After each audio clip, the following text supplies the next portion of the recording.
Welcome to PCS7, and we are firm on the road to PGC. This is the last event to set it all up, so we have a ton of teams that are going to be bringing everything they've got. It's going to be on Pinta to try to get some more out of this, but he's going to go down. Oh, my bad. Knocks him, and this could be an even bigger opportunity for Sonics. LG, after the troubles that they had at ESL, they want to win this first game of the group stage, start off on the right foot, but they're being picked apart on the side, and yes, Pinta is going to get flushed by Shrimps. Yeah, you said they knew where Hallow was. I don't know if that's... Okay, immediately delete. Well, they know where he is now. At the very least, Luke 12 takes him out. TMG removed, and now Sonics have the upper hand in a 4 versus 3, but do not count LG out. They already have 9 kills, and they are just ready for more. But Shrimsy immediately off on the side, takes Purdy out. They're being surrounded. Just so many angles. Sonics has a position where they're holding to the east as well as the north. They're wrapping in. Luminosity now finds themselves on the back, and it's going to be Sonics that picks up our first game. 6 kills and takes down Luminosity, who gets second with a 9 to 10 count. All so well played to them. But it's going to be Luminosity that's going to try to pounce. Can Tokyo Manji Gang try to discourage it? Ooh. Hello, my bad. Hits the shots. Gets the drop onto 1. 3 members still up for Tokyo Manji Gang. And it's going to be LG that drops low. They're going to try to find the angles into this. Hello, my bad. Has got to hold the line for his team. Revive is coming through from LG. TMG didn't have the same opportunity with Wadis, so it is going to be a 3 versus 4, but Colton is pushing forward. They don't want to allow LG to maintain control here. They don't want to disrupt it fully like Silicon Valley. Trying to loop through this one, and yes, it's going to be Alo that pops off. Purdy Curdy follows it up as well. It was looking sketchy for a second, but Luminosity Gaming has now taken this one firmly in their grasp. They got denied the first one, but with 15 kills, they're sure as hell not going to be denied the second one. Welcome to day number 2 of PCS7 group stage. Day number 1 was all about how strong Group B was. Unfortunately for Group C, guess what? They're back. If Mime is not careful, Nikos could definitely turn this around. This has got to be careful right now. Tickleton's going to go ahead and throw this one through. Adam gets away, but still takes a massive amount of damage. Adam's still been down back behind them. Oh, are we going to see the read come in? Oh, that nade is going to bounce away, but... Oh, the pan was going to come over with the distraction. Mine is going to get the angle into Adam. Now it is just Nikos up, trying to flank behind. Get some damage in. Position revealed. He did put in some work, but both of these teams are going to be feeling great with the kill count, the position, regardless of how this ends up. But Nikos wants to go for this win. It's not going to matter at the end of the day. Sonics continue their massive chicken dinner streak so far with another 13 kills. Sonics owns everything in this circle. No reses are going to work. Nothing's going to happen. And ADR is running right into them, which is the exact opposite of what you want to do. Everything is falling apart, and Sonics are just casually walking. I would be surprised if they're whistling while this is going on. It's just a very simple walk in to see what's happening, and there you go. They're going to spot out the last surviving member in Dylan, and 4 members cresting the hillside. It's a Valiant. The Pan's coming in. Every single angle. They already got a throw kill. Are they going to go for punches? They're just bringing it out. They're trying to take him down. He's getting points. They're going to go for the swings, and it finally goes down. The thing is this might have been a problem. Smoke's now coming down to make it even more complicated. Utility being tossed out. Sparking is going to go down, and that's going to start spelling the doom for it. Shinboy gets the angle and does get the drop onto 1. Stepping away, Flashbang's going to hit, but remember that Smoke is down. Trying to make sure that he can step into this one, just leaning into the bandages. That's all he's got left. Looks like we're seeing a reposition on the other side coming out from Shrimsy, so that way he can try to get info. Pig just going to the spray, trying to see if he can connect, but Sparking creeping into this one, seeing if he can spot out something to give Shinboy some chance of trying to win this one. Back against the wall. Now Throble's coming out. That might be a good lineup into it. Where is it going to stop out? Just a touch too short. Is now Sonic's back in control. The Blue Zone's going to finish it off, and 12 kills for Sonic. Here we are, the last day of group stage for PCS7. We do have Group B that's finally out, and their dominance is not going to be influencing what's going to be going on, most notably led by the Sonics. So now, just Groups A and C have the opportunity to try to climb their way up and see who's going to be going on to Last Chance Qualifiers, and who's going to go ahead and get that automatic berth to the next stage. Wild card, beaten, battered, bruised, looks down, spots out Greta the Goat, and now ADR has got to be careful. They've got themselves a wizard tower, but Wildcard has some goals. 2v2, this should be... Wildcard would love to be able to do something here before they can get that res, but good work once again coming in from Zray to prevent the push for now. Waikikamuka, though, he's going to send it. The smoke is down. They're trying to stick the res. They managed to do so. So ADR back up to 3 strong, but Cow is right on their doorstep, grenade in hand. Drops the nade off to the side of it. They hear the sounds of the nade, realizing how they're going to have to be playing this break shot, trying to feed the information. If it does get the knock onto Dylan. Now in a 2v2. Waikikamuka so close, it's going to be a problem. Looks like they're trying to commit into the res. I don't know if they know how close he is. He's going to step around this one, find a free angle, get another knock. And now it is a 2v1. Jumped up, trying to get over the spray, but no! Wildcard reads it. A hellacious 19-kill victory after fighting tooth and nail. See if Palix can do a little bit of 1v3 action. United need to be careful. Don't give them 1v1s and don't line up for them. He'll just spray you down. But there you go. Kickstart will be the one to do it. And United, the 9-kill victory. Relo versus Reno. The battle of the consonants. Play it slow. Now getting their damage in. They were wanting to see if they can find out exactly what's going to be happening. Flash, Reno is going to be trying to climb up this one. Still got more flashes. Going to be throwing them out. Going to be very close on these peaks. Does spot out. Relo's going to get the damage in. It does get the knock. Now it is just going to be Veronica. They know exactly where he is. It's going to be 2 different angles and no cover to be found. Yet again, it's going to be E United with 14 kills. What can you say about these games today? It's been super exciting. Obviously, E United showing out today. Wildcard doing the same.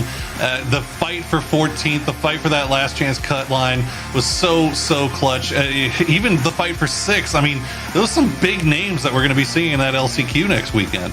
I mean, what else can we say? The LCQ is going to be absolutely stacked. I can't wait to see how these guys perform now that their backs are truly up on the table, on the line. Can they manage to clutch it out? I'm just going to be glued to the edge of my seat this weekend.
Sonics were thinking about stretching out. They're going to be bumping into Wildcard, making their rotation.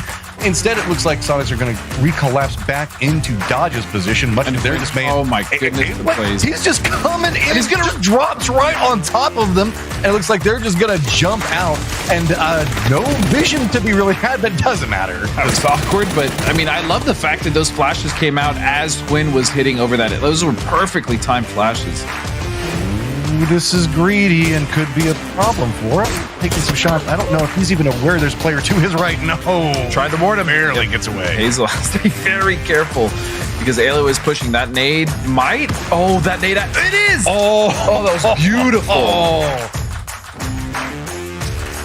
So obviously Sonic's definitely not a force they were last game, but Wildcard's still coming in as 3. Look at his weapon selection. He's got the BSS and a bolty. Do I see that right? And how this is going to be coming in? This is the new meta. Just pay attention to what Sonic's is doing right here, okay? I think that they passed the VSS over after one of them died. I don't think that each one started with this a second ago. So if fair, this is the middle coming in. Oh no, they both have VSSs. And Greg Shot's going to go down, and that's going to make it easier for the VSS crew to hoard in and the walk in. Look at it. I'm telling you, don't sleep on the VSS. That gun is nasty up close, bro. That thing is nuts. Wildcard would love to be able to do something here before they can get that res, but good work once again coming in from Zray to prevent the push for now. Waikakamukau though, he's going to send it. The smoke is down. They're trying to stick the res. They managed to do so. So ADR back up to 3 strong, but Cow is right on their doorstep, grenade in hand. Drops the nade off to the side of it. They hear the sounds of the nade, realizing how they're going to have to be playing with Greg Shot, trying to feed the information. Does get the knock onto Dylan. Now in a 2v2.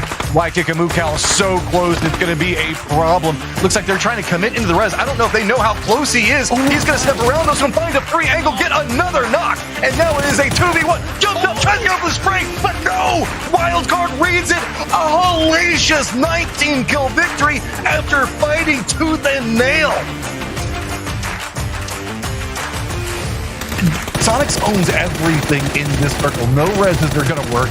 Nothing's going to happen. And ADR is running right into them, which is the exact opposite of what you want to do. Everything is falling apart, and Sonics are just casually walking. I would be surprised if they're whistling while this is going on. It's just a very simple walk in to see what's happening. And there you go. They're going to spot out the last surviving member in Dylan and 4 members stretching the hillside. It's a Valiant. The Japan's coming in.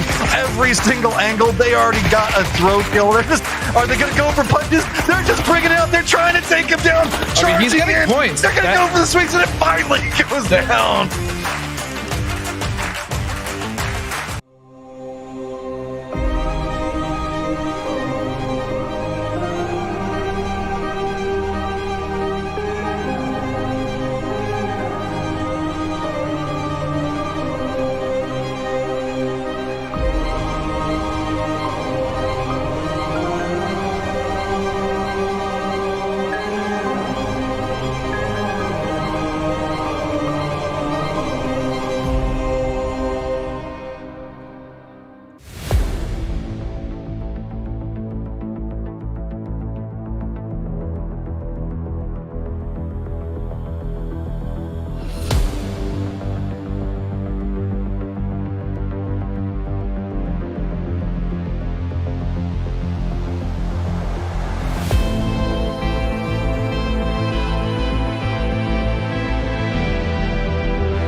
Welcome to PUBG Playbook. I thought whenever we were going through the group stage of PCS7, it was definitely going to be a Sonics video. I mean, 50% win rate, pan kill, charging people out for a fist fight. It's just an insane set of games that Sonics managed to push up. But then, in day number 3, match number 2, we got some crazy circles and a 19-kill victory for Wildcard that I just had to dive into. From Circle 1, we knew this game was going to go off. E-United was on a tear, and this circle looked to be setting up another great game for them. There is so much about to go down, I can't even begin to tackle it all in a few minutes. We're going to jump in at Phase 3, where we already have 46 players down in a competitive game and a large amount of water. Note that Wildcard is going to be on the western zone wall, and they shift to the south and push into fools that are holding the coast. The next circle pops and finally leaves most of the water behind. This circle is very sparse for the 13 teams still remaining, so you know it's about to get absolutely explosive. This circle is E-United's backyard. They drop and they loot here. They know everything about the area. Add in the fact that they are already at 5 kills. What E-United don't know is that there is still one solo that survived to push into their fort and built a factory. While that was being prepped, Wildcard is still in their duel with fools, and Waikakamukal manages to clutch it up, and 2 of his members are down, and they manage to reset back to 4. That Collector's Solo and Ribbons manages to pull off a sneaky play and take down 2 of E-United, meaning the fact that this circle is far less under control. With E-United now weakened and not capable of overseeing what's happening, Wildcard can make a push into a strong compound of the circle in the north. They have to take on Snow Patrol to do it, have 2 members of their down, and they manage to reset again, now at 6 kills and that precious 6th place position on the overall leaderboard. As Circle 5 has revealed itself, cover is still going to be a problem, and that's going to be reoccurring from here through the rest of the game. Pack 8 now realizes they need to make a play and rolls along the zone on the western border, one member dying to Wildcard and the other crashing into Rumblers. Now it's about to get even messier. This circle is fairly open like we've been talking about. The buildings to the south are being fought for, but mostly being edged out by the zone itself. A hill in the north has some value for cover, and a pylon is in the east. There are also some hills to the south that some of the teams are playing, and then a tower in the middle of everything with the remains of forefunners trying to hold it down. It is open sight lines everywhere. It is going to be 4th and 5th parties all the way through here, and we still have a ton of teams alive. The 9-kill duo from E-United drive by harassing from the north. 10 teams still remaining. Nikos and Adam finish off BBB, while Waikakamukal throwables wipe out Never Surrender. 2 teams dead at the exact same time by Wildcard's hands, and even the downed Greg shot is capable of being rezzed. Only 8 teams left. After surviving for a while, Vegas is finally found by the Rumblers, and they finish him out. 7 teams left. To the south, Immaculate and ADR have been scrapping for so long. The pressure has been consistently building to finish this fight or figure out a way to leave. This circle has cut out so many options. To the east, the Spicy Fish duo turns the E-United duo into a solo. And now we move into Circle 7. The only things remaining in the circle are Wildcard's Hill and the Forefunners Tower. Everyone now has to move and handle finding some type of safety in a coverless path in an absolutely barren circle. Desperate times call for some desperate moves. Immaculate smoke the opening to their warehouse, planning a fast and furious style of escape. Unfortunately, that smoke that blocks vision onto them also means that it blocks vision for them on all the immovable objects around, bumping into a truck, each other, a rock, and finally a Wildcard Nikos. Not the most immaculate of rotations. Wildcard Nikos was knocked by the combination of a car and being pushed so far out of the circle it almost feels like he's in Miramar, now waiting to die. Rumbler's Waldo knocks out Wildcard Adam, and Greg counters that by knocking Waldo. Waikakamukal drops a nade right on top of the remaining Rumblers. 5 teams left. With Immaculate and Rumblers now gone, ADR realizes they have an opportunity, smokes a path to the tower, and ADR now has center circle control, and the rest of the team is coming to reinforce. 3 teams now remain. Spicy Fish sends 1 to the Wildcard Hill, and Pat stays behind to cover. ADR smokes causing a problem and blocking vision between them. Waikakamukal and Adam for Wildcard move to take out Hydonics, but it's going to be Pat that covers them, knocking Adam. Unfortunately, that does mean that Pat had to move to an angle he was vulnerable from ADR, and now he gets knocked. With Adam being knocked, Waikakamukal moves back to cover his other 2 teammates, allowing Hydonics to move forward and push into Wildcard Hillside, wiping Adam. But that is all Waikakamukal is going to allow as he sees it and kills Hydonics. 2 teams now remain. Wildcard with the hill and ADR with the tower. Greg sees Greta about to make it to the tower and gets a pivotal knock. This is a situation we talk about a lot in competitive. When you knock one player on a team, you are technically removing 2 from a fight. The one down player, and now one has to commit into the res. And when your team only has 3 members left, that means it's all onto one person to defend the entire squad. Wildcard knows this, and Waikakamukau dives into the Dacia, peels out, heading for the tower. Waikakamukau pushes the smoke side of the tower extremely fast. The solo res defender and Dylan is watching the opposite side of the tower from the stairs. All 3 ADR players are very close to each other. This means that only one angle on the tower was capable of being defended, and Waikakamukau managed to push into their blind side. Nades now fly out from both sides. Cal takes damage as he opted into nading the high side of the tower. ADR finishes their res out. Dylan then moves to peek the strong side, but Greg is waiting in tree cover, patiently trying to cover Waikakamukau, and that patience pays off as he manages to drop Dylan. And this next bit is clean. After finishing the heal, Waikakamukau throws through 2 different windows. Zray was playing the tower stairs, and he now runs into the second floor, afraid of the push that's going to be coming. Right as Greta commits into a res, now with no defenders, the moment Cal rounds the corner and gets the drop onto him. Now only Zray up, he decides to go for an Assassin's Creed play, jumps out the window, but a clean flick coming out from Waikakamukau drops him as Zray's body lands on the UAZ in the ground. Defeated. Only one team left, Wildcard, for a total of 19 kills and a round victory, 29 points.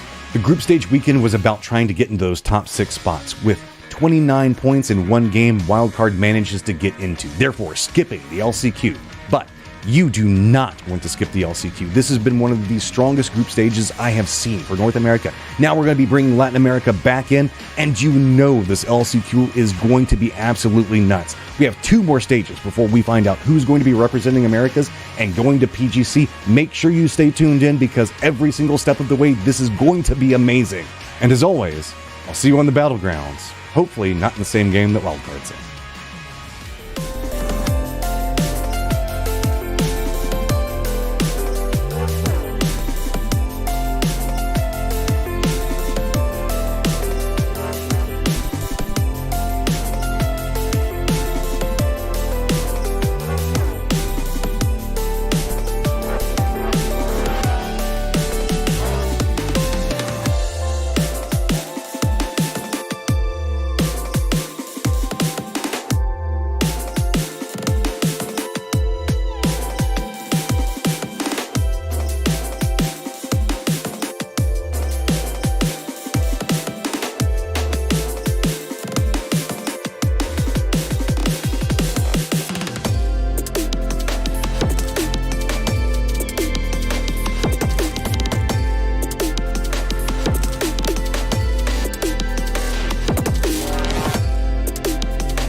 Hello, everybody, and welcome to the PUBG PCS7 Last Chance Qualifiers America's Edition. I am Clover, and I'm joined today with Cameron Davis as we take you through the journey of 16 teams playing 12 matches across 2 days for their last chance at making it to the PCS7 Grand Finals. Cameron, welcome.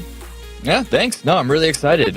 We had some great games coming from the North American regional qualifiers, as well as Latin America as well. A couple of unexpected names here in the LCQ, so I'm excited to see which of them can go through this last chance qualifier. It's in the name.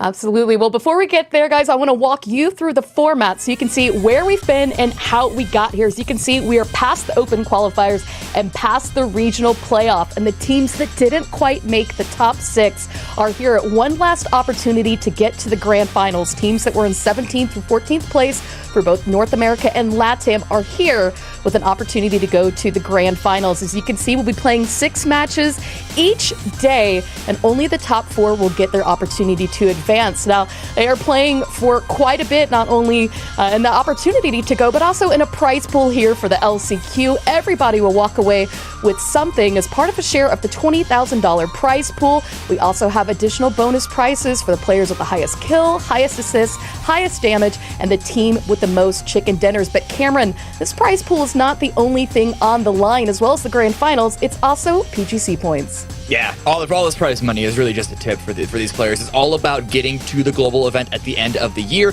These are the points up for grabs if they can make it to the main event. You get 0 for being in the LCQ. You have to qualify for the finals here. This is the current leaderboard for PGC points, and there are a couple of teams high up on this list, Yahoo and Bing Bang Boom, that are in this LCQ. So if they want to secure their position in the top 6, which they are now, they need to qualify. And then on the Latin American side of things, 22, they're already in the finals. Young Kings, who were right behind them, they're also here in the LCQ. So if they want that chance, if they want that shot to get that, to basically get their Latin American seed, at least one guaranteed spot coming from that sub-region, they need to qualify as well. So a lot on the line for these players.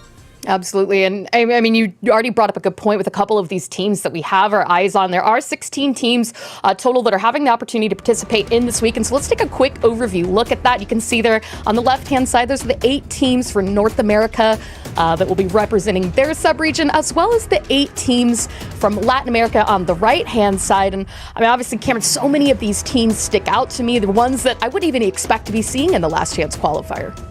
On the side of North America, yeah, as you said, Bing Bang Boom, Yahoo, and I think Realmers as well, they're sort of hit or miss on whether they qualify or not. They're in that sort of bubble region. On the Latin American side of things, this is actually, it seems that a lot of the top teams from that region have already qualified. And for a sub-region that has had a history of being maybe a little inconvenient, I have to say, we haven't had any Latin American teams make it through a Last Chance Qualifier yet.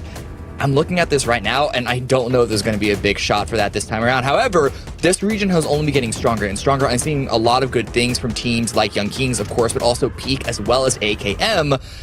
So I'm excited to see if they can't finally break that trend.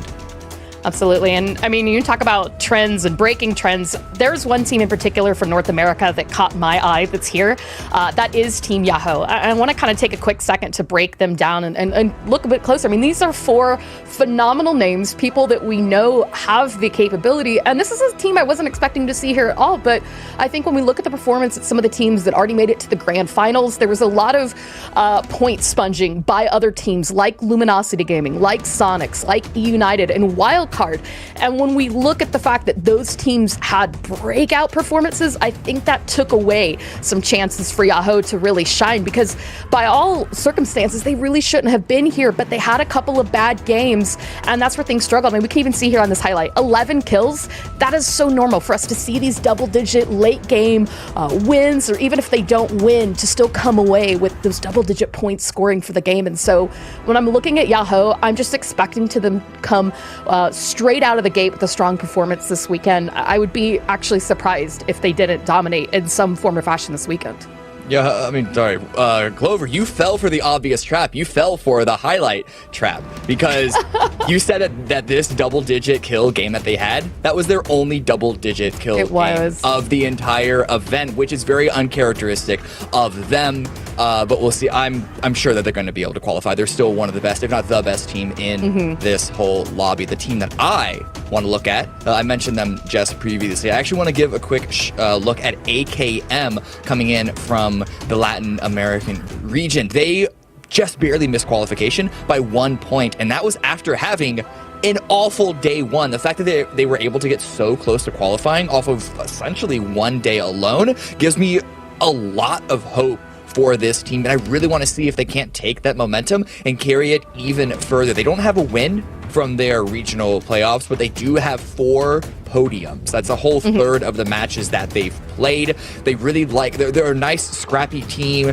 They're not full edge, but they're like a medium edge in that level. And then you have to look at Fisher as the kill and damage leader from this team. So in similar to what we were looking at with your Ho, expect them to frag out and be not chaotic, but perhaps a little out there in terms of conservativeness. Yeah, I mean, Fisher previously was playing with the Synergy roster. That's a team that has already gotten themselves into the finals. And on this team, as you said, I mean, he's really found his place to stand out, joining with Ali and Martinson, who were 2 standout players from PCS6. So when we look at the way, the potential, rather, that this roster has, I think that in this current form with Fisher, it's definitely one to keep an eye out. And as you called out earlier, I mean, a Latin American team has never been able to break through the Last Chance Qualifier. It's typically 4 North American teams that place the top 4. Looking at this lobby, I really hope and expect to see a big push from these LATAM teams to potentially take one or more of those spots. The problem is, on the flip side of that coin, you have not just your Ho, but also a big team like BBB here. Rumblers can be a big threat. They just made a change that we might have a chance to talk about later on that I think is going to give them an extra level of dimension into this game. So despite some teams, Young Kings, AKM, and Peak that we've already mentioned, like looking good, it's still going to be, there's still a pretty big wall of teams that they have to climb through. Yeah. Well, let's take a quick look now at the map schedule. We have 6 matches today, starting with Erangel. Well, let's do the first 3 on and then round it out with Miramar. And tomorrow it'll be the reverse of this. Players will start on Miramar tomorrow. So I think most teams here do have a strength on Erangel. A couple of the LATAM teams I talked to earlier this week did say that they had had some poor performances and wanted to try and fix that. So we'll really look to see who has that breakout strength here. And I mean, too, there's so many teams that I really wish we had the time to talk to and break down, Cameron. I know, you even had some thoughts. You mentioned Peak there for a second. A couple of the other teams, Bing Bang Boom, we haven't had a ton of opportunity to talk about either. Yeah. I think I do want to talk about Peak a little bit, though, because this is a team that they were previously underdogs. Underdogs now is a completely different roster, unrelated. So if you're looking at this team, we've actually seen them before in the main event. They got 16th place in ESL 1 at the very beginning. And then one of their players, Dean Zera, actually stood in for 22 at just the last event. And while probably shouldn't be looking at that as some big hallmark for this player's performance, when you're looking at these guys' performance in Latin American regional playoffs, they are a pretty decent, what I call like an edge smash team, where they come in and they will just take a fight, they'll throw a fist into your face, try and break a few bones there. Their placements are a bit unreliable. Because of that, that can be a bit problematic for them, but their kills are notable. And so if you can start to see them really put their name a fair bit into the kill feed, then they might have an opportunity to make a big statement here. Absolutely. Well, speaking of opportunities, I had the opportunity to sit down with Valiant of Rumblers earlier and get his thoughts coming into the LCQ. So we're going to take a quick chance to hear what he had to say. Hi, everybody. I am joined here by Valiant from the Rumblers. Valiant, thank you so much for taking some time to sit and talk with us today. You have an impressive tenure in PUBG, competing since 2017, and you've been with the Rumblers since last year. What's your mental approach look like coming into an event like the Last Chance Qualifier? I mean, an event like the Last Chance Qualifier, really, I guess a lot of people would look at it as like a daunting event, especially since it's top 4. If you lose out on this event, you're pretty much out of the scene for like 5 months until the next season starts. But for us, I mean, we pretty much haven't lost a single LCQ we've been in, and that's due to the experience of not only myself, but Los HD, Waldo. A lot of these people are veterans. Light Show, he's been in the scene since the start, but obviously at the beginning he was too young to compete. So Obviously, I've been in the scene for a long time, but I mean, our entire team's experience. So like this stuff we've seen time and time again. So it doesn't. Honestly, we probably just played better with more pressure on our shoulders. Yeah, well, I mean, you just kind of mentioned your teammates. What is the dynamic right now with you guys? Like, who's making the calls? Who's keeping things light? What's it like on y'all's comms? So I'm making the calls right now, but our entire team is, like I said, very experienced players. So like if I need feedback on a situation, they'll pretty much just give me, okay, this is a good play, this is a good play. But usually, I guess in PUBG, because it's so dynamic and everything's ever changing, no matter because the circles are always slightly different, 100 meters off this edge or whatever. I'll call probably like the first 3 circles, and then I'll set us up to get in the spot to potentially win the game. Then circles 4 on, everyone's giving me feedback, and I'm kind of just making the final say. Yeah.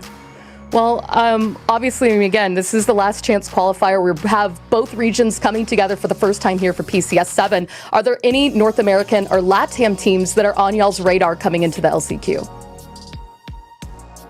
I mean, specific LATAM teams, I wouldn't, not really. I mean, because we've been competing them a long time, but the LATAM region as a whole, I mean, we just have our eyes on them because their play style is completely different. They're very aggressive players.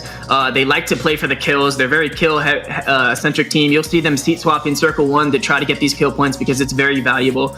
It's just, there's no right or wrong play style in super settings. It's just, I guess we'll just keep our eyes on all of them to make sure, like, okay, this is this team on our edge. We might see them get a knock. We know that if we don't keep an eye on them for long, they're going to push the pace, they're going to set the tone, and they're going to set the aggression. So we just have to be aware of that pretty much at all circles. Yeah, absolutely. Well, before I let you go, I want to give you the opportunity to give a quick shout out to any of the other players or teams or to the fans at home. What do you got to say to them? I want to shout out, obviously, the fans in PUBG. Thank you guys for sticking with PUBG for so long. We got some diehard fans that I've seen since the start. They know the players, all the players, not only by their in-game name, but by personal names, just because they've been so long. They followed the storylines from team to team. So thank you guys for watching. And I want to shout out to the Rumblers. I love this team. Great group of guys. It's not only just a team, it's a group of friends. We have a good laugh. We have a good time. And I think that's very important for success, just enjoying the people you're playing with. And it's good for whenever you need to make adjustments and stuff. So thanks for shout out to my team and shout out to the fans. Awesome. Well, thanks so much for joining us, Valiant, and good luck today. I hope to hear from you again soon. And again, I mean, every Rumblers in chat, guys, let us know over in the chat comments. Thanks again. Thank you. All right, well, it's so great to hear from Valiant, but now we're going to take just a quick look at the team profile here for the Rumblers. As you heard him mention, Los HD, Waldo, and Light Show, his teammates. Cameron, I mean, we have watched these guys for a very, very long time. This is some of the PUBG tenure right here when we look at the esports.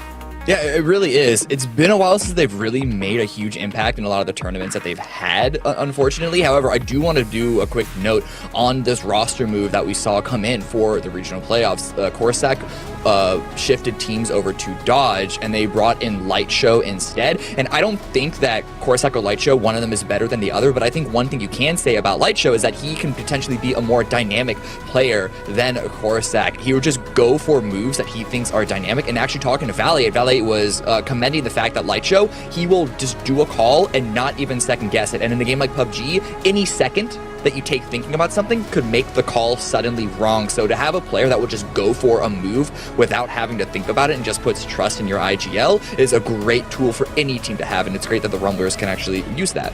Yeah, absolutely. And I mean, too, there's so many great things that we can say about, you know, as you said, Corsac that was there, but Light Show's a player that we've been watching for a couple of years. He's got so many great qualities about him, and so to have that fitting into this roster, it's great to see. Obviously, sometimes it can take an event or two until people really can get a good feel for the chemistry that they have as a team. But that said, I mean, Valiant has that tenure, has that experience, and to be able to make some of those calls. Ooh. Oh, hold that thought. If there's ever a car that I feel like it's fought over more than any other car, it is this one, Cameron. Yeah. I think Bing Bang Boom have got this. This is the worst place to get caught out because there is nothing you can run behind to hide. You can see the attempt there to maybe get to a tree, some help from teammates, but this is not looking great. Well, yeah, this is what I was worried about as well. He was doing a good job dodging the vehicle, but then, of course, You have the loot just not far off. Another BBB player found a red dot and a rifle, and that's going to be it for Shap2K. Killed by Sharpshot4K. I've always wondered if that name has a connection to each other, but either way, one down for Future. That's not a good way to start this series off. No, and you got to wonder if they're going to make a run for that car each and every time. These teams landing very close to one another. So speaking of landing, though, the first circle has popped, and this is not too bad for a rotation for the teams out here in school and apartments, as well as Razak. They really don't have too far to move. Yahoo, center of the circle, as well as EOS Guri, right up there in the Lipovka area. Rumblers, who we just heard from, have their Yasnaya drop. So the big eyes that I have right now are on teams like Abstract and AKM, potential to play the edge, where they might come in to sit. I think it's going to depend on the way that some of the rest of the teams between them and the circle do wrap in. Yeah, I'm actually surprised that AKM dropped around Quarry. Watching scrims, it seemed like they had settled any sort of potential hot drop in other directions. But looking here at the Rumblers, who we were, of course, just talking about, they're not dead center, but let's call it that. They're basically dead center. They're center enough that I think that's fair to say. Here in Yasnaya, which already has a lot of loot, one of the big downsides to this position, however, is the fact that it can be quite so open, and so rotations can be difficult, especially when you're going west, when there's a lot of the river to deal with coming out of Yasnaya.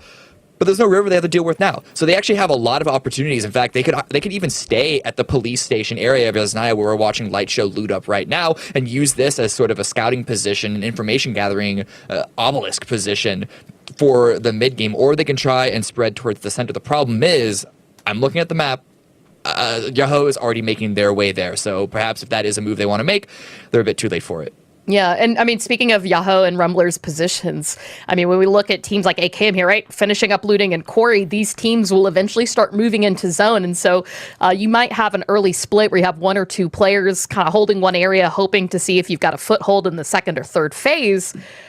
Now, suddenly, when you have that primo position in your drop spot, you could run the risk of a full team pushing into your position. And also talking about a team in your position, Arson, Zolmax, a little bit caught out. Zolmax is going to get taken down by Fisher. You can see Martinson just making sure that nobody else in this area. Arson is just to the west of this position outside of Quarry, so not a good start for Abstract.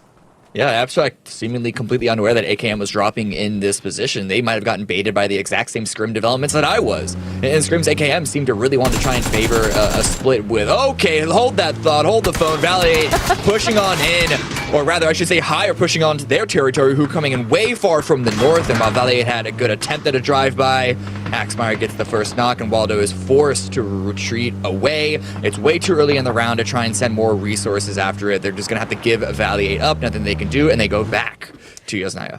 Yeah, I mean, this was the split we were anticipating, right? When you have a spot, it's in a good position in for the zone, but you don't want to necessarily get married to that spot. You take a split, and you send two out for another anchor point, depending on where you anticipate the circle could hard shift away. And that's exactly what Waldo and Valiate did here. They tried to send two further east, and Waldo is going to escape with 29 health. He's had an opportunity to finish healing, but that's going to keep Rumblers in Yasnaya a little bit longer.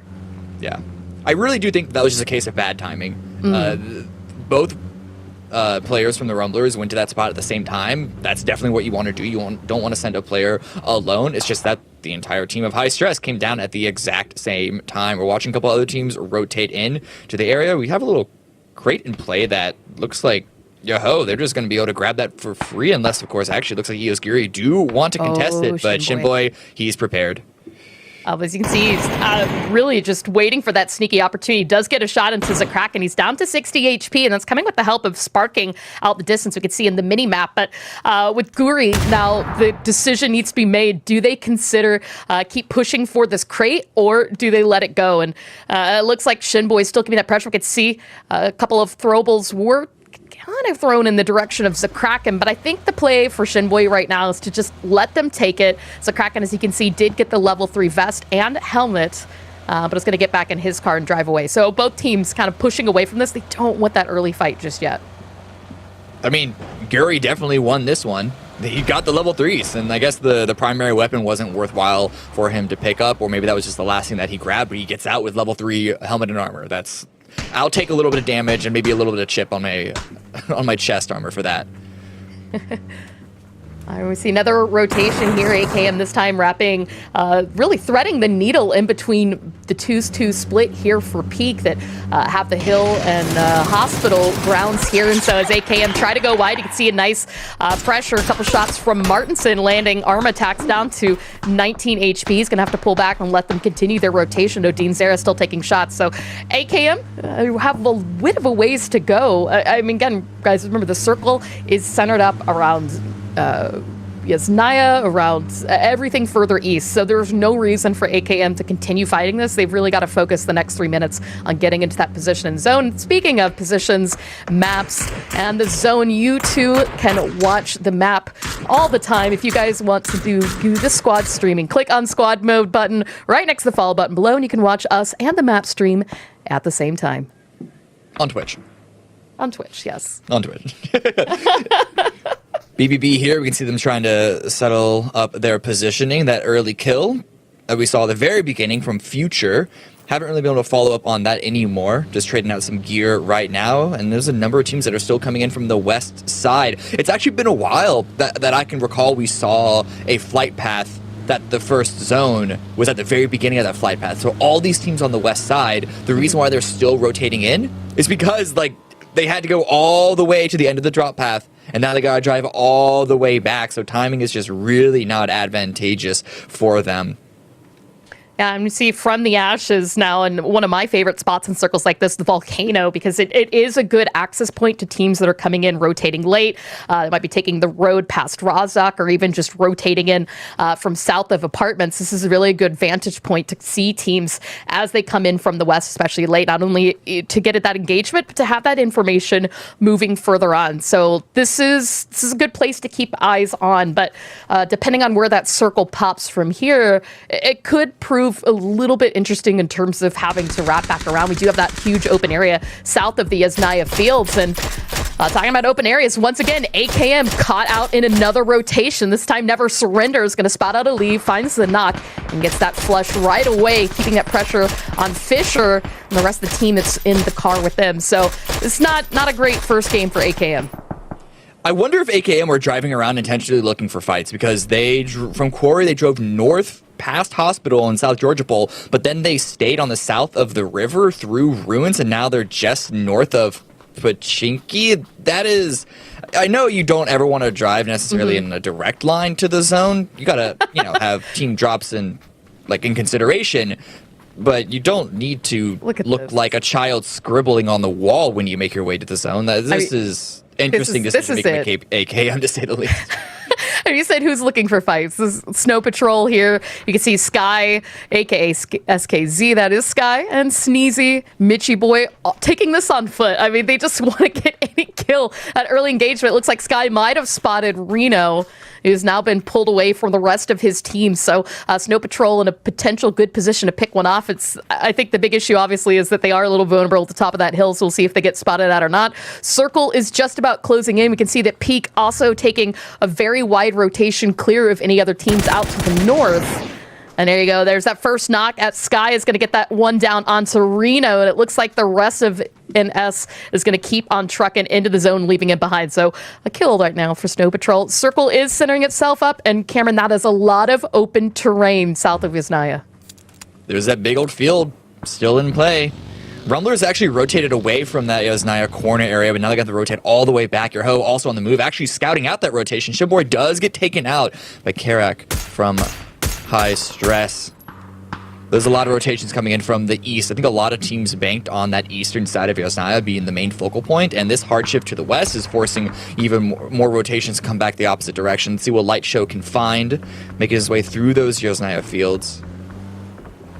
I mean, really wanting to center themselves up, Rumblers letting go of that position. But as you said, with the fields, to be in phase 2 and taking a position out here, it's just such a big, risky spot because you could really run the gamut of other teams trying to put down. And so I think Light Show and the rest of the team really looking for an opportunity to find that safety in some spaces. You can see Yahoo also found themselves a nice central position. Balefrost and Poonage actually are a little bit further south from here. So it looks like the play might actually be for Sparking to join Balefrost and Poonage further down south. They have the high grounds up in heaven. So Yahoo closing out their 2-2 split. A couple of teams that we saw saw early on take this tactic. And speaking of, let's go ahead and take a quick listen into the Yahoo comms and hear what they're talking about here in this play.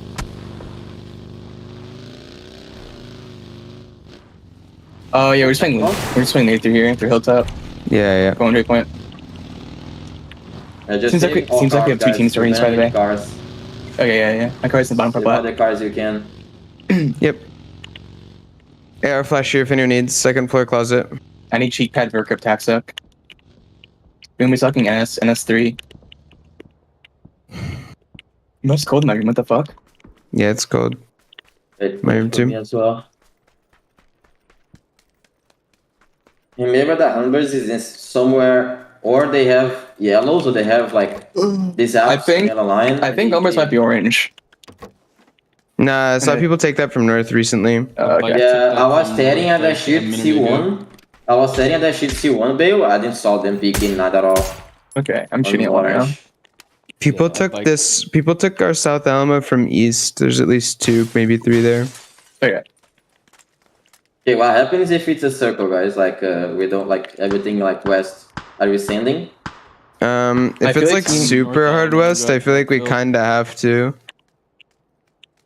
Or North Alamo. Well, we can play late into these ridges, right?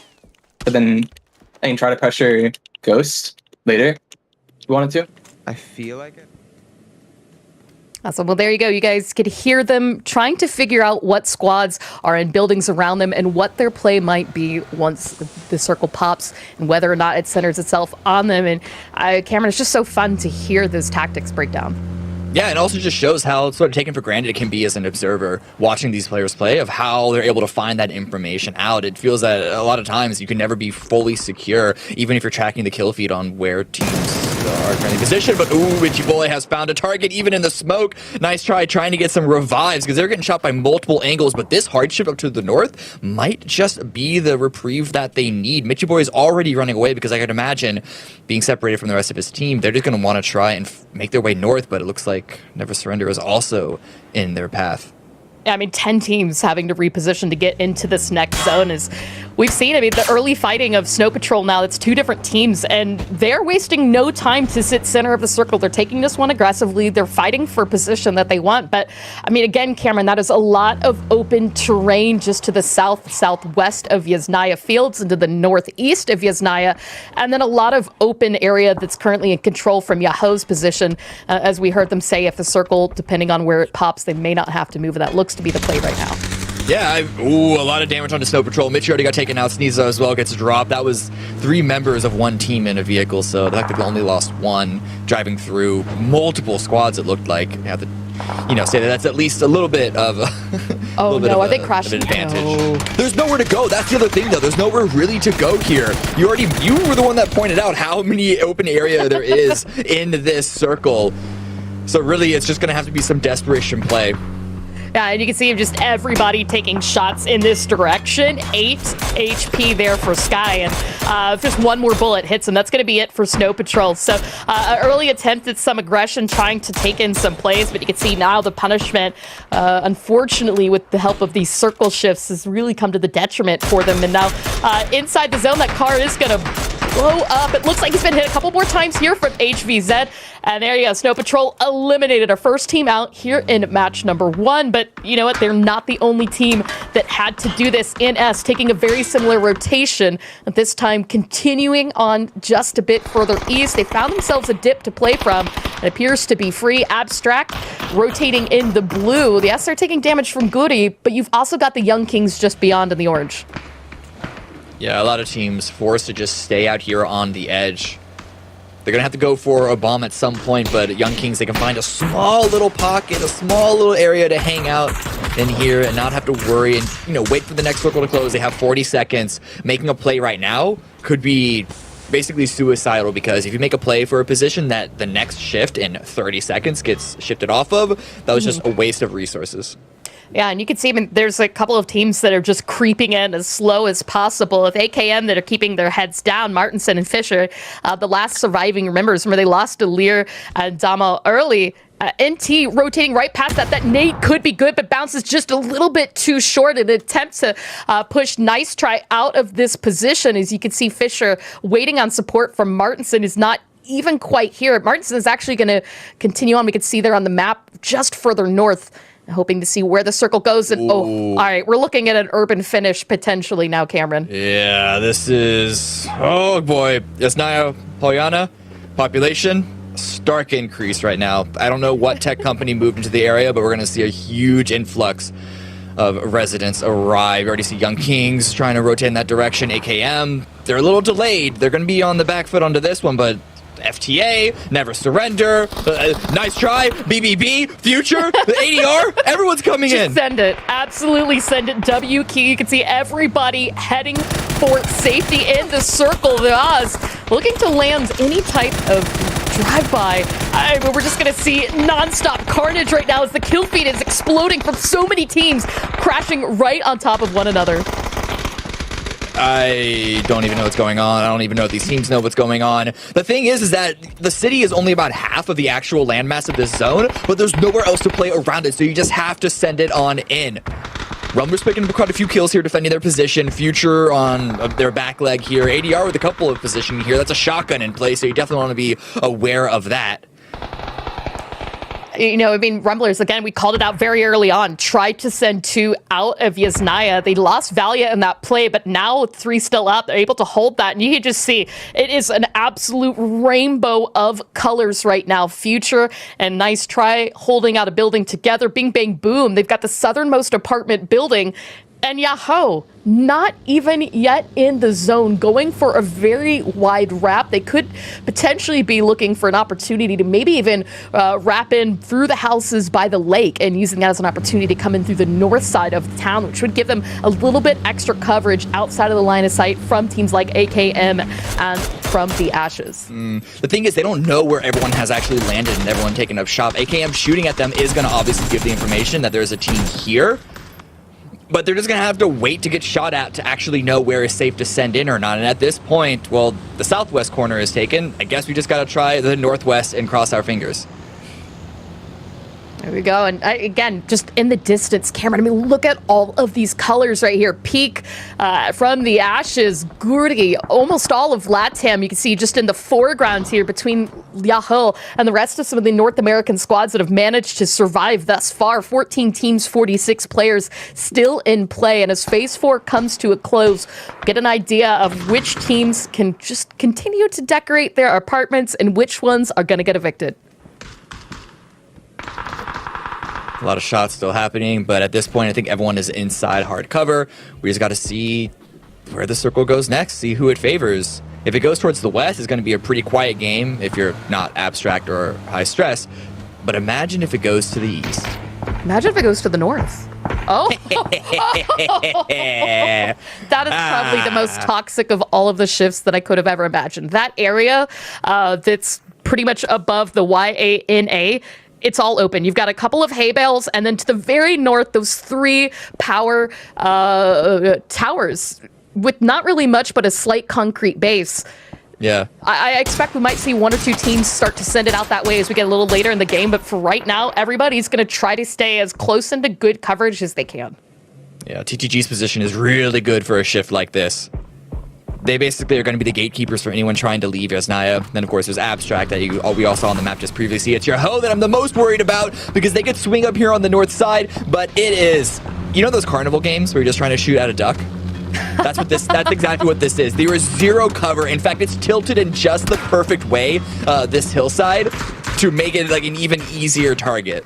So the fact that they've only lost 1 so far... Ooh, come on, Fakeston. One more time. One more try. Yeah, you got to win the giant stuffed animal for knocking down another member. But it's the bars. Oh, he got him down really low, and you can see it's actually Stone Storm that is going to find the knock from Abstract, but the other 2 members of Yahoo weren't in a place to get that res up just yet. They found safety in this ditch, and you can see lost 1 car in the act, and as I found safety, Abstract had full line of sight of them, and that is an early elimination from Yahoo. You know, just again, I mean, any other team that tries to make this rotation, that is the risk of going out there to the concrete pillars. Abstract's position was the worst in the game. only 2 minutes ago, and now it seems to be the best because that ridge, that little dip that we saw Yaho try and send it to, that's really the only playable position that's in the field that's not in Yasnaya itself, and they have a perfect line of sight onto it. They're not going to let anyone get in there. Talking about back inside the city, seeing what's happening. Martinson with the shotgun into play, and you see a lot of teams now really fractured. Never Surrender also down to 2 players. It looks like Veronica with a nade potentially in place. So they know that AKM is in the area, just waiting for that opportunity to strike. They have the circle, AKM does not, and so they're going to have to take this one really carefully as we've got 40 seconds left until the blue zone closes and forces AKM somewhere into the zone, if not here, and as it could potentially be from the Ashes or even Bing Bang Boom. It's just trying to listen for those footsteps. Try and find that little piece of information, but with everyone so close together, there's so much sound pollution that you're never going to be 100% sure. AKM still surviving, still making their way through the buildings, but the blue is on top of them. They're going to have to heal up, but oh, they can be spotted. Fisher making a very, very brave play, but once he saw that door open ahead of him, he knew that there was going to be a threat, so he just had to go for it. I mean, look at this. Bing Bang Boom actually moved off from this position. If you take a look at the map, they were in this building just a moment ago. And so AKM taking a little bit of the Blues damage gave them that opportunity to backfill that position. Now the circle is going to pull back towards Yasnaya, but still with a lot of field into play. And that's going to cut off high stress TTG. Nice try. Bing Bang Boom are actually potentially wrapping back into this building that AKM have taken from them. Ooh, a couple of shots. Fisher does get the knock, but will he be able to confirm the kill in time? He is able to make his way to the stairs, and that's because, oh man. Sharp got a kill on his own teammate. That is not a good look. This would have been a great play to stop the backfill, but with so many members of BBB down, at least one revive is coming on through. I can see Keenan now trying to creep in the backside of this. Molotovs and flashbangs, grenades are really doing quite a lot of damage. Now Fisher getting a taste of his own medicine as his nade bounced back, got the knock onto him. And with Martinson going down from Keenan, that's it for AKM. You can see it attempted a res onto Gats, but the circle not being in this area means that they've still got more teams to worry about. Never Surrender. Nice try. Just beyond them. Neither of these teams yet in a safe position for the zone, with the road being the cutoff to the southern part of the circle. You can see continuing damage right now from the Ashes, this time keeping that pressure onto Veronicas. They're going to pull back, use that first aid kit, but sounds like they might have heard Bing Bang Boom and pulling back out that M4, looking for an opportunity to score. A couple of shots this direction probably gives it away that there's at least one player sneaking on up. And Veronica is tempted to swing around the side. That would be a brave play, but oh no, he's spotted. He's spotted from multiple sides. Forced to play up against the wall, trying to shoot out, but not looking good. Oh, it looks like a couple of shots in this direction might have been out in an assistance. You can see Nice Try has the angle on this as well. 7B, seeing if they could find a knock onto the remaining members of Bing Bang Boom. Again, there's still so much left for teams that need to get into the zone. TTG, High, and Bing Bang Boom not yet in the circle. 50 seconds until the blue closes. Nice Try have the edge here, but they will also have to cross the street moving forward from this. But Connection is going to get member Bing Bang Boom down low, but still hasn't found the knock yet. Expect to see smoke walls across this road any moment.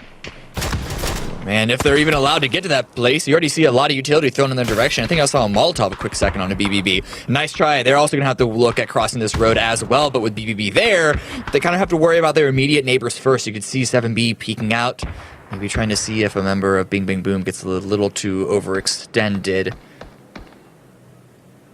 This is such a crazy circle for these teams, especially to come in for the very first game. You can see Bing Bang Boom did have a car. We're going to send 2 to try and reposition, using that ridge line as a place to stay. Now, a couple seconds till it closes. They want to make sure that car stays nice and healthy in case this is a very hard shift to the west. It's actually going to center itself up onto TTG. So if they can get Battle X up, we could potentially see all 4 players up in this position. But now, once again, all those teams to the south have to move and find some kind of safety into the zone, and there's nothing really quite available for here.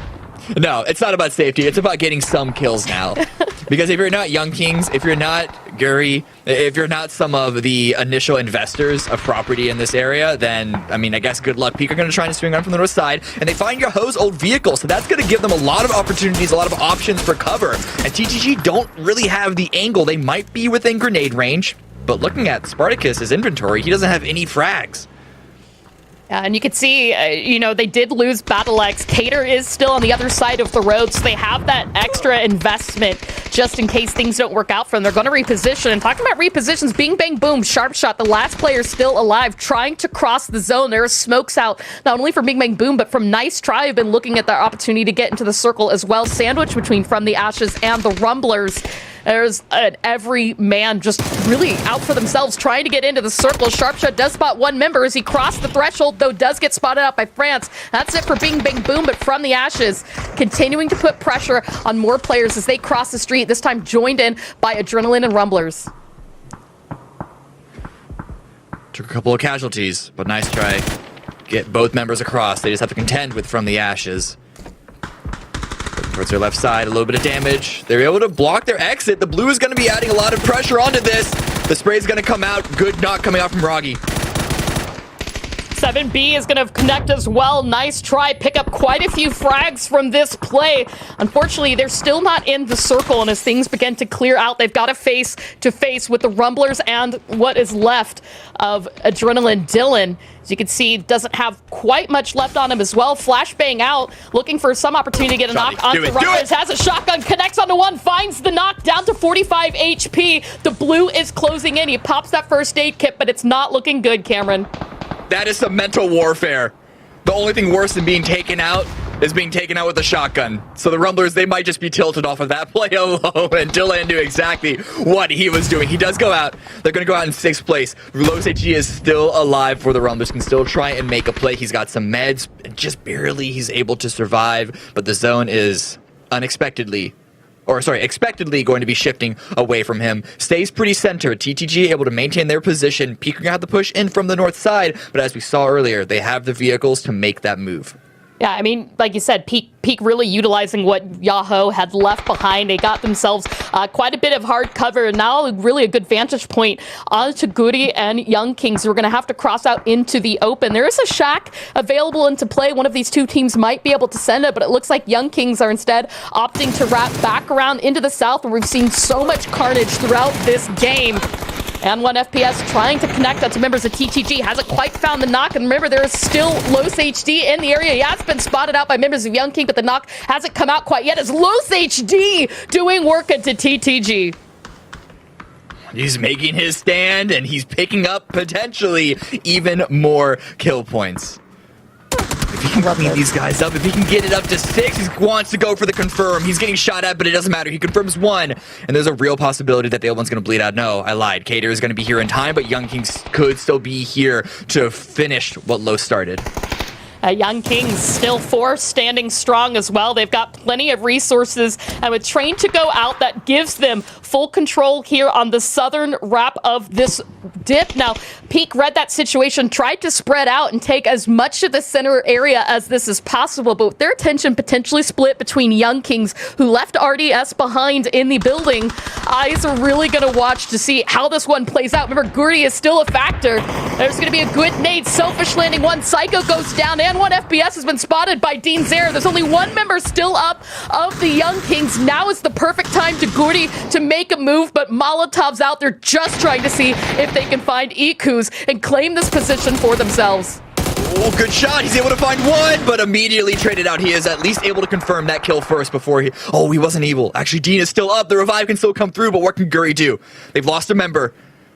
Oh, I think Peak have read this. They sent Arma out early to try and see if they can spot out members of Guri with Fake leading the Vanguard. He's going to go down. That Groza putting in work. They're trying to see if they can find the remaining members. The Kraken leading with the Molotov. It's going to land right on top of Arma. A couple of bullets in, and it finds the knock. Oh, a couple of shots back on the Z-Kraken's location. Needs to play this 1v3 out. It's a tall task, but is he up to the challenge? The revive is even coming through onto Arma. Oh, he's going for center circles. The Kraken trying to get as close as possible to the edge, but the smoke's starting to clear out. Walking up behind the teammate, but he's going to get spotted. Peak take the first victory of the Last Chance Qualifier, and a victory with 8 kills. 8-kill win. That's you like starting things off that way. And what a chaotic round. The fact that we go to Yasnaya, a city ending in the round number 1, I mean, at least this is a good wake-up call for any players that might have slept in a little bit. Missed your coffee, missed your caffeine jolt. This should be the adrenaline that you need. Absolutely. I mean, even my heart's pumping right now because that was just such a wild ending with nonstop action. And to see 3 of the top 4 teams from Latin America coming in strong, this was the narrative that we've been wondering going into this weekend is, can Latin America come out with multiple placements in the LCQ moving forward into the grand finals? And so far, I'm really liking what I'm seeing from some of these teams. Yeah, we'll see what happens when we go into a more standard game where control and positioning is a lot more valuable. Here was really more of a challenge about team play and information gathering. Great play at the end we saw from Lowe's, great play that we saw from a number of these teams, even TTG. I like how they tried to hold that ridge as best as they could. Really, it was just the fact that there wasn't much ridge on the south side. Of course, Peak had a lot more cover on the north side, especially with all those vehicles. But either way, still good opening round. Absolutely. And when we talk about things to do for the good guys, I want to let you know that next weekend, Crafton Change for Good is teaming up with Extra Life to raise money for the Children's Miracle Network. The Destin Charity Showdown will be streaming next week right here on Twitch, September 2nd at 4 p.m. Pacific. Tune in and check out your favorite PUBG partners, duking it out on Destin with all prize money going to support Children's Miracle Network hospitals.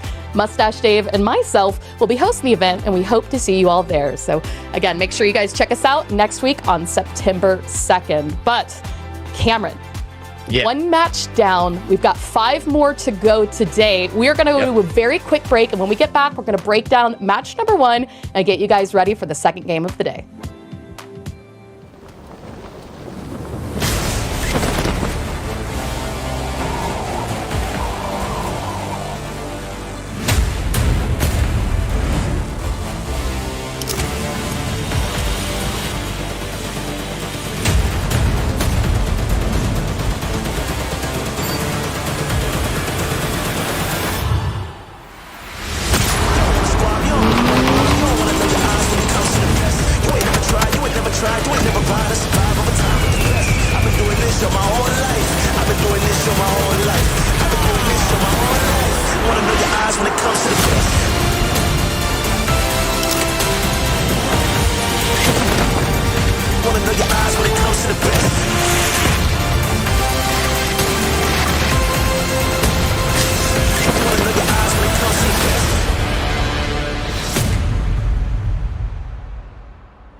After a crazy first match with an urban finish in Yasnaya, we got to get an idea for not only how LATAM was going to play for this, but how they're going to handle stressful situations. I'm Clover, and I'm joined with Cameron Davis. We are going to walk you through the match winner and highlights from game number 1 for the LCQ. Cameron, welcome back.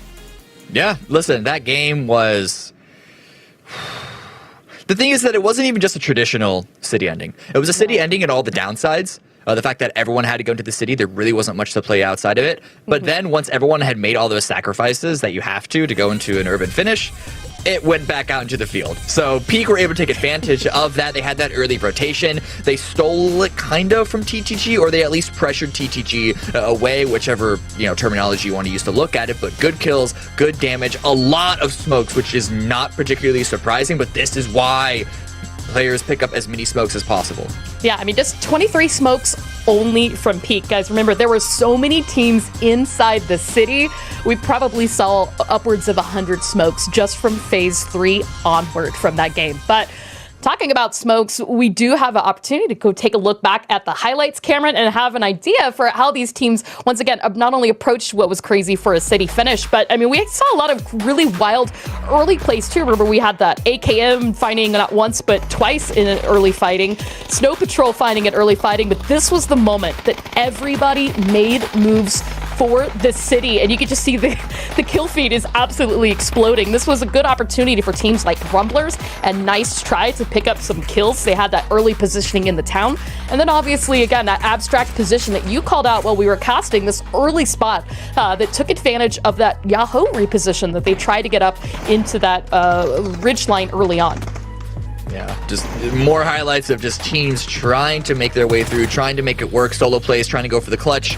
Team plays just trying to go for the maneuver with the blue at their back. Nice try with a good hold against from the Ashes. This crossfire that they had set up was absolutely great. But here is the ending moment. Here is the Groza that saved the day. This Groza put in so much work, and it did get downed eventually. But putting Peak into a 4 versus 1 position, definitely worthwhile, and that's why that weapon can be an absolute monster if you can get it into the late game.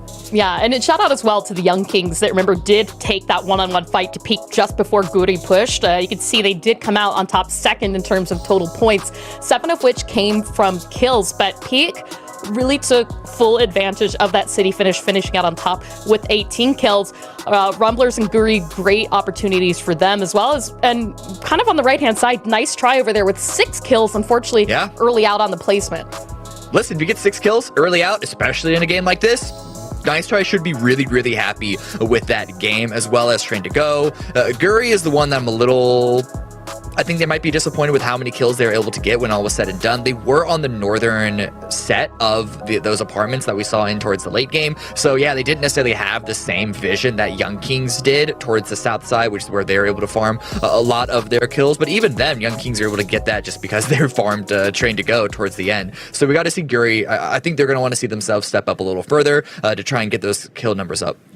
Yeah, I mean, if anything, I kind of liked that we had a difficult circle in game 1. It probably shook off a little bit of rust, a little bit of maybe anxiety that some teams had coming in by giving them that hard match first. And like we maybe even expected from some teams to problem solve very well early on. I mean, my thoughts kind of go to the way Rumblers had to handle that early game. Losing Valiant, they tried to send that 2-2 reposition out to the east. They were able to come back to Yasnaya, play from that position. And as the circle ended up centering on itself, that was really good situation for them to capitalize into. And as we saw them really, I think, at a great spot as well on the north side of the street to try and farm some of those teams coming in from the south.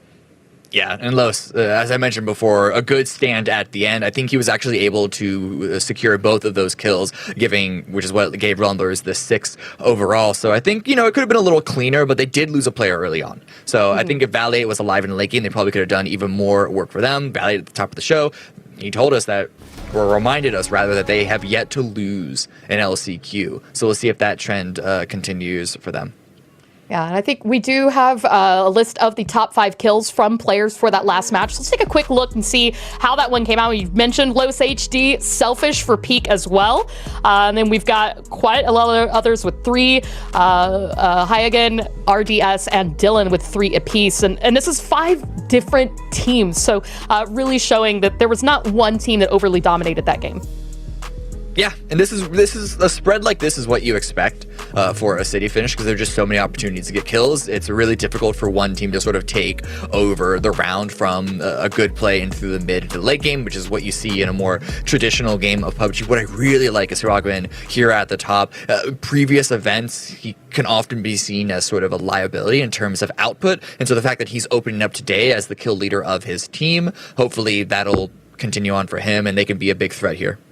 Absolutely. And I mean, now, that said, this was an urban finish game. This is what we oftentimes consider an off game, something that can give us a different performance or a show from what we might see from teams for the rest of the event, as well as sometimes the first match.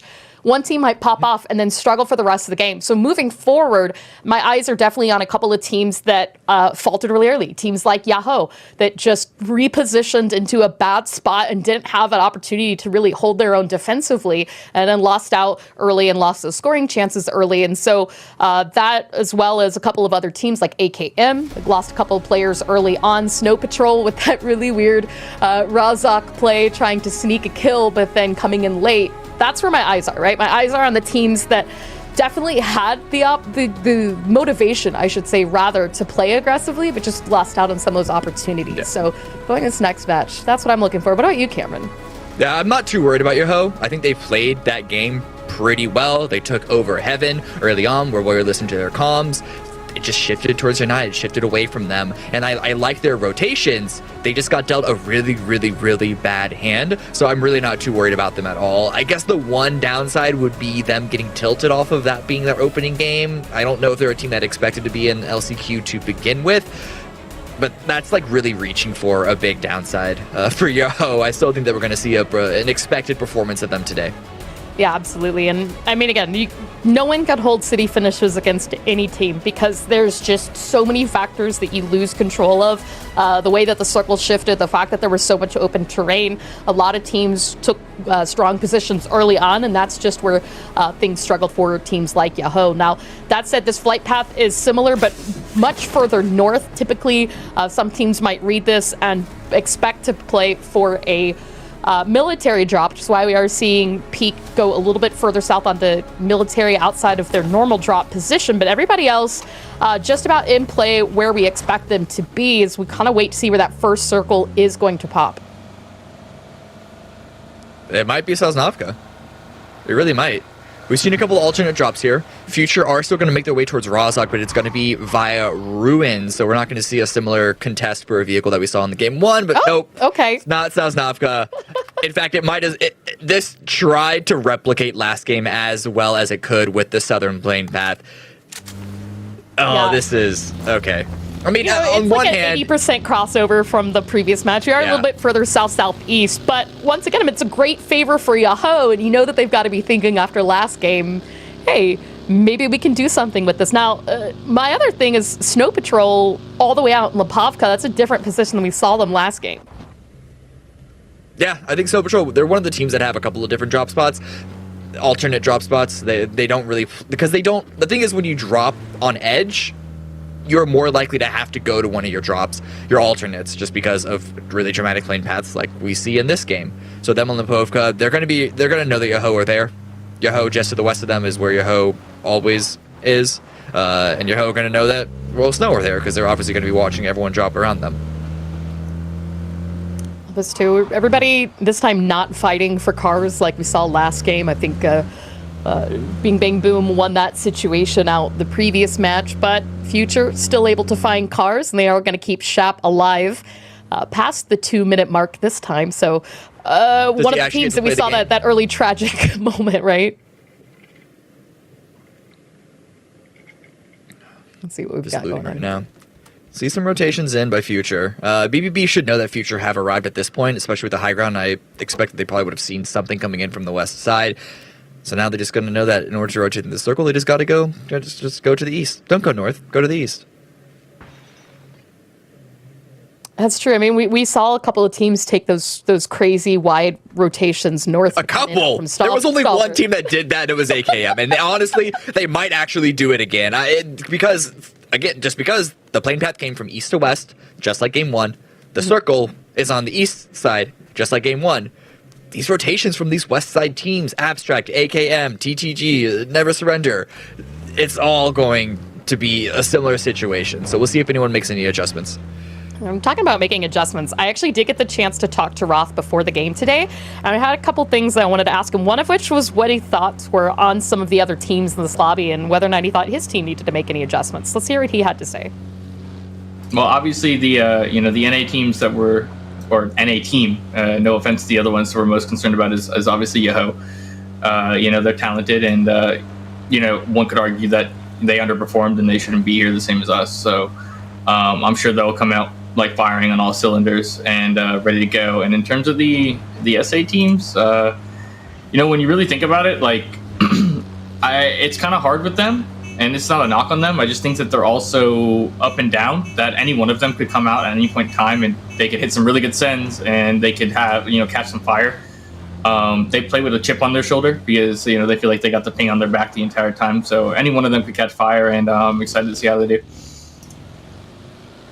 Awesome. It's always good to hear what players have that mindset coming in, or maybe their opinions on some of the teams that they're playing against, because it really helps you break down how they're going to approach these fights. And I'm talking about approach, Bing Bang Boom, a little bit close to adrenaline. It looks like they tried to scout up, see if any or all these compounds were available. It is not. And Dylan keeping that pressure and pushing Bing Bang Boom back away from this rotation. So they're going to have to look for plan B.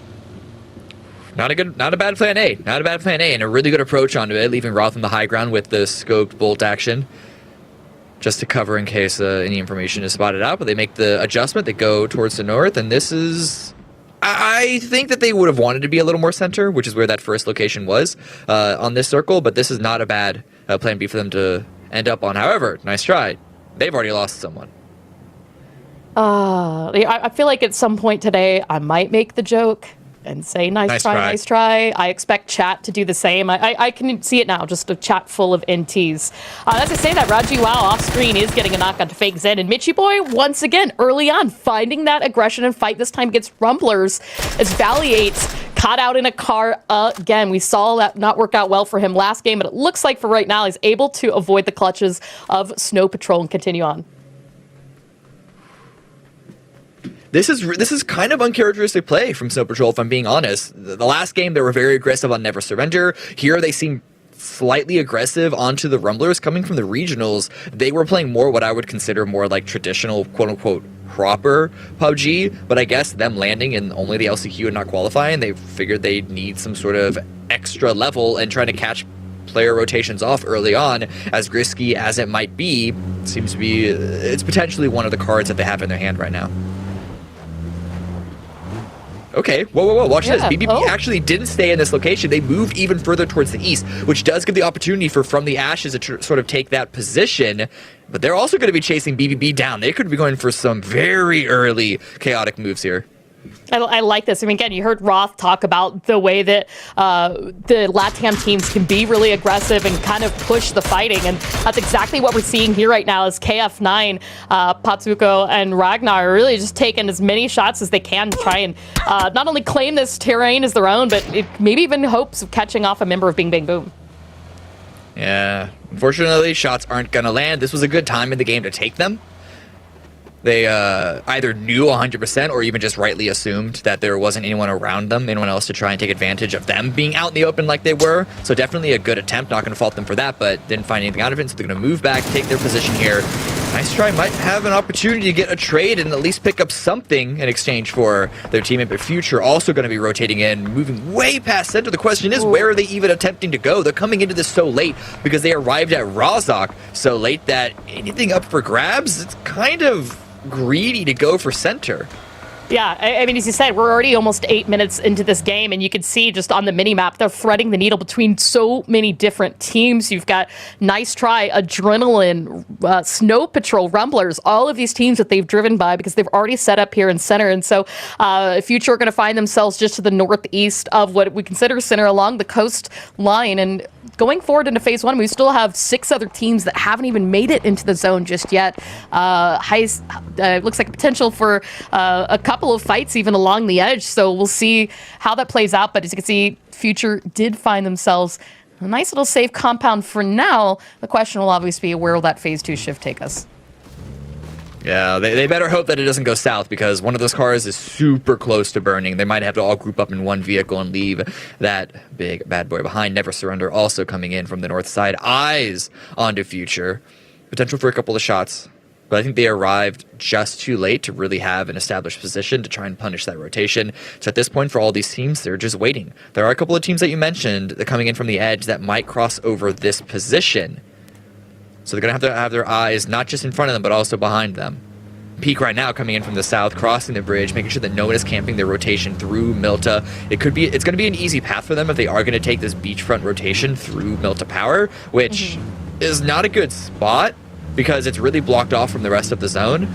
But considering at this point, they're just looking to try and avoid an engagement, it might be the move to make.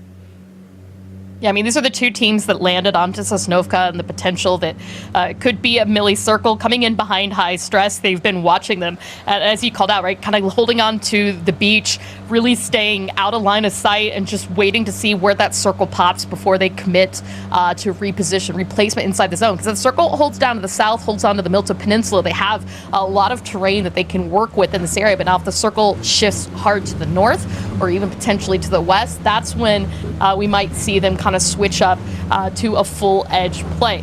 That said, circle moving. Ooh, very quick center up right now onto Bing Bang Boom. Yahoo, nice try.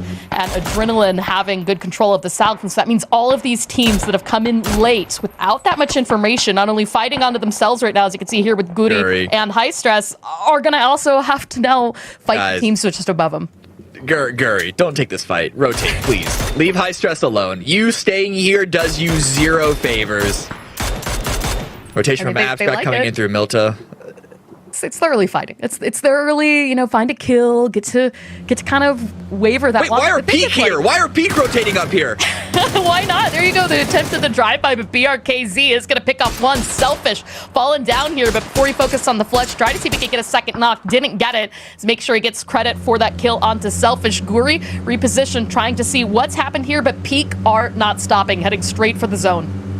I'm really curious on where they're going that they think is so valuable that they're going to send through that populated hillside. Yeah, they don't, they didn't see anyone there, but you have to know that there's going to be teams there, and even if they weren't sticking around to fight, which Guri and High Stress still are, even if they weren't sticking around there, you'd know that there would be danger there. Go up the east side. Moving forward, here we go. The 2 teams, right? They still have to go into the zone. Deal is going to get punished. Karak finds a headshot, and as the Kraken pulls back to try to find a safety position here to get that res, you can see the rest of High Stress coming in to assist Karak as the fight is just going to come to a head. Both teams pushing each other before they push into the zone because they know they cannot turn their back on this until the other one is eliminated. I mean, not anymore. High Stress have gotten so close to Guri. Guri asked for this. Listen. But they can't even go for the revive right now. In fact, that second player had to rotate away. This could be an easy confirm and a second point actually for High Stress.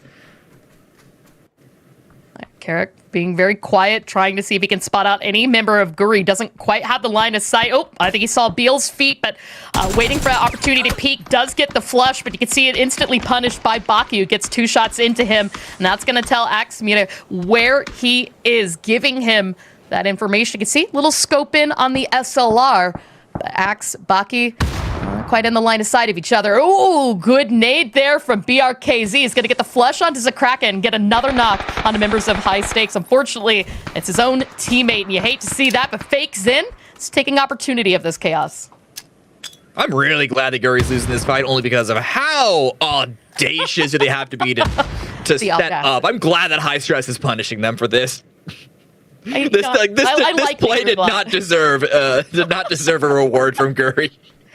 Now here's the question. I mean, the blues coming in, you can see them starting to see that. It's only phase 2, so they can take some blue zone damage. But to me, it looks like, if one of these teams was going to give up and pull away, now would be the time to do it. I just don't know what resources Guri has. Clover. Have to take this on foot? All right. No, 5 minutes ago would have been the time to do it. At this point, I fault them more for leaving now because that means that they weren't fully committed. They didn't push all their chips and they just pushed most of them.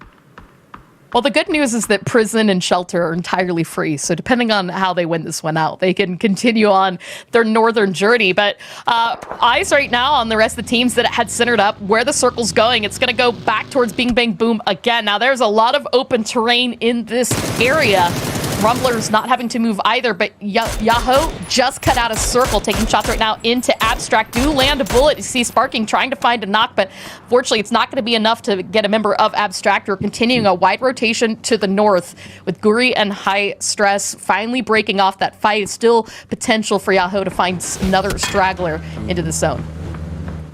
Never Surrender, finding a position just ahead of TTG. They're struggling to get all their vehicles behind cover, protecting all of those tires. Future's like taking a number of shots at them, but I think they're going to be okay. TTG still continuing their send towards the center, but there's really no place that they could go. They might have to either take this dip right here, or the other option would be to contest BBB at Heaven. FTA swinging on past, and Pete's actually driving on in. This dip is not free, and Arma gets taken down. Batlex finding the knock and quick flush. As you can see, potential finding a second member of Peak down very low. Doesn't quite get back on the knock. Karam seeing if he can get HSZ, but it's not meant to be. And I mean, you talked about Peak and just driving into the thick of it. That has now happened twice for them this game. And unfortunately, has split up the two remaining members, Dean Zero, out farther to the west. And you can see now being punished by Bing Bang Boom for driving too close to them. It's going to take him also within shooting range of NS and TTG. No one's challenged BBB's position just yet. But it's going to happen at some point, whether it's one of the final few teams that needs to make their way into the zone like High Stress, or on the next zone. They're going to have to contend this, protect this at some point. Yo-ho, they're picking up the kills that they missed out on the opportunity of last game. Nice try, about to be sent out of the lobby in 16th place. Should you do it, Clover? Is this the time? Is it? Nice try. Nice try. Nice try. NT. But there you go, Yahoo. As you said, they missed out on points. They had 0 the first match, sat at the bottom of the leaderboard at the start of this game, now slowly climbing up. But, I mean, Cameron, this is only the second match. It's a very, very close leaderboard between 16th and pretty much third place at this point. So in terms of kills, there's a lot of opportunities for change-up going into this match. And as we can see, High Stress had a high-stress fight earlier on with Guri, have managed to completely recover from that one and are hanging on to the edge as we wait to see how this circle plays out. Because, again, this is a lot of open terrain, and what compounds are available are most certainly taken. And so for them to take this fight a little bit slow and patiently and wait for an opportunity to push a compound for that long-term fight for this game, I think is really the play that we're seeing from them right now. High Stress, they're a team from Open, so the fact that they were able to have the mental fortitude to correct their positioning in the blue, that really rough situation, fighting with another team and no way to really retreat, and then rotate into a solid area and try and take these fights. Like, this is definitely what you really like to see from new players trying to enter the scene. Whether they can break any further than this, it's gonna be tested, because Young King's trying to roll up under their position, but immediately turning around. I mean, really, the way that the circle is shifted, there's only about 7 or 8 safe places to play from. And with 15 teams still up and alive or anticipating potential onslaught of carnage, just teams might finally try to push Heaven as well as Mansion. That really, I mean, any opportunity to try and play edge here is also already taken up by so many different teams now. We're seeing wraps and rotations from multiple different squads. Yahoo don't quite have a foothold in the circle yet, but they do have line of sight. Now the rotation coming in from Snow Patrol. Balefloss landing a couple of shots into Camberghini, who's leading the charge for Snow Patrol, finds that knock. Blue is actually going to be the one to get credit for it, but Balefrost makes sure to clean up that kill. For Yahoo, and I think as he hit that shot, it looks like it was actually a trade out. Sparking gets a headshot onto Sky, and just like that, all of Snow Patrol going down, and that is a big leap for Yahoo on the board now with 5 kills. They weren't able to get that kill on a Camberghini. It was actually the blue that did the final tick. Oh, feels bad. But still, Yahoo, those kills, they're coming their way.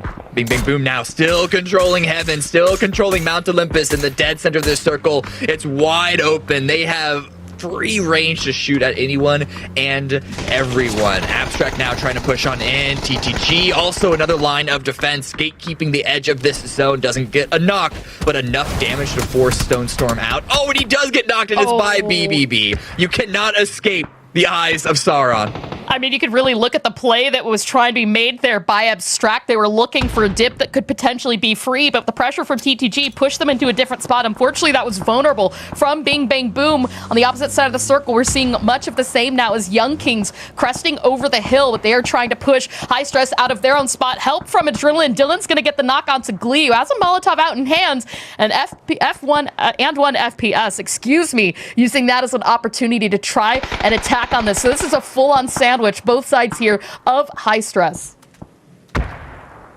NA trying to look for a spot, trying to look for any opportunity to get some damage.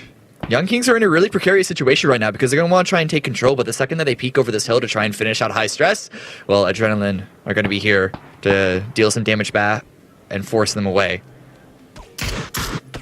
Picture-in-picture, a lot of carnage happening on the north. Yeah, it's a battle of the dips, and what dips are and are not free as we watch the picture-in-picture down.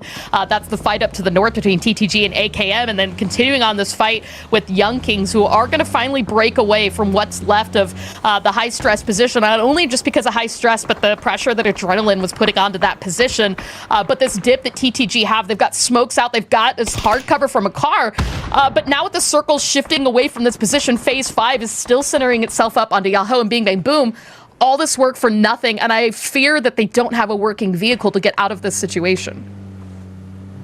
Honestly, you might be right about that one. If it's working now, it's not going to be working for much longer because everyone is just trying to and get that dip as a leapfrog position. Here comes Young Kings rotating away from High, rotating away from Adrenaline, and they're going to try and pit themselves under BBB, but never surrender. Already here. Instead of a pit, it's a sandwich that they have found themselves in the middle of.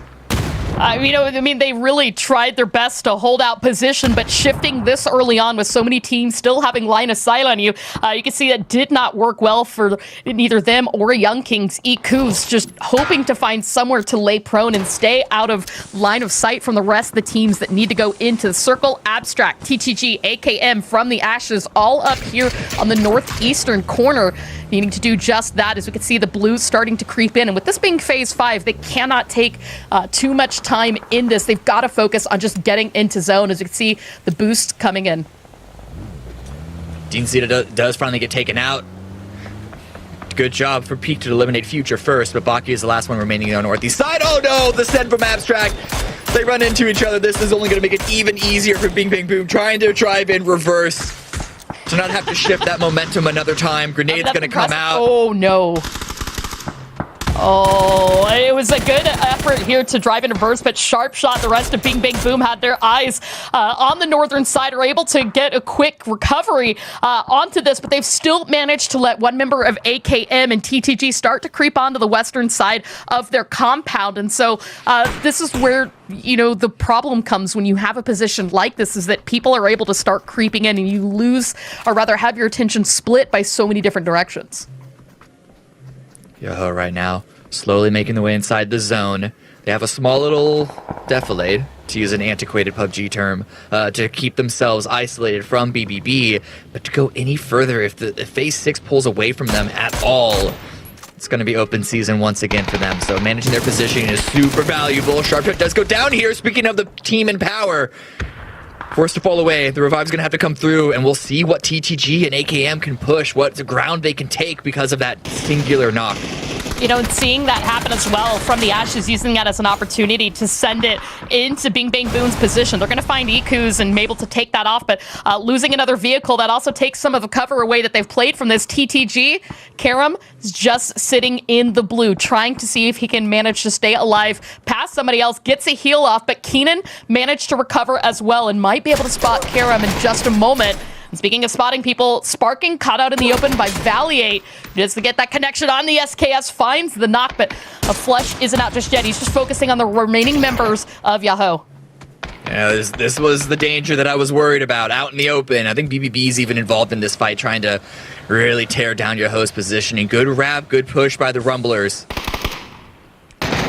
Oh, I love this. You got to send the whole team to take care of the one straggler on that position. Roth playing anchor in the southern part of their compound, trying to make sure that From the Ashes doesn't wrap back around. You can see he's got the high ground, watching just behind the container to see where the rest of From the Ashes come from, and calling that information out to his teammates that are wrapping wide as we get that overhead point of view. Top 4 teams coming into the final part of the match, and Sharpshot finds a headshot onto Ragnar.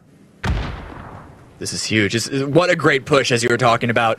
Roth as well, giving so much information, listening, and now he's able to peek over and really become a big threat. This is clinical. This is, dare I say, almost perfect by Bing Bang Boom. 11 kills. It's going to be extended even further. The only big threat is what can Adrenaline and what can Rumbler see, but it looks like those two teams are paying so much attention to each other that it might just be a free team fight one. Yeah, I mean, Nate and Greta the Goat on Adrenaline have been relatively quiet. I think we've seen Nate take a couple of shots out in this direction, but there is a lot of open terrain between them, between the Rumblers, and this position that Bing Bang Boom and From the Ashes have. And you can see Keenan really looking for any angle on the remaining 2 members of From the Ashes to make sure that they don't continue to give them a threat, so they can turn their attention back onto the Rumblers. But Bing Bang Boom, they're already looking for that next spot in the zone. This is the thing. Where do you go? We've already seen the spot be such a bad place to pay from so many teams, but it looks like Bing Bang Boom is going to take a chance on it. I just love the fact that Keenan was fully prepared for a drive-by. But, From the Ashes, they looped all the way around. They rotated up the east side and have even taken the high ground away. This is not in the zone, or Patuko is. Hyogman is not. He's got an 8. He's only alive because, I mean, yeah, I suppose, but he has to wait for his teammate. You got to wait for the perfect opportunity to use it. But at this point, BBB should know that they've been out. Are you going for it? Are you getting that AUG? It's yours, Gats. It's yours if you want it. Nah, he's staying with the barrel. Good kid. Good call. Yeah. You know, I asked a lot of players what's their favorite PUBG loadout, and for AR, almost all of them said barrel, with just a couple of switch-ups between DMRs. I saw some SLR love and some Mini 14 love between them. I like this split by BBB. At this point, they know 100% that FTA are going to be on the high ground. There is no other place for them to be. And there's only 2 members there. So BBB could start to try and put a little bit of informational resources on the south side, but they hear the shots and none of it's coming their direction. So they know as well that Rumblers and ADR, they're just going to be shooting at each other. Everyone is waiting for phase 7. Oh, here's the grenade. Here's the grenade. Oh, there you go. There's actually going to be the gun that got the knock. The grenade wasn't quite in good position to get the follow-up flush onto Sharpshot, but as a circle pulled away from this position, Bing Bang Boom have no other choice but to start and think about how to get into the late game. As I say that, though, Roth is not ready to leave a man behind and repositions to try to get the res onto Sharpshot. As we see From the Ashes not yet wasting this opportunity. And with 30 seconds to go to the circle moves, they need to make moves to start moving. Keenan finds one knock. Can they find the remaining member of FTA as the flashbangs start to come out in force? Roth with the AUG, though, ready, waiting to knock that final member. But still remember, Rumblers taking shots in this direction. They've got the circle. Adrenaline also at threat of getting in. Rumblers, they're not just taking shots, they're taking position. They actually sent 2 of their players, Los and Waldo, towards the north. I mean, Keenan had a great cover to allow the Roth revive to come on through, but Pachuco still remaining blue is coming on. NBB are distracted. They have to move south, but they need to worry about their north as well. Oh, there you go. I mean, that high ground, that's what's so dangerous about it. But the problem is, as soon as he peaked, Rumblers had that line of sight and were able to punish. 5 kills to them now as their eyes completely turn focus onto Bing Bang Boom. And that is giving Nate an opportunity to creep in for Adrenaline. Los HD is only focused on the team in front of him. That is Bing Bang Boom. But again, the res pops off, still standing as a 4-man. Oh! He spots Greta, but just too late. It's actually going to be Nate that gets that knock, and now within throwing range of that nade, looks to find a flush. The light show miraculously staying alive. Well, Nate as well, just barely getting away from lethal damage of that grenade, forced to run back. They have to give that positioning away. Greta trying to keep eyes on the north side because Bing Bang Boom, they're still 4 up. They get the revive every single time, seemingly, and they're inching closer and closer. But they don't have a lot of cover. 12 kills. The vehicle send, they want to take that rock. At least want to make sure that Greta doesn't have a good, strong presence here. And you can see now, I mean, all eyes and attention onto Adrenaline from Sharpshot, but his helmet badly damaged, his vest badly damaged, so he needs to be really careful on these peaks. Greta could do quite a lot of damage, but it looks like she's actually getting shot by members of Rumblers still, so being pinned down, that means although she not be able to move, she could still call out some of that information onto Innate, and that's where these smokes really coming in clutch. But with Light Show getting a knock onto Innate, Sharpshot reading that the kill feed and taking an opportunity to peek Greta, knowing now that she's all on her own outside the zone. It's also the circle. It shifted just enough towards the southeast that Greta is out of this, and BBB also need to worry about making their way towards the east side, which means that the second Greta gets removed, BBB are going to have plays to make, but they need to keep one player, in this case Sharpshot, eyes on that rock, which means that the other three are going to have to contest with the entire 4-man group of the Rumblers.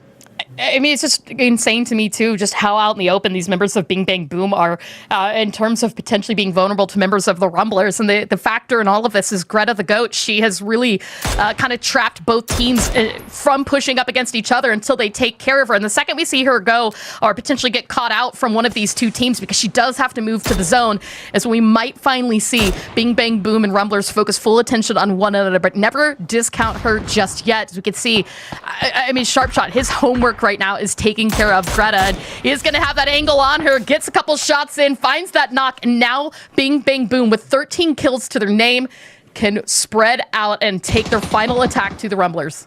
There's another tree. There's a small little ridgeline that they can hold there from the south side. The Rumblers haven't been able to do much with their position. They've just been waiting out this entire situation.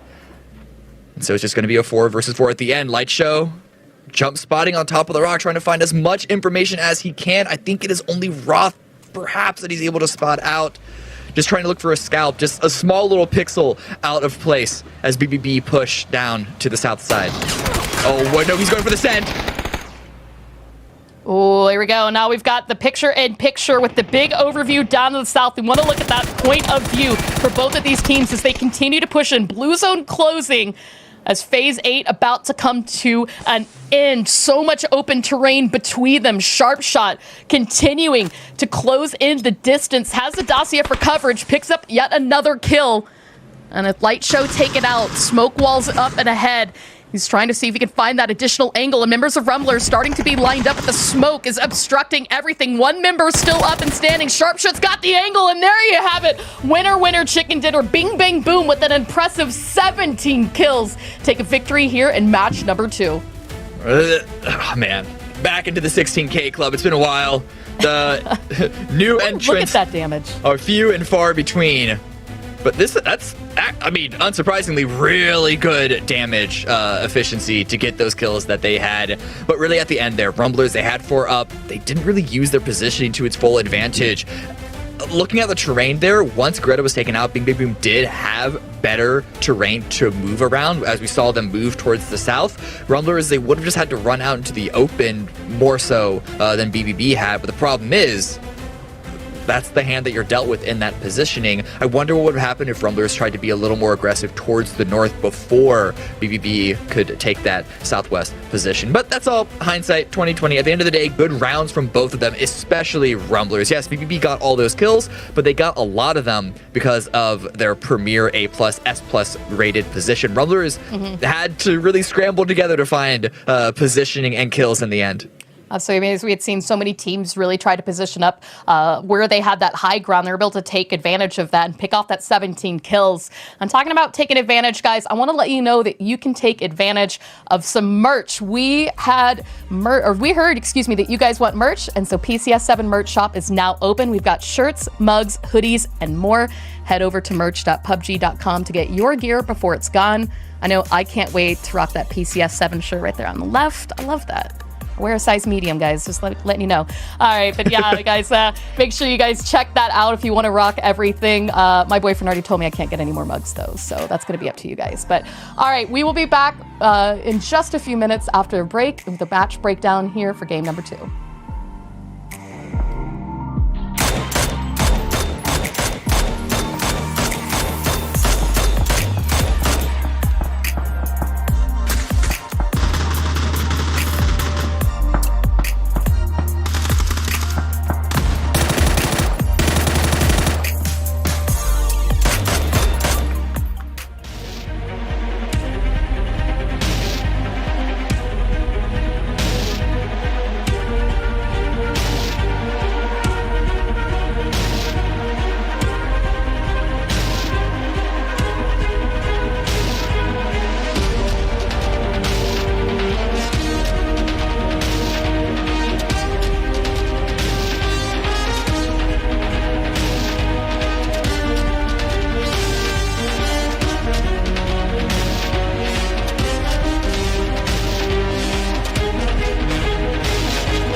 where technology expands your horizons.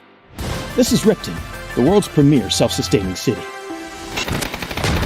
We at Tithonic Industries pride ourselves in our ability to provide a completely energy-efficient way of life. We've developed top-of-the-line energy facilities scattered at key points throughout Destin, providing power to the entire region. Explore the moss-covered waters and the quaint villages to the north, the dunes to the west, and all the attractions in between. Now, that's only a taste of what our city has to offer. We at Tithonic Industries can't wait to welcome you to Destin, where technology expands your horizons.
All right, guys, we are 2 games down, and bing, bang, boom, popping off with an impressive 17-kill victory are showing us absolutely how it's done. I am joined with Cameron Davis, and we've got 4 more games of play. 1 more Erangel up on the cusp, but before we get that far, I want to take a chance to review that previous match. Cameron, obviously we had a city finish the first game, but this one felt almost even more wild and chaotic just in the way that the circles were really bringing teams onto each other. Bing, bang, boom, taking full advantage of it. Yeah, and listen, yes, they got gifted that position. The circle stayed on them for the majority of the game, and they really farmed out as much as they could. What turned this from just like a good game with a solid advantage into a great game from Bing Bang Boom that they could get the win with all 4 members still alive is the fact that they were able to keep all 4 members still alive. There were 2, maybe 3 times that I thought in my head, oh, surely that player is going to get taken out. They're not going to get revived. That's way too out in the open. But this team play from BBB looks to be on this next level. They're in the LCQ partly because they made the change back to Keenan as the main IGL, and there was likely some teething issues. They brought a new player. Like, it's all understandable why they weren't playing at their full level in the regional playoffs because of these changes. But if this is how they're going to be playing going forward with just this constant back and forth with solid teamwork, like, I'm really excited. Yeah, absolutely. And I mean, again, the first game we talked about LATAM and the Latin dominance. This time we had 3 North American teams. So I feel like it is anybody's position or game as we take a look at the highlights from this match. And right off the bat, you can see that position that Bing Bang Boom have 3 kills already to their name. They're catching Abstract here as we saw that impressive reverse backwards driving. And you can see off in the distance, TTG, AKM also in their vantage point. And this is where a lot of those kills came from. Yeah, but at the same time, this wasn't particularly free for players. You saw that peek out from Sharpshot. There was a real opportunity that Train to Go could have really traded that fight out, but just the management, the constant back and forth, the not over peeking out, deal damage, fall back in. And then the revives like this. Look, Keenan had that angle, did not allow Hiragan to spoil that revive. I'm lost for words at this point. It's just pure emotion falling out of my mouth right now. It's beautiful. Yeah, and I too, this open vantage point, I mean, I was worried. I thought this could be the opportunity for Rumblers to have just completely taken advantage. They looked like they had such a stronghold in the zone, but such a strong factor in this late game was Adrenaline with Innate and Greta the GOAT.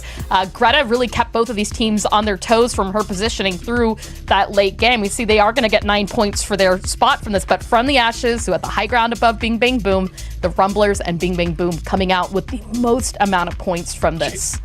Okay, don't include Rumblers with Bing Bang Boom. Look at the point gap. Bing Bang Boom got more than twice the points that Rumblers did. Rumblers and From the Ashes, both of them played this very, very good. Getting double-digit points. Adrenaline just barely there on 9. Good rounds. It's just Bing Bang Boom is overshadowing everyone else from that performance. All right, now we can see the overall standings. We're 2 games in, 31 points to Bing Bang Boom. As we did see, most of that was from the second match, but Peak also found an opportunity to get a couple more kills, 22 points for them. Rumblers just behind them at 21, and Young Kings 16. This is our current cutoff, but look at this. Young Kings and From the Ashes are also tied with 16 points, so it is a very close game for a lot of teams. Only the top 4 are going to get that opportunity to move on to the grand finals. And this last match, 8 points, all for Yahoo. That was the only points they've gotten so far. They had a 0-point game the first match. And AK Gaming, AKM that we pointed out earlier on as a team to kind of watch from the LATAM region, also struggling so far in the beginning. Yeah, listen, for Yahoo, 8 games in 1 match, that's a really good sign. Everyone has a donut every once in a while, right? For AKM, the one caveat that I would have to give them is, as we mentioned, plane path east to west. They drop on the west side. The circle is all the way back on the east side. That's going to make rotations very difficult. And to have that twice in a row, maybe if we see a more favorable circle for them, or at least a less disfavorable one, we can see them try and get more points out. Because in their regional playoffs, they actually did a pretty good job of scrapping and getting a couple of kills here and there. It just doesn't seem to be enough, at least so far today.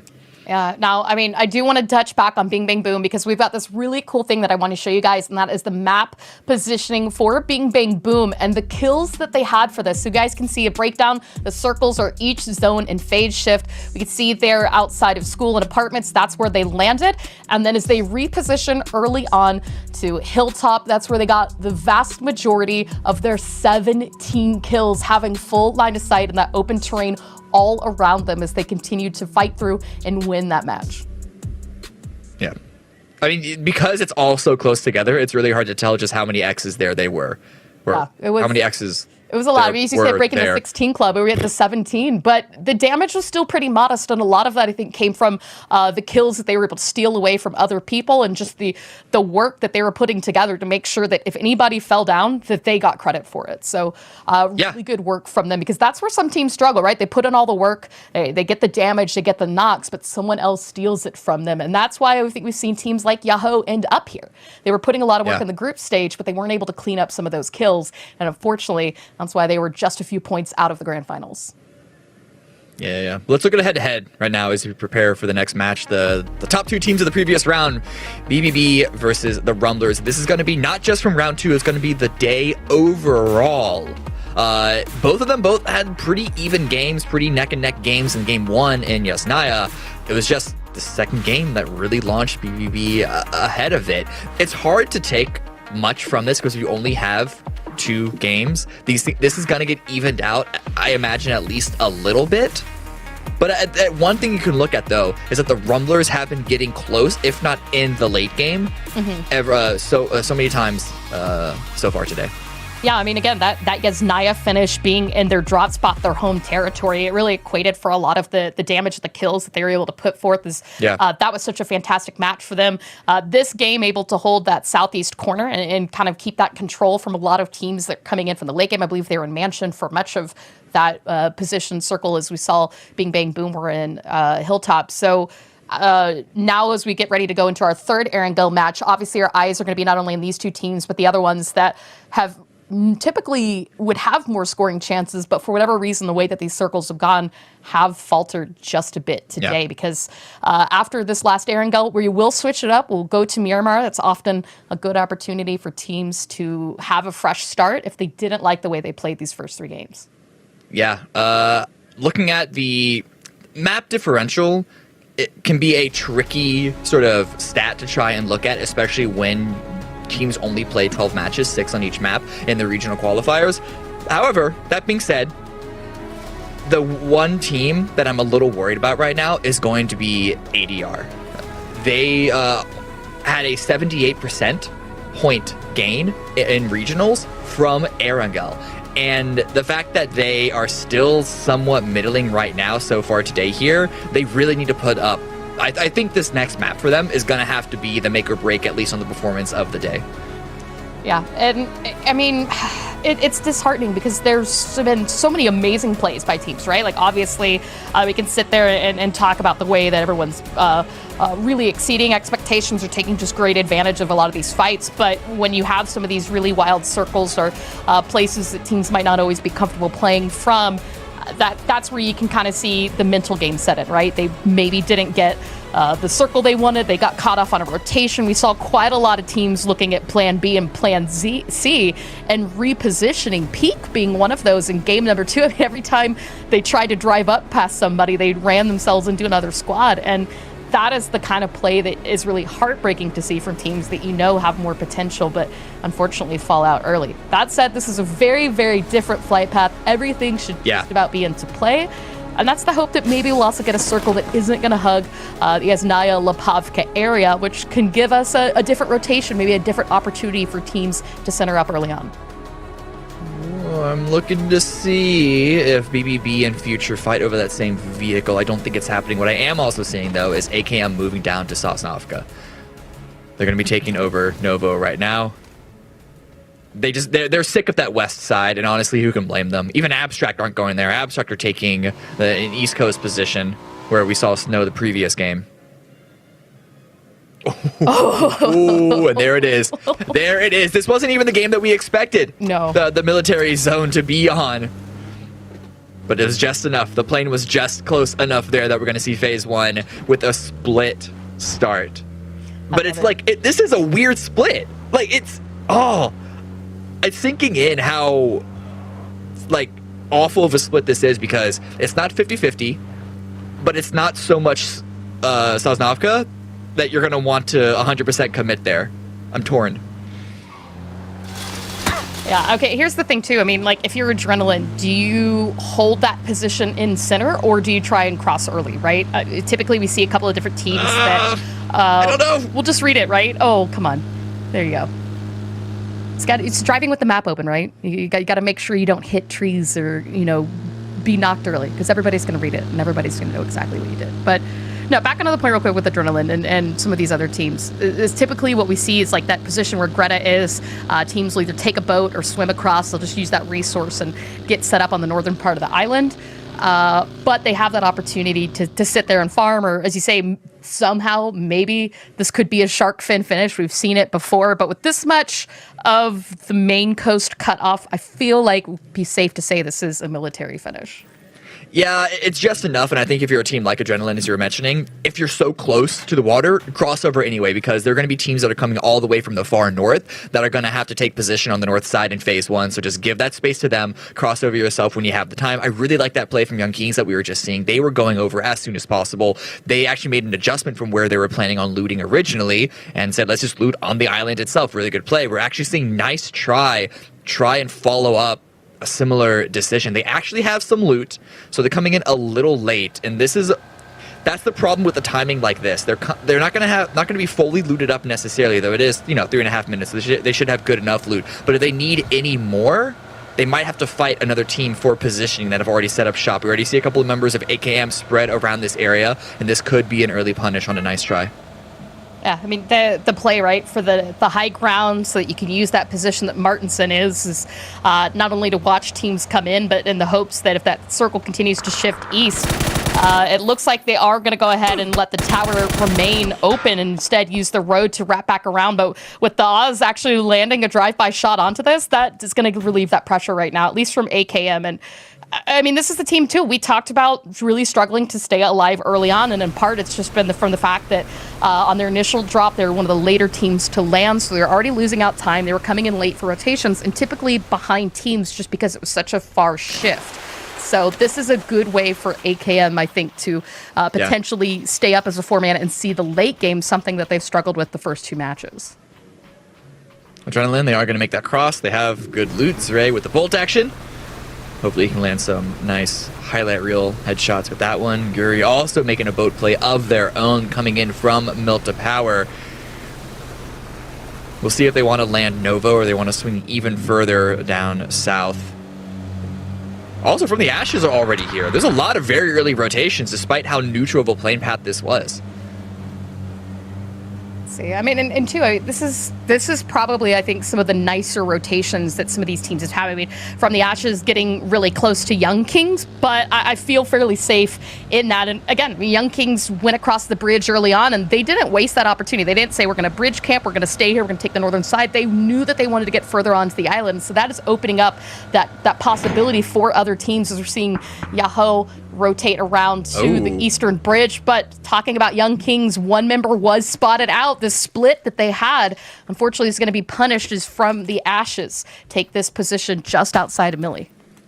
Yeah, that's the downside with trying to go for a full box split that Young Kings did. They were so greedy with their positioning. They tried to play the numbers game. They just hoped that any sort of presence would scare a team off, but didn't scare from the Ashes off, and now they got to play as 3. Yahoo also moving on in.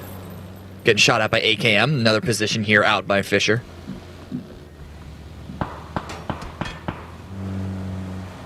Spark can continue to drive on through, though. No real casualty coming out from that front, coming out from that end. Problem is, they're running directly into nice try, some good shots from the high ground.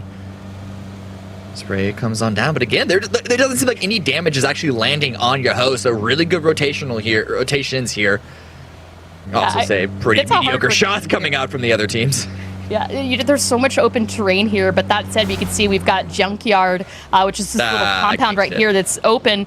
Accidental spin out there from teammates getting a little too close. You can see Punij and Shenboy are going to take this position. I'm not sure if they're going to completely, fully sit this one up as a 4-man, but again, just beyond this, from the Ashes, have that compound. And so, depending on how we see Yahoo take that spread, because they do typically like to have a 2-2 here in Phase 1, could prove a little bit vulnerable. And as you can see now across the bridge, Bing Bang Boom along with NS also a little bit of a standoff as both teams looking for opportunities to get across, but Bing Bang Boom are going to continue punishing, maybe even farming this for teams that are looking to come West Bridge.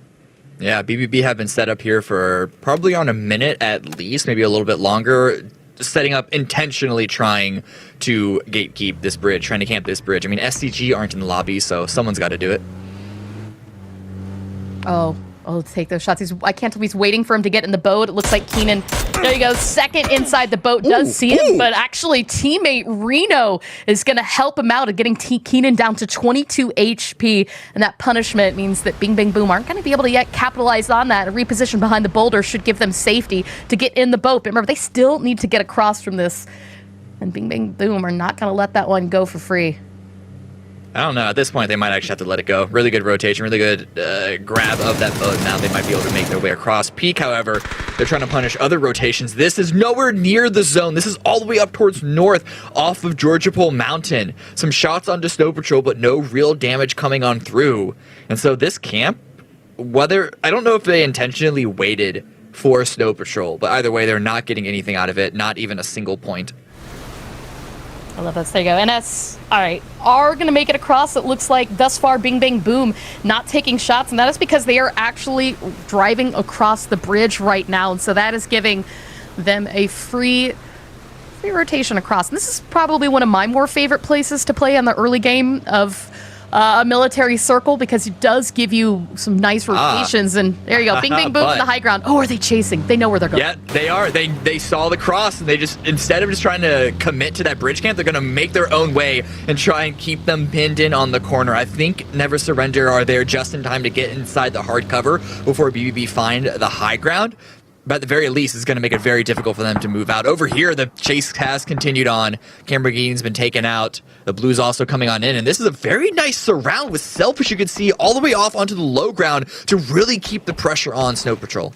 I like this. I mean, they're repositioning and trying to see every angle that they can get. HVZ is going to get a headshot onto Sky. Immediately throwing that Molotov, so he gets the flush as Lamborghini. He's also been taken down. That's 2 members of Snow Patrol that have been punished for this. And you can see now, as more members try to make a move, that is now Sneezy that's been taken down. And I believe it's only Mitchy Boy still up and standing. He's lying prone just outside of this fight. So Peak should be able to clean this one up.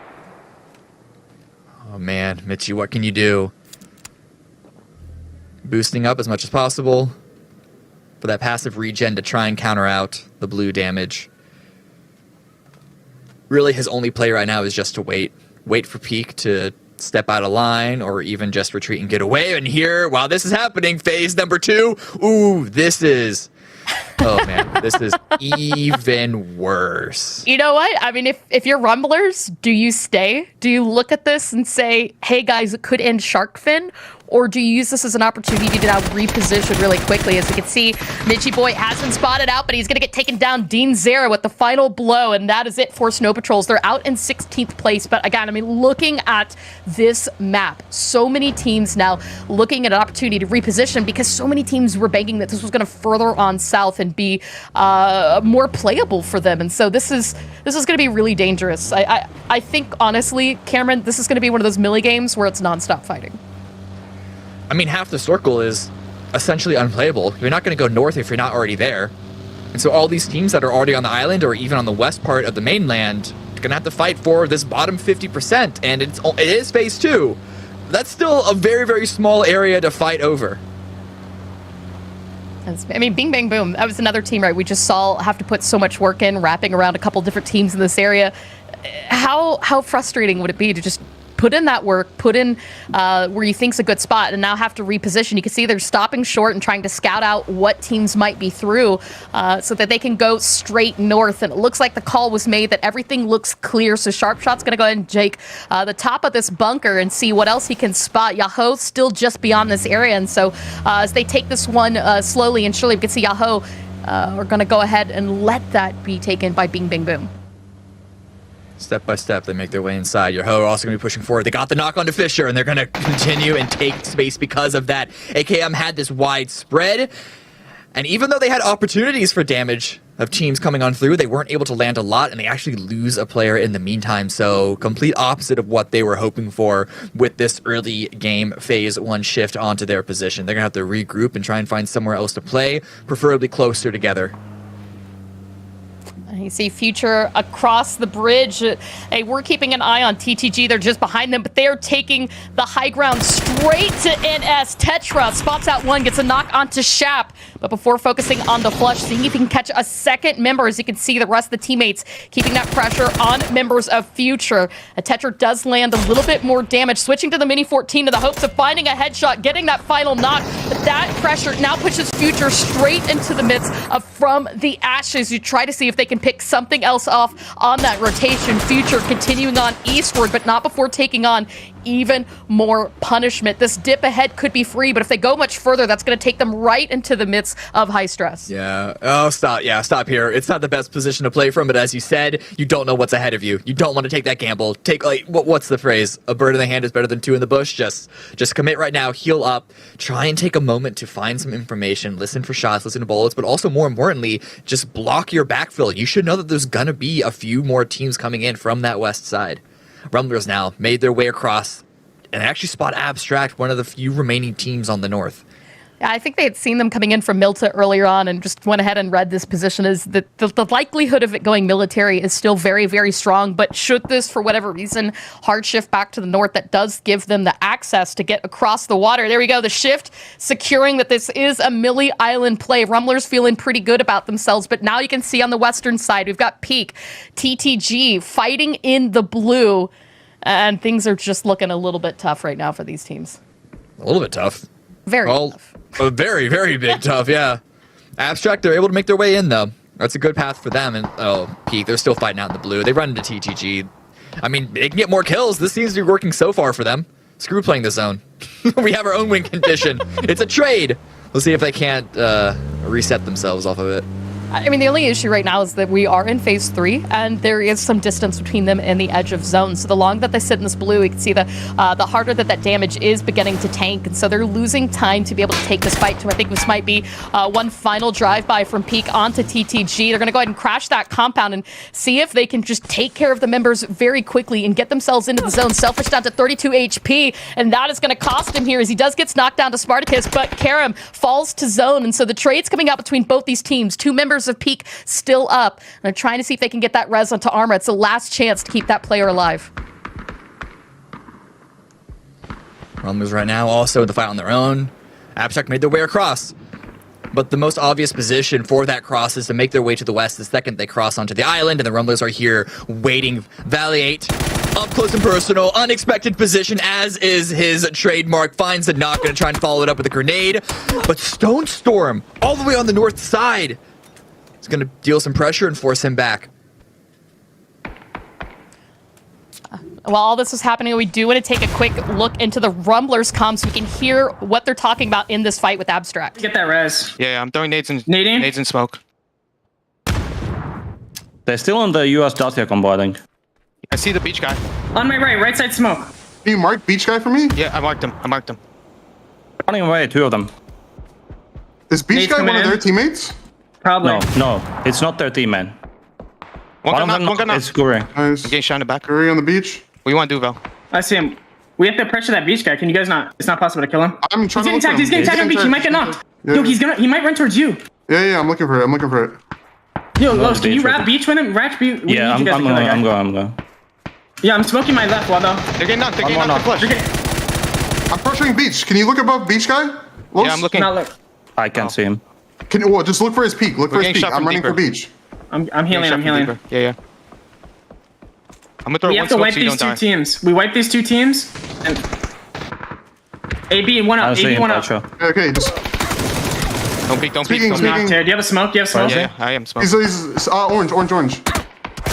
Fuck. I need to heal Lytra. We have to run back or something. Might get naded here. Yeah, I know. We can't run back. We have to fight them. Okay. So we can cross. Smoke cross. I'm healing. I'm throwing smokes in front of you. It was AB. Throwing smokes in front of you to block their vision, Val. Okay? Yep. We have to fight this team unless we think we can make a play elsewhere. Can we make this play? Am I way playing? Or no? Nah, we should fight for this. Just wipe them. Yeah. I'm healing right now. Nade's coming in on our right. I'm getting. You're gonna utility right now? I'm holding over. Yeah, give me a second. I'm healing. No, Lytra, you're gonna peek for them. Yeah, I am. Where are they in the bowl? Yeah, I see them bowl. 2 guys, my mark. I have 0 lethal, Waldo. 2 of them far. My mark. Super far. Hit twice on the US, my mark. Exact. I need to pick up this. Super far on my mark. We can take their cars and cross later. Yo, I'm going to the left. There's a nice dip here. They're still playing the US combo right now. My mark. And there's people left. Lytra, you're gonna move. They might be driving. Yeah. 2 driving. 2 in that car. Yeah, they drove away. They drove over the hill. Yeah, we have our car. One's still running on foot. My mark. Peeking the hill right now. He's running over the hill. They're gonna take Prio ahead of us. Can we drive? Waldo, can you come? Yeah, I'm coming to you now. Can we take both cars? No, we can't. We need one. No. Wait, Waldo, look over me. I'm gonna try to get a knock while they drive. Look over. Because we have to kill them, and then we can play Forest. These cars. They're still in this fight with Guri. They still have a lot of ground to play for, but Guri seemed to be rotating away. What I like most, though, about those comms is how important it was to get rid of Stone Storm. One player really made their position very insecure. Trade 1-for-1 right now in the fight that's still going on. Absolutely, and I mean, they kind of learned their lesson the previous match with Greta the Goat, and so as we heard, really making sure that that was the priority, take care of Stone Storm. The second that he was taken care of, though, was an opportunity for Guri to pull back and recover. And you can see now the pressure. The Rumblers predicted where Guri are going to go. They did manage to catch out one, but you can see the picture in picture. This is the west side of the zone. We have 5 different teams all vying for the high ground here on the edge of circle. And it is pure chaos as high stress, bing, bang, boom from the Ashes, NS and NT all tried to take that position. Rumblers backing away. Now we're here on that west side. BPB trying to defend this position. Keenan just got revived. But there are so many teams all surrounding them. A lot of hard cover they need to manage with. The good spray comes down. It's going to be one more knocked for high stress. And Roth, he got shot, but he is not backing away. And this is an opportunity now to clean up some of those high-stress knocks. As you can see, that Molotov should just about be landing on top of that opposite member. Meanwhile, that fight we were anticipating for the Rumblers now switching up this time to AKM, but it's going to be Alir and Martinson that get knocked down. Damo trying to find another angle, but that fight was onto Yahoo, and so as the punishment from Yahoo comes out, it actually looked like Rumblers are in a position to do something about it, but now being backfilled, adrenaline behind them, and Rumblers finding themselves pinched in this spot. As you see, smokes out in terms of recovery and cover for them. Yeah, and they're going to have to get show picked up as well. Great comms. Great awareness from Yahoo. They should have known that Rumblers were here in that fight with AKM. And so good job pushing over and making sure that they don't get the room to try and restabilize themselves. But time is of the essence. The circle swung all the way towards that west side. And as you mentioned, Clover, Abstract are just waiting, mouths dripping with saliva, waiting for these kills to come their direction. And all the throwables. When we heard the talk about utility from Rumblers, when we listened into their comms earlier, unfortunately, Waldo getting taken down by Balefrost. We could see still the punishment from Adrenaline at Far. All of those SLRs are out in the hopes to pick something off here, but Light Show and Los HD have a bit of coverage from the hillside, and the best point for fighting now is to send it to zone, and unfortunately that means sending it through Yahoo. Circle, though, did shift further out to the west, and we can see Bing Bang Boom did finally fall from the Ashes, and High Stress winning out that western fight. Peak with 12 kills, absolutely insane, considering where they started all the way on the north side fighting in the blue. Yahoo backing away, or rather pushing towards the zone because the blue is pushing in on them, and as they know, Rumblers are likely going to be backfilling behind them.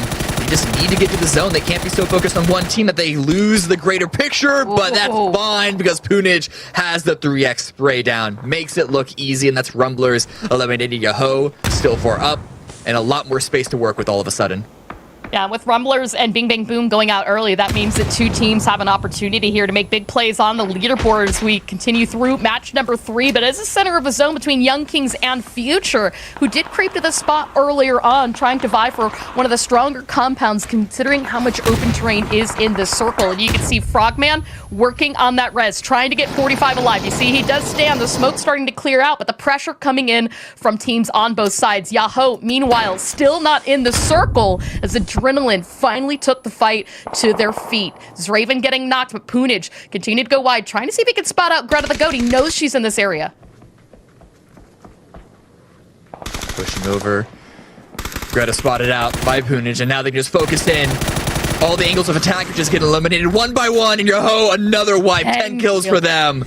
And the fact that they haven't lost a single person yet, I don't even think anyone's been knocked for this team. That's going to make them an even bigger threat come the late game, because now they are in phase 5, even if the circle swings away from them. They're on a killing spree right now. They're on the momentum. They have the movement. They can just break their way through any situation, it seems. I mean, they're the only team as well that is still 4 standing coming into the almost late game as we close out the mid phase 5 coming to an end, and we'll see where this circle shifts. Peak with 13 kills of themselves, left Selfish early on, and now the circle is going to pull just to their north. They've got plenty of trees for coverage, but this could potentially pull a fight into Guri, depending on how Yahoo takes this rotation. We could see these 3 vie for that strong south position. Ooh, Punij spotted out. Tax pulls at the SLR, lands some good shots, can't quite confirm the knock. But they're going to keep pushing this. At least a little bit.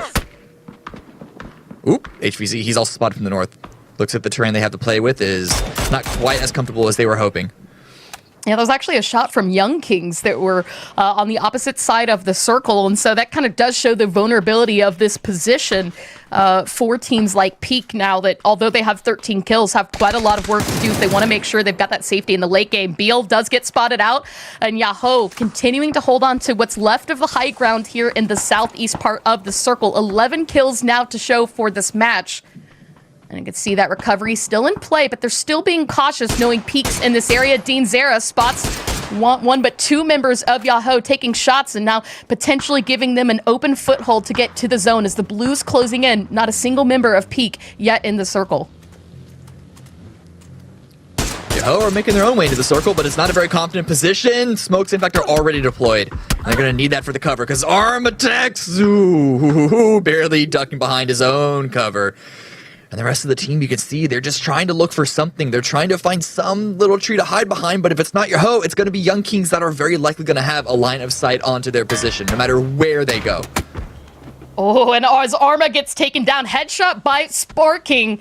You can see they're really trying to hold this corner and not let any individual from Peak get into this. The rest of the team are wrapping away. They're looking for another into the circle. But as we remembered early on, that dip that's in front of them is so open and vulnerable to so many teams. So even if they manage to get in the circle here, members of Yahoo as well as Young Kings could spot them out. And the question really comes from what from the Ashes due to this. Are they going to continue to hold out this high ground as a two-man, or are they going to give this up and try and take a position from someone else? They're going for a revive right now. Actually, Young Kings, they're so focused on trying to remove what remains of Future that gave Peak the opportunity to push in that we saw. Micah's trying to push on in. Frogman with just a grenade left, throws it out, doesn't find anything. Good delay here by Cuz, but now he's going to push on in. He needs to because he's getting shot with the flash. It doesn't help. Frogman still gets the knock. Is going to have the opportunity for the confirm, and the rest of Young Kings cannot support because of from the ashes and the angles that the high ground gives them. I mean, the attempt, right, to regain control of all these compounds and get rid of Future, who had been creeping in this corner for quite some time, unfortunately fails here. And now as we see where Phase 7 is going to take us, Peak managing to get into safety are going to get one member of From the Ashes. If they can find the last, then this high ground where the circle has shifted could be theirs. But look at the minimap. Yahoo instantly looking to challenge this. It's the play to make. There's nowhere to go that has any sort of high ground. Unless they want to be sitting ducks for Young Kings, they need to make this send Yahoo. And they're going to be backfilling behind Peak. This is a really good play. Peak, only 2 players up. They have a lot of kills, but can they get any more? Are they going to get overrun? Shots come out from Sparking. Can't find anything just yet, but it pushes Peak further towards the north. There we go, Punich. You can see that armor starting to be busted up for Yahoo, who have been in fight after fight after fight and not taking any breaks. It doesn't matter. Peak eliminated. Now they just have one member of From the Ashes, and then this strong position could be theirs as we go into the final 4 teams. Yahoo entering this one as a 3-man. Do take care of From the Ashes, and now it's just our compound squatters for Yahoo to deal with. How are we going to have 2 teams get double-digit kills and we still have 3 teams? This is absolutely insane play from Peak. Rest in peace. And now even Yahoo, who have the opportunity to get even more. They might be able to tie BBB's 17 kills. It depends on how Young Kings and then Frogman from Future play this one out. But looking at the positioning right now, I mean, they're on the edge, Yahoo. But just the spread. Look at Punich. They want to get all these crossfires in play. Yeah, and you can see Frogman was down to 3 HP. Luckily, he's got plenty of meds to really recover from this, but he's going right back into the safety of the bathtub. I mean, protect yourself against a Molotov or a nade, any type of throwable that might be coming in from someone outside the window. If Young Kings even potentially challenge this, I think the best thing you could hope for if you're a member of Yahoo is that the circle hardshifts in your area and forces the 2 teams out of the coverage from inside the houses. It's a waiting game right now for Yahoo. They can't do anything. It's all up to Young Kings and Future to move. Who gets anxious first? Who gets cabin fever first? A little bit of spotting, a few different shots, but no knock Patience is a yet. virtue. Yeah. But look at Punich on the map. He's just getting ever forward. He has the cover from the high ground. And he knows the vision from those compounds. I mean, it swings towards the north. this actually might be a little tricky for Yahoo to manage this. I think the best thing right now that's helping is that neither of these teams really have a good vantage point unless they walk out of their buildings, right? They're hiding in rooms up to the north with vantage point on the north and vantage point in each other's compounds that they're not really going to be able to see members of Yahoo just yet. And when we go forward to phase 9, that shift is going to bring all of them outside of those compounds. And so if Yahoo can really get themselves coverage and kind of protect all of the angles, they're going to have that line of sight on members of Young Kings and Future as they have to leave. You can see Psycho did manage to spot out one member of Yahoo, but he's got to be really careful with those peeks because he's getting punished for it real quickly.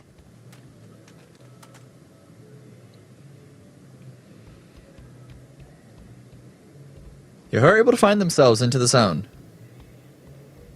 Sparking is still swung out on the west side because it is a very, very tentative position that they're at. It's a little bit of a balancing act here. They only have a couple of trees and they have a singular vehicle to work with for cover. And if they want to have any sort of crossfire, then, I mean, Sparking's position is going to be crucial, but that's also on a knife's edge. I'm just amazed that they still have working vehicles that are so healthy, because that can really be the factor in this late game as we wait 35 seconds until blue zone closes. We know that it's going to change in favor of Yahoo. The big question is going to be whether or not Frogman makes the move first or Young Kings make the move first out of their compounds, because they are going to be closer to the blue once it starts moving. It's going to be Frogman. He's just close enough that he's going to have to leave. And Young Kings are aware of this, or at least they very well should be aware of this. Young Kings' goal right now is just to get Frogman out because they know that it's going to be a very, very difficult maneuver to try and get rid of Yahoo. And there we have it. Phase 9 is about to start moving in 5 seconds. The boost coming out from members of Young King. Frogman doing the same, getting ready to make moves. You can see RDS watching the door. Psycho watching the rest of the windows and seeing if they could be the first one to spot him, because that's going to allow the two members of Young Kings to turn all their attention to members of Yahoo and try and get out this victory. There's only one exit from this build. Oh no, there's a second. Spotted the cross. Oh, good damage coming out from Frogman. Doesn't get the knock, and there is RDS there to cover the heal by his teammate. And yeah, now the blue's coming on in. Frogman has to go for something, but I'm afraid there it is. Actually, it's gonna be Poonage that finds the kill, so yet another point for Yahoo. But now Young Kings, what can they do? Sparking, shot comes out, he's immediately gonna push for the tree. And you can see just, I think the play now is to just sit in the corner of the building, go to zone, and let Yahoo take it. 15 kills, and they get a victory here on our military circle in match number 3. Man, good play from Yahoo. They're coming all the way from the south side. If you recall, they drove through so many different teams. But we also have to give a huge shout out to Peak.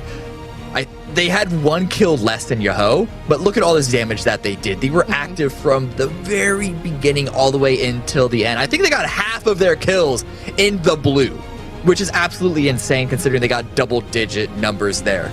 Yeah, I mean, there was that fight earlier on and off camera versus TTG that they had really put the effort in. And really, when we look at Erangel as a whole, I would say that was very, very successful for Peak this match. We saw a lot of LATAM strength coming into this lobby so far. Bing Bang Boom looking pretty decent, especially there in match number 2. And finally, the return of Yahoo. We've been wondering when we were going to see his performance that we really expected from them. That said, though, Cameron, we do have, obviously, that switch-up coming up next with Miramar. We've got a lot of opportunities for teams to kind of catch it up. I mean, is there any final thoughts that you had on that match before we go to break? ADR, again, as I said at the start, I don't know if these were the points that they were hoping for having such a heavy Erangel preference. Mm-hmm. Absolutely. Well, guys, we will be back in just a moment. But before we do, I want to let you guys know about the latest and greatest new IP from Krafton and developer-owned Known Worlds. Moonbreaker stands on its own in a new genre, tabletop tactical. You heard that right. You can paint minis in this game. If you have no idea what that means, though, guys, check out the trailer, sign up for the preview playtest on Steam, and get ready for early access coming September 9th, or 29th, excuse me, as Moonbreaker. So we'll see a little video when we come back from break. But until then, guys, we're going to toss it, and then we'll see you back with more match results here on game number 3. Let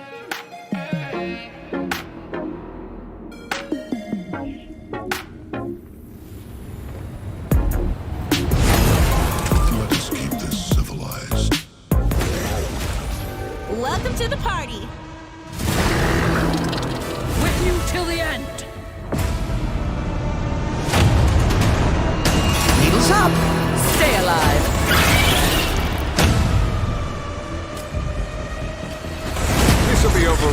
boy. Oh, me! Get over here! Ready? Okay! Grenades, anyone? They'll never see this coming. I taste their panic! Good game! Stop this treachery! Come on, it's fun!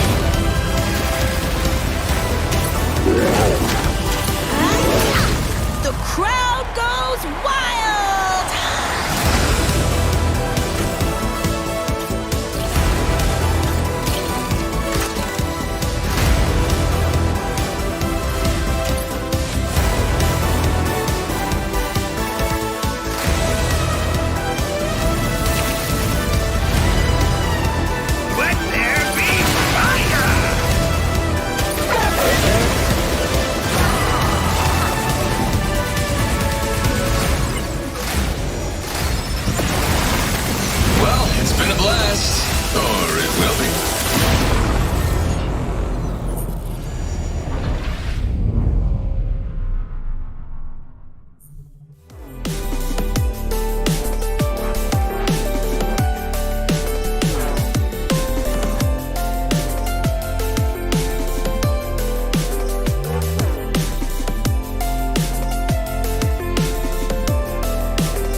3 matches down, 3 to go, and Yahoo popped off in the third game as we went to Military Circle. They were able to flex their double-digit kills, as you can see, jumping up the leaderboard now with that match 3 victory. I am Clover, and I'm joined by Cameron Davis as we lead you through the Last Chance Qualifier here for PCS7 Americas. Cameron, welcome back. Thank you. And honestly, I think your Ho are going to be a little extra salty at Young Kings for that. Sure, they got the win. It was going to be theirs no matter what. Young Kings were pinned in, but man, they wanted to tie BBB. Yeah. They wanted to tie BBB's points from one game. That rivalry. I love these It's going to hurt. There you go. And there you know, we can take a look now at the damage they put. It's actually a modest 15, considering the fact that there was 15 kills, but a lot of that just came from the fact that they were able to clear up and third-party quad a lot of fighting that was happening out to the east and south earlier on in this military game. 19 smokes, 10 stun grenades, and 8 regular grenades used for them that match. It's pretty good. This feels like the return to the Aha we know. This is the closest we've seen to perfect damage efficiency coming out of your Ho. And as you said, the only way that would ever actually happen is by either stealing kills and or capitalizing on already wounded players. So like Yoho had to manage, we saw throughout the mid game, they had to manage a lot coming in from that east side. And it took a long time for any of them to actually get taken out. So that end game, it was pretty easy and straightforward for them, but they earned it from the struggles that they had throughout the mid. Well, let's take a look now at the highlights from that match so we can see how Yahoo came into victory, as well as some of the other teams that put in fights. We did see that kind of comms and early fight against Guri that Rumblers had, but the moment that they crossed in and tried to find another end of the zone, that's where things fell apart and where Yahoo really started to capitalize up on kills. You saw Adrenaline also looked at an opportunity to try and third-party this, but unfortunately the high ground really gave that advantage to Yahoo. Yeah, I imagine if Adrenaline either went more aggressive and actually chose either go towards the zone or go towards your Ho, they could have had a better end result, because that was sort of like some middling, we don't want to fight, but we know we have to decision making. At least it seems from the outside. And here, this is just easy cleanup. Pushing through that high ground, finding already weakened Peak, already weakened FTA, and then it's just a send towards the end. Yeah. I think maybe a hope that Young Kings could pick off a kill there just from the windows. But, I mean, ultimately, as we saw, they really were letting the zone end that one and giving the victory to Yahoo. 25 points.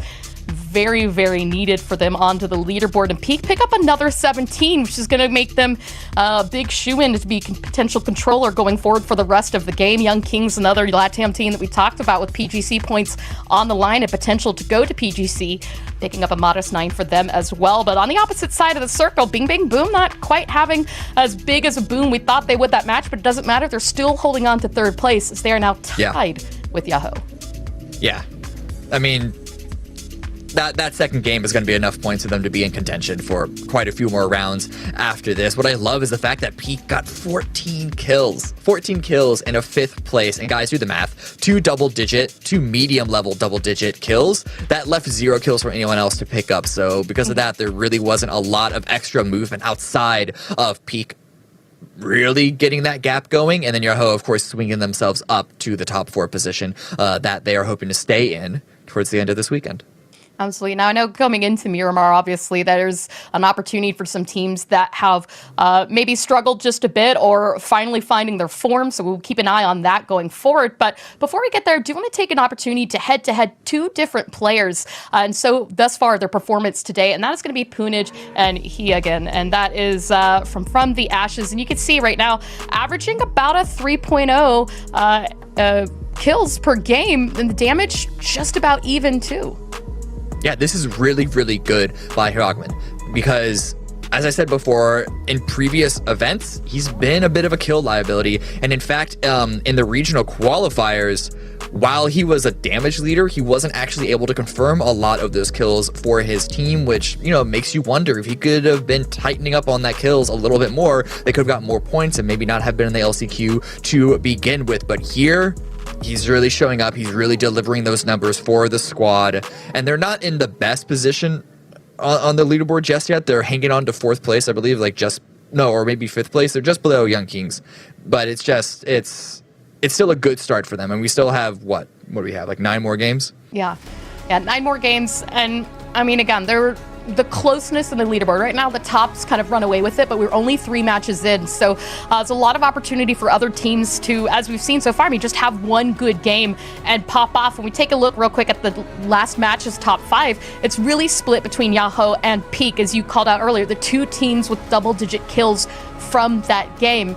And if we can see that performance from some other squads, or if teams like Yahoo, Bing Bang Boom, and Peak can go out early, then that could really shift things up on our Last Chance Qualifier leaderboard. Going into Miramar now.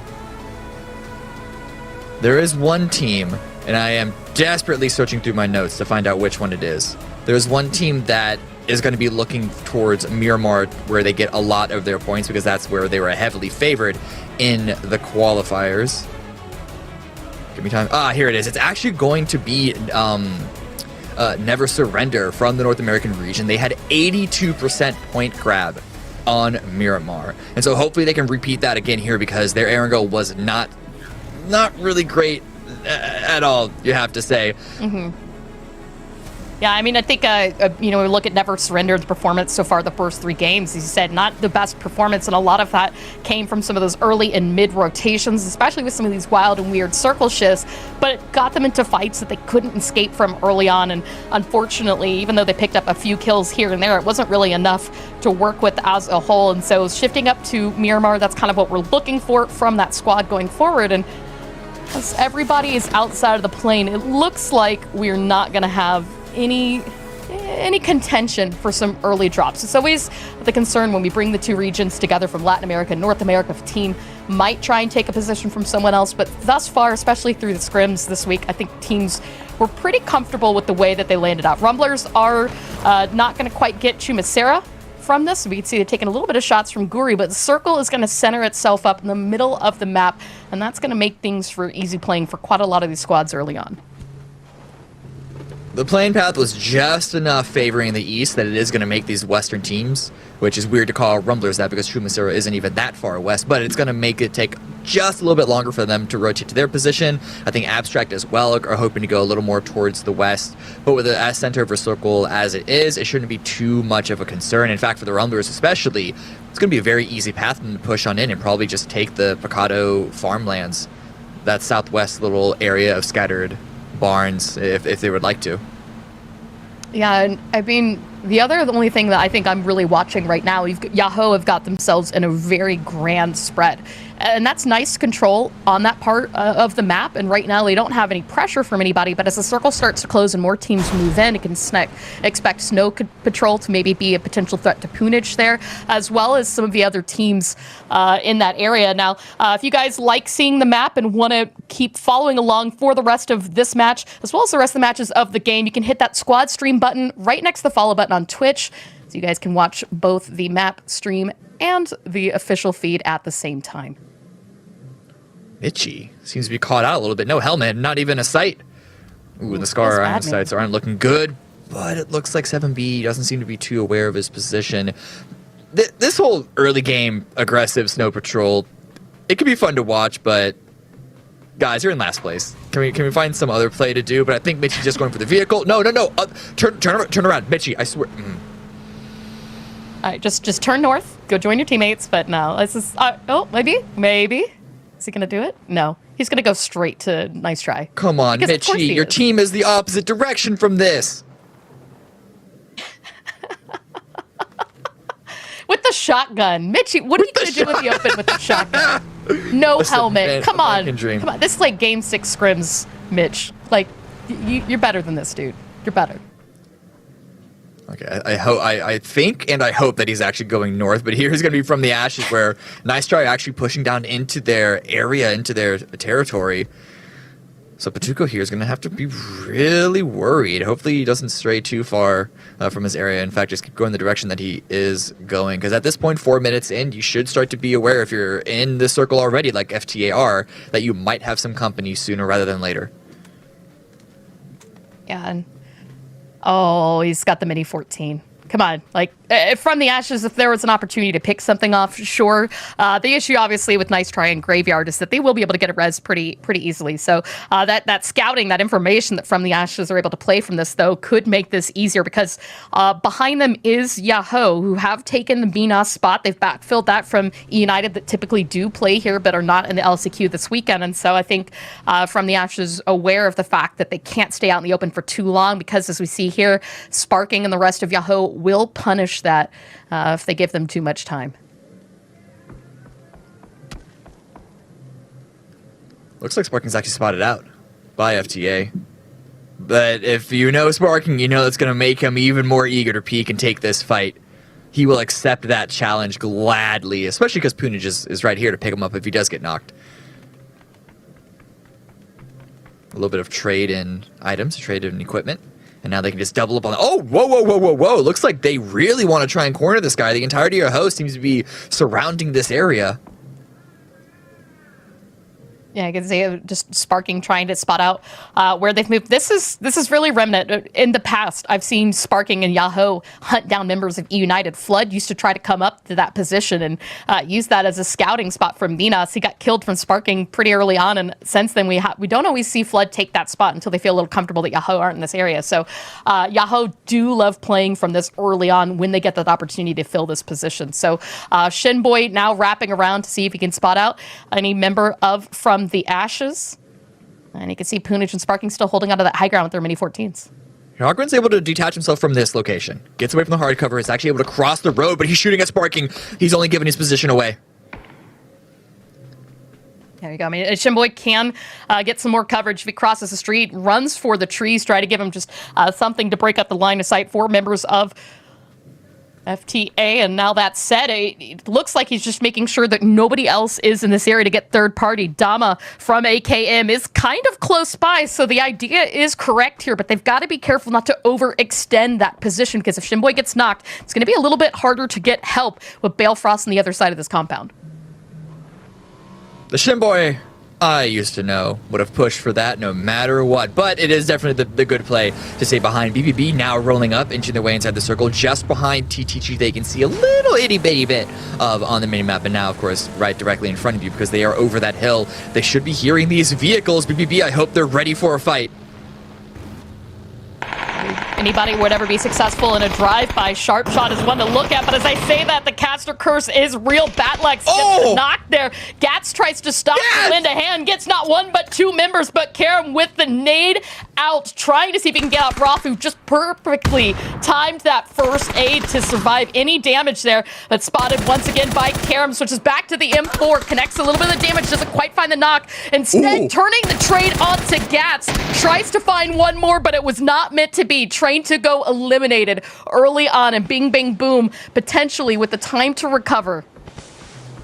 Oh, there were some shots. There were some shots from the west side. It's AKM with the angle onto this. Oh, they tried to carry Keenan in, but Keenan's going to get knocked too. That's 3 down. And I don't know if they're going to be able to avoid cover. Can Roth get all 3 of them up in time? Because AKM, we know how much they like their spread. Oh, stealing it. I mean, you can see they threw their guns out so that they could run up to this as fast as possible, using the high ground from the lip of La Bendita to their advantage, looking for that last member of Bing Bang Boom, and it is Roth, and the smokes luckily giving him just a little bit extra cover as he tries to get more reses for the teammates that are still out in the open. Sharp Shot being left behind right now as Gats uses this as an opportunity to heal and potentially go back for him, but now Roth turning his focus onto Keenan as we see Martinson, Damo, still not yet breaking off of this as they try to get at least one member of Bing Bang Boom under their belt. Yeah, I don't think it's going to happen, though. BBB managed their line of sight very, very well to get the revives that they needed to. They are just so fortunate that this was an early fight, that these were the first knocks for all of these players. The bleed out timers were not too long, and even then, they were very long, but even then it got really close. So any shorter and it could have been really, really disastrous, but all 4 up after getting all 4 of those kills. Able to stabilize, reset themselves, and have it really be a good start that they were hoping for. Mitch, come on. You're just a little creep walk in, silencer on the M4, seeing who you can catch. All right, Mitchie, we see you. Oh, is he going to make noise now with the car? Are you waiting in the back seat of the car, Mitchie, in the hopes of catching someone? I mean, if this works, Mitchie. if this works, I swear. I really hope it doesn't, but I'm afraid it might. You know what you least expect. Did Punich hear him? Oh, No, I Punich, think- don't fall for it. Oh, Mitchie spots him out, but he swings out. Mitchie, you the whole game. The whole game was to be in the back of the car and be a sudden stranger in the back seat. But Sky is there. Sky's there, and Sky can even get the confirm. Oh, you've got to feel so angry right now if you were Punich. If they get, secure the kill, smoke is out, res is happening, Mitchie boy came up with a wild plan, and somehow, they get the kill.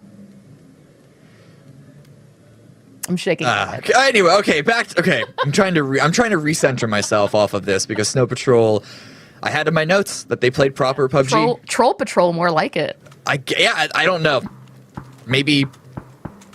Okay. Anyway, the game. Circle shift. It's a pretty heavy shift towards the southwest. Rumblers actually took over Picado from the previous looters having left.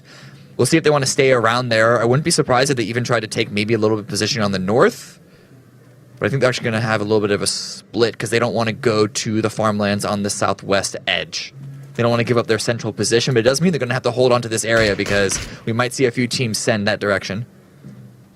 Talking about teams, Young Kings right now in the center of the zone. We're going to take a quick listen into their cons now. Young Kings are from Brazil, so they will be speaking in Portuguese. It does give us some insight into what they are thinking in a time right as they have the center circle.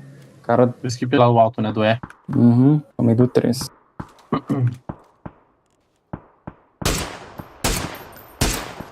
O skip da esquerda parou um carro, Psico, esse que eu marquei, ó. Fechou.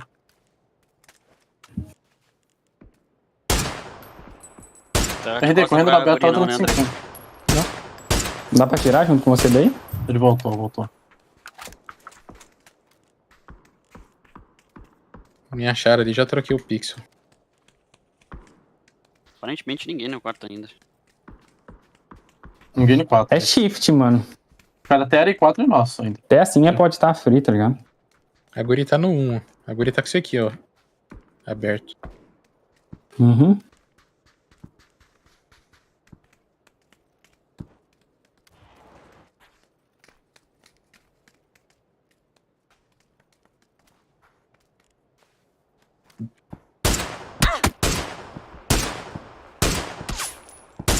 Galpão.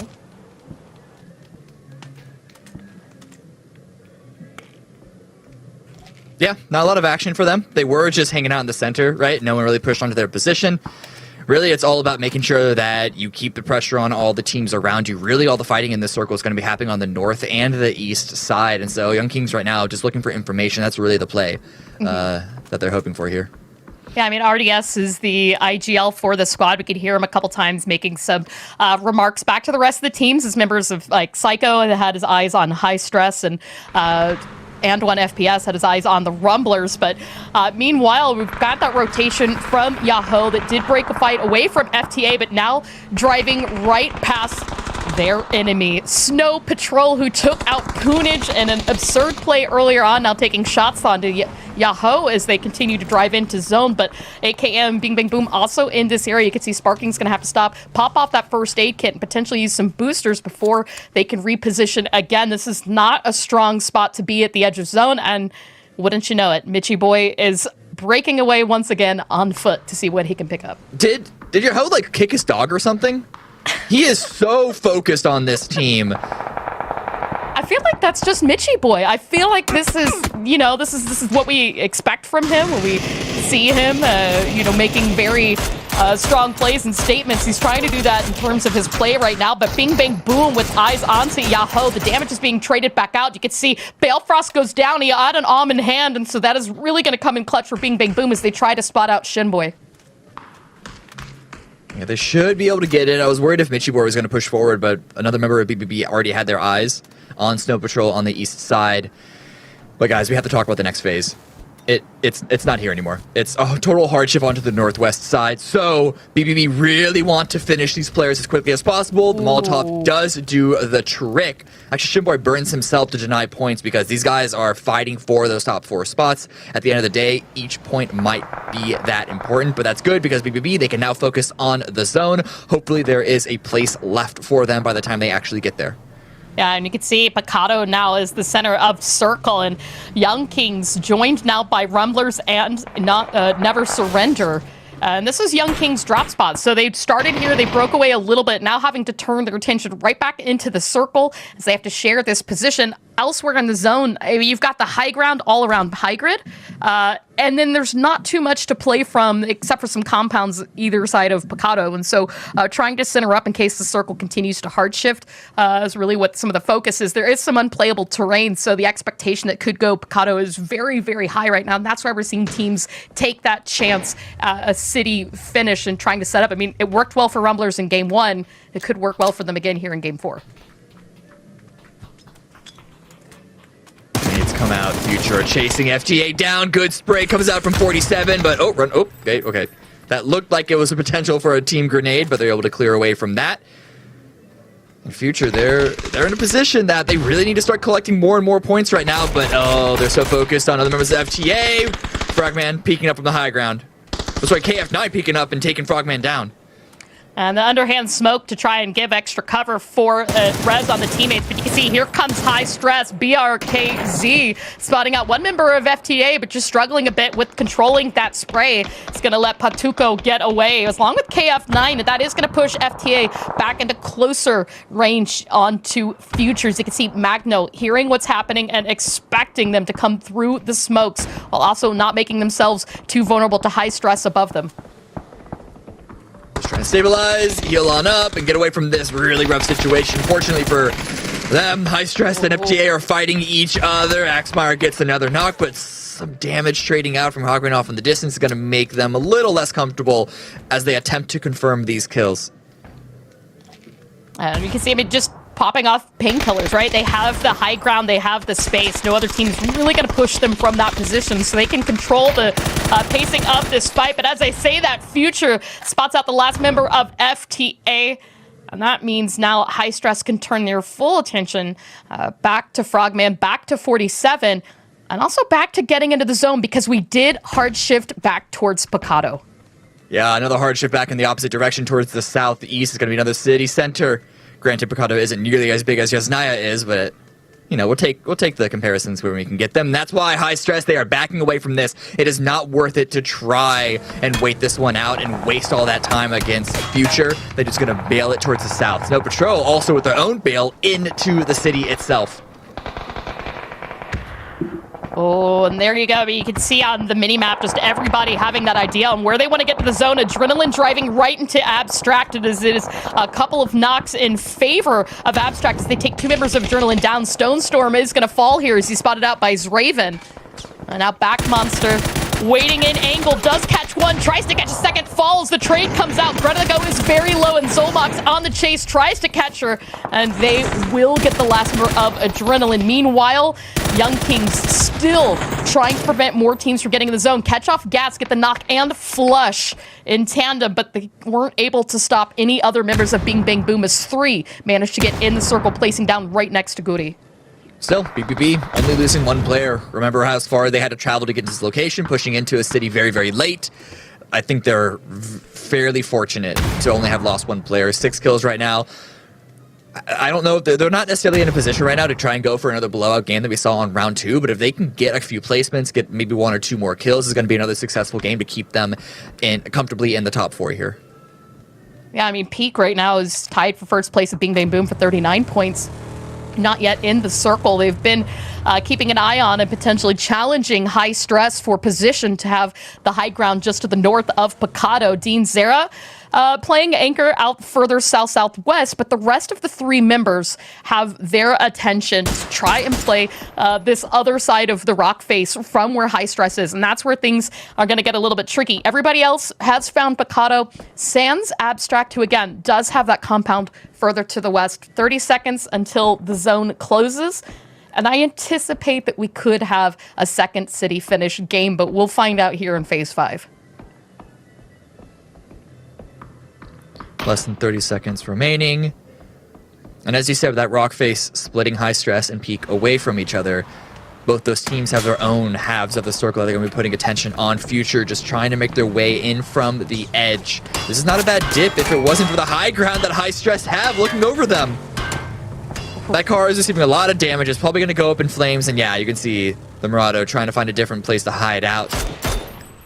I mean, the best thing you can hope is that the circle shifts in this direction and actually pulling away from the rocks. I mean, I think that the thing was it was center up on Picado, do Picado with a little bit of the east, Picado a little bit of the west. So Abstract banked on the fact that it could potentially have gone west. It didn't. And now that means that they are going to have to make moves to get into zone. And they waste no time sending back Monster ahead of the rest of the squad to see if they can maybe get in safely. And as you see, he's getting shot at like absolute crazy, very low in HP and now struggling to just keep control of the car. Still not in safety of the zone just yet. And there's a lot of open terrain with eyes on this car. You can see this might be a quick get out, heal up, and help cover his teammates as they continue to drive into zone. There's some space left, but getting to it is going to be the problem. A lot of shots come out. Roth actually, BBB, the entire squad are out of their buildings because they just want to be proactive and not let anyone get inside. But no, I was baited out by the direction they were running. They were actually trying to get even deeper into Picado because they know that they were eventually going to have to make their way onto the east side. Looking for shots at Abstract, wasn't finding them, but still, finding this building was the win condition, was the key component for BBB's play.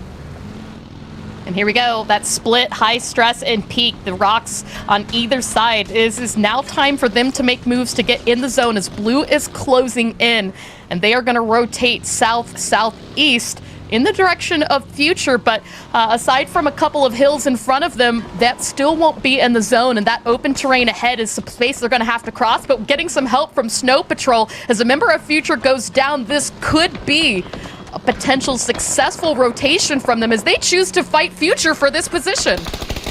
Got the knock, there's a knockdown. So Frogman, you gonna go for the revive, or you're gonna try and hold your position against the entirety of High Stress? Oh, everyone's coming in, even Snow Patrol wants to get involved in this fight.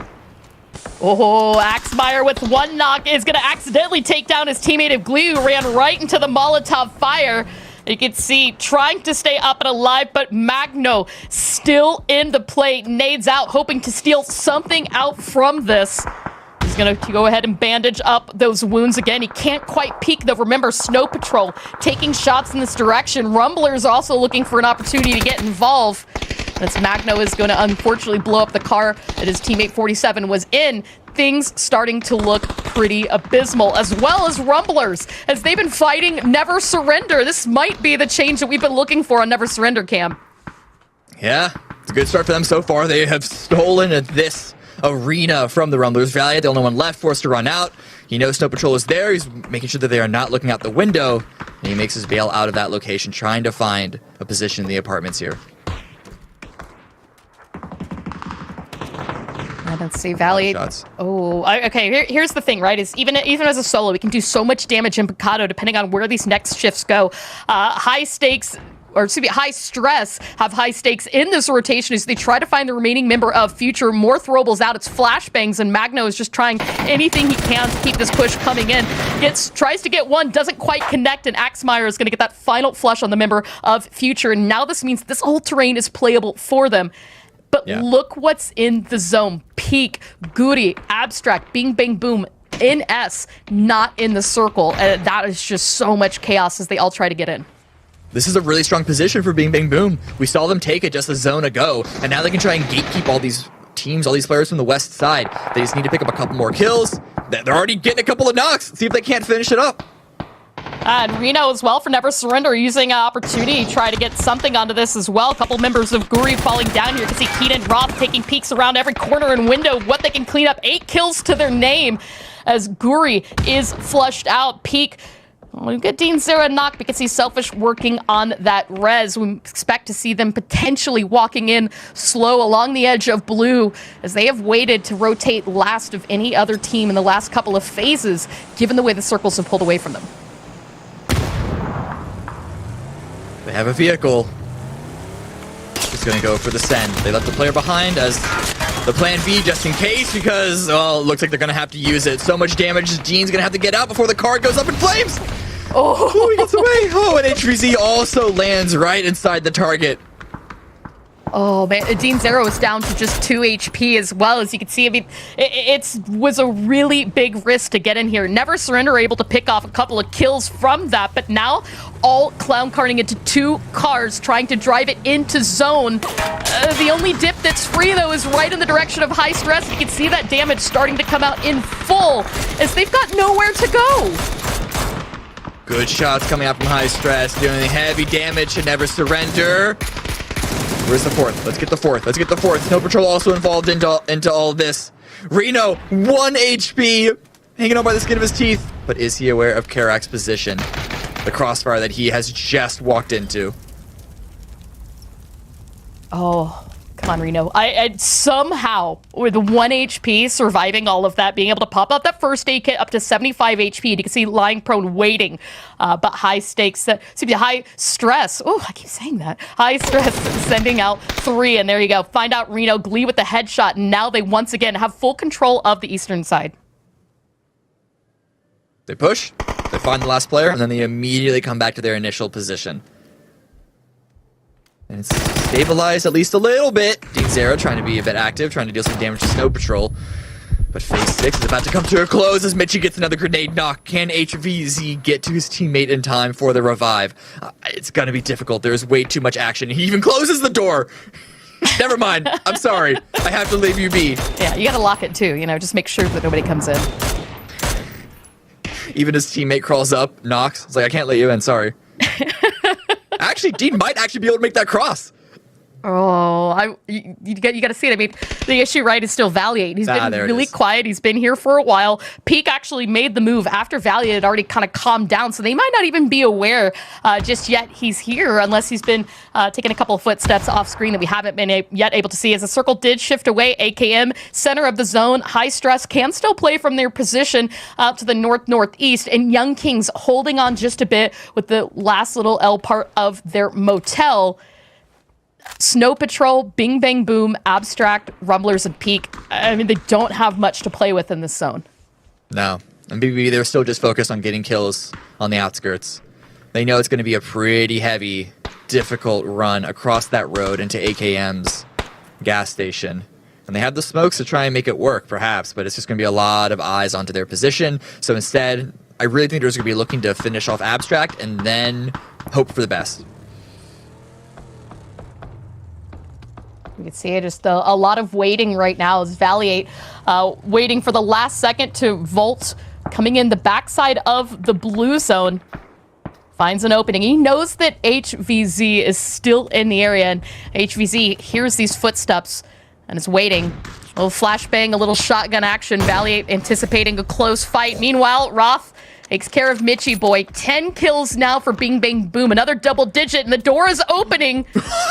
Valiant? What? Did he read this? Oh. HVZ. Why is it HVZ peeking? I don't think Valiant realized that HVZ was there. No, he does not finally know. Peek, gets one shot into him. Valiant down to 20 HP. Try to reposition.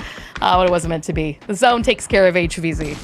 That shotgun actually did a lot of damage. It almost got the kill. But no, Valiant did not know that he was there. There was no way. He opened the door, decided better for something. But 6 teams remain. Snow Patrol very, very low. They haven't really been able to establish full control of this position that they were hoping for. They were in a good spot, but just the angles weren't coming their way. The shots weren't coming their way, and Bing Bang Boom are still alive and kicking heavily here. Oh, there you go. Sky and Camberghini gonna fall here. Somehow Sneezy's still up and alive. Meanwhile, Arson and Zolmax from the southern west tip of the zone trying to throw as much damage they can towards Bing Bang Boom and really funnel them out of one entrance. The circle's still centered up onto AKM as we continue out through phase 8. That means phase 9 will be just outside their compound. This is gonna be a little bit difficult of a play for teams like Abstract. Smokes are already out, and they're already fading away, so you just got to redeploy, and I don't really know what the name of the game for Abstract is right now. I think they're just going to be staring down BBB. They know it's going to be almost impossible to cross this road. And now grenades are just being thrown back and forth across all these angles, all these positions. Roth does get confirmed by Fisher, so AKM get another kill. into their pocket. I mean, even if Bing Bang Boom die here, the 11 kills that they got took them up into first place. It could be potentially 12 now as they do get eliminated. Zolmox working on the res towards Arson. Young Kings, meanwhile, have been in a position to try and not only push AKM, but third party and prevent Abstract from crossing the street, because this is the only angle that they have to play with. Young Kings send 2 and 1 FPS. Leave RDS and Ikus behind. Throwables are out. It might be enough to get the flush as Arson falls. There you go. Psycho lands the one onto Zolmox, and we go into our top 4 teams. And High Stress still with every strong positioning here. In fact, Young Kings, they're trying to put pressure onto AKM, trying to push more towards the center. But you can also see them consistently looking towards the high ground, making sure that they can't be spotted. That really limits their angles of approach. And that damage also coming out from AKM is going to make it even harder. Sneezy's been spotted. BRKZ takes care of him as Snow Patrol go out in 4th place. But Cameron, they picked up 7 kills this match, and that is nothing to scoff at for the way that they've really been able to pull up their game here on Miramar. But now high stress. Pardon me, with 9 kills to their name, Glee, BRKZ, Axmeyer, Carrick, all still up and healthy and still as well with the full line of sight. The northern part of AKM's compound is the end circle. So depending on how slow this fight plays out, High Stress might be able to use this high ground to their advantage. Oh, they're going to. And already Axmeyer has swung his way towards the northern tip, has the rock, they have the crossfire. They're going to have, all these players down here, AKM and Young Kings, are going to have to leave the hard cover to run out into the open. And so really it's just another fight of who's going to be second. Demostro has the shotgun. Yeah, he knows what the game is right now. I love the shotgun. I know that there's always the complaints that this could be such an OP weapon, but I mean, this is when you use it. Tight corners, close range, inside of a building, watching down a long hallway. That is what this gun is built for. And AKM waiting for Young Kings to push through. Ikus has to be careful. If he takes that eastern side, he'll be vulnerable to members of High Stress. And so as Smoke's out, Young Kings know the play is to hold on to the west, but they're going to get hit with the Molly. Ali, Fisher do land a little bit of damage onto this, but they're using all of their throwables to try to take down members of AKM. As the circle continues to close in, it is a 4v4v3 between these teams. The Volts come out. Young Kings do lose one in this. Demostro keeping his eyes out the window, but he gets Molotov'd. Forced back. That might have given RDS a position away. Oh, he spots it. He gets flashed, but he's going to land the shots anyway. It does not matter. He hit that one blind, as you can see AKM trying to stay up and alive. The blue zone's closing in, though, and that's pushing them closer and closer to High Stress. Carrick spots Fisher through the windows. At BRKZ at Glee, waiting on the edge and top of building. The last members of Young Kings at AKM to come out of this one. They can potentially win this out. It's now just up to Ali for AKM. He picks up one, though, tries to get the second, but it wasn't meant to be. High Stress with 14 kills win out our first Miramar match of the day here in game number 4 for the Last Chance Qualifiers. And they didn't just play that high ground. They didn't just let the circle continue to come in their direction. They actually pushed on top of AKM. They wanted to make sure they got every single kill that they could. They were going to win that round. It was going to be a miracle if someone from AKM or a Young Kings would steal that away from them. But they wanted that double digit. They wanted the 14 kills. And I don't know if they got every single kill that was available for them, but they definitely got more than if they just waited on the high ground. So very good proactive play. And again, I remind you guys, this is a team that qualified through opens. Yeah, and to it, this is probably, I think, one of the better ways that we really saw a team continue to reposition throughout the game. They had so many different spots that they really worked through, picked up kills, and maintained control throughout that match. And it was just really exciting to see. I mean, you can hear my voice shaking because that was not only a high-stress game for them, but a high-stress game for me to commentate as well, because it was just so clutch of a victory. But Cameron, I mean, you and I, obviously, we've got 2 more Miramar matches to go, so we're going to take a quick break. And when we return, we'll do a match breakdown and see how we're looking on our leaderboards overall for these teams.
Come on down to Destin's Swampland, located only 5 miles from downtown Ripton. There's no better way to see the sights of our swamp than on our one-of-a-kind airboat rides. Feel that warm breeze blow through your hair as you leave your worries behind.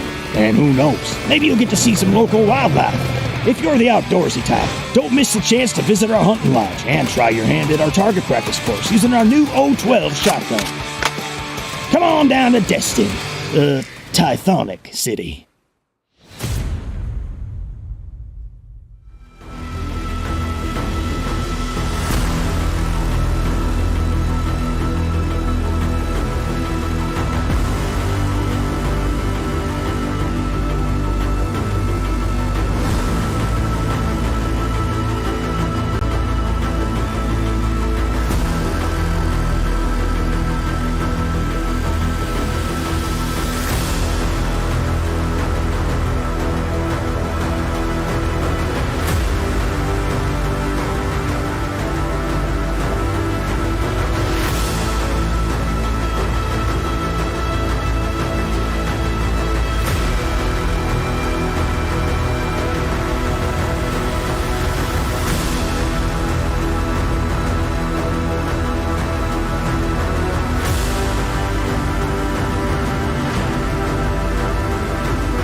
All right, it was a high-stress game for High Stress as they managed to come out on top with a double-digit kill win.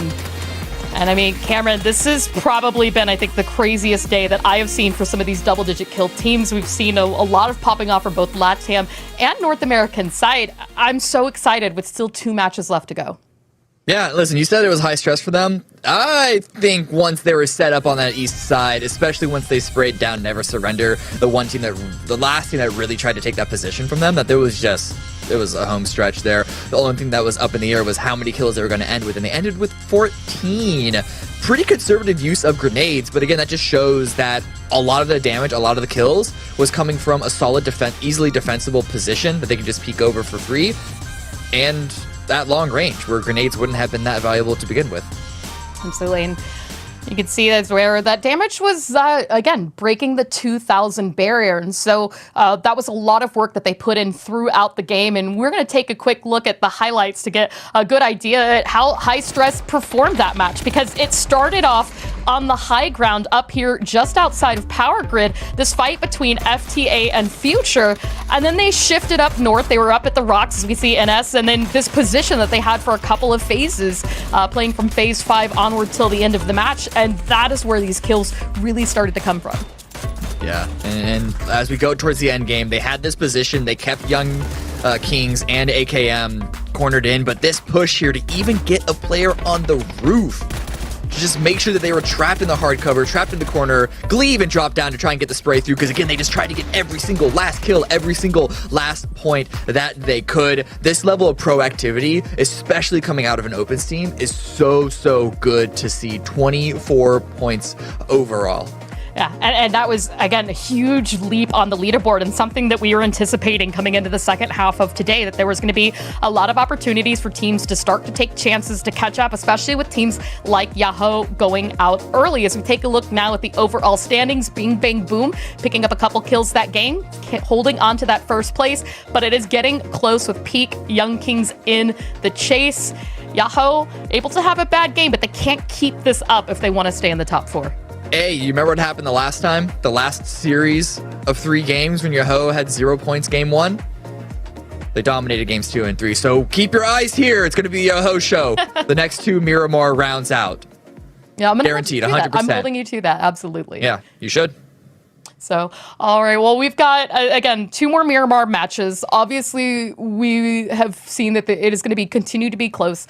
My eyes right now are on whether or not we can continue to see repeat performances, a repeat chicken dinner from one of the teams that has been up kind of late in the game. I really like what I've been seeing from Peak thus far today. I really like what I'm seeing from Bing Bang Boom. And I think considering how that they have been playing throughout the day, my hope is that another win is on the horizon for one of those 2 teams.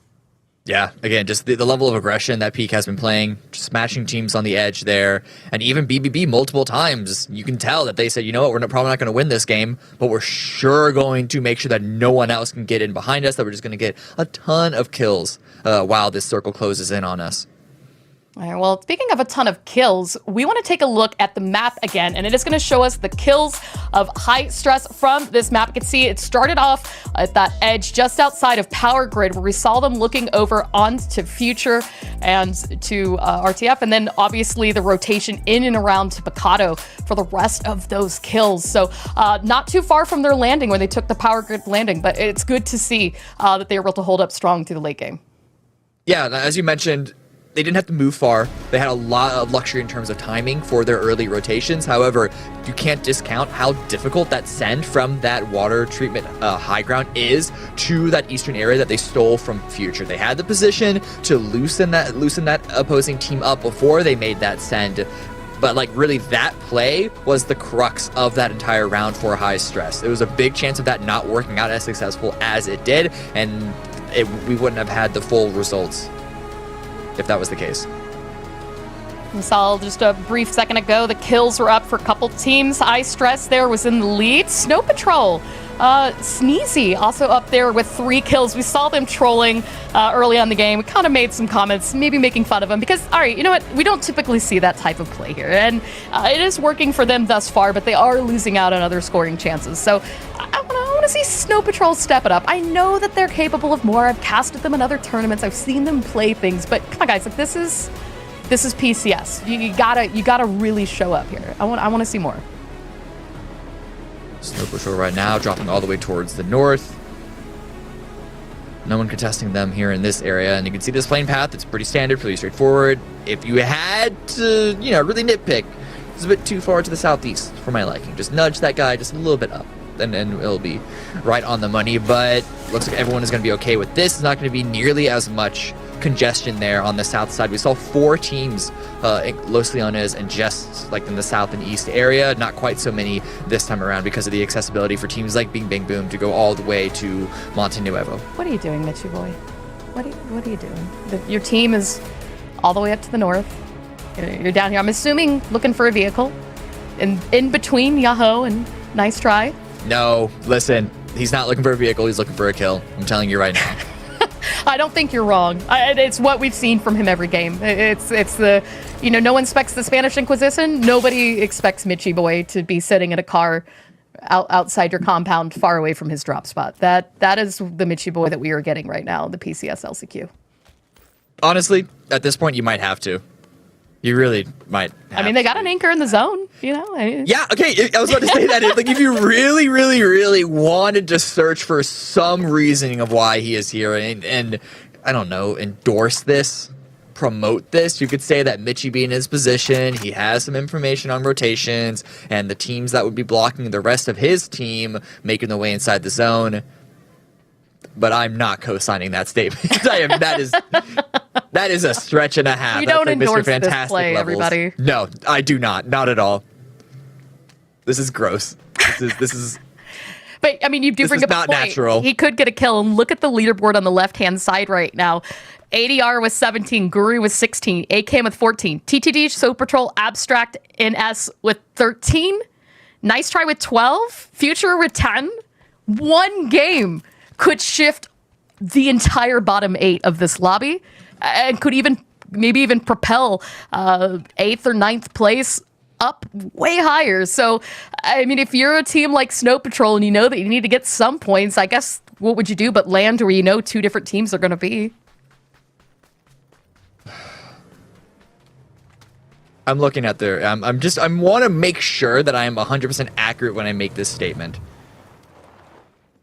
They have a 1 of 4. They have a 1 of 4 round ratio of it working out. So I guess if they really want to just continue to throw resources after this method, try and make it 2 out of 5.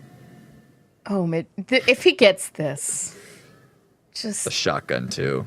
Oh, Franks, don't fall for it. Talk about tilting. Oh, he knows. Oh, okay. Didn't take the first shot. Didn't react. This could be good for Mitchy Boy. Might just try to wait until he finishes up. But now the problem is you've got more members of Nice Try coming in to close the space. He's made movements, and so Franks should be aware that somebody is close by, unless he's trying to use the sounds of the cars. No, he opened a door, Mitch. They know you're here now.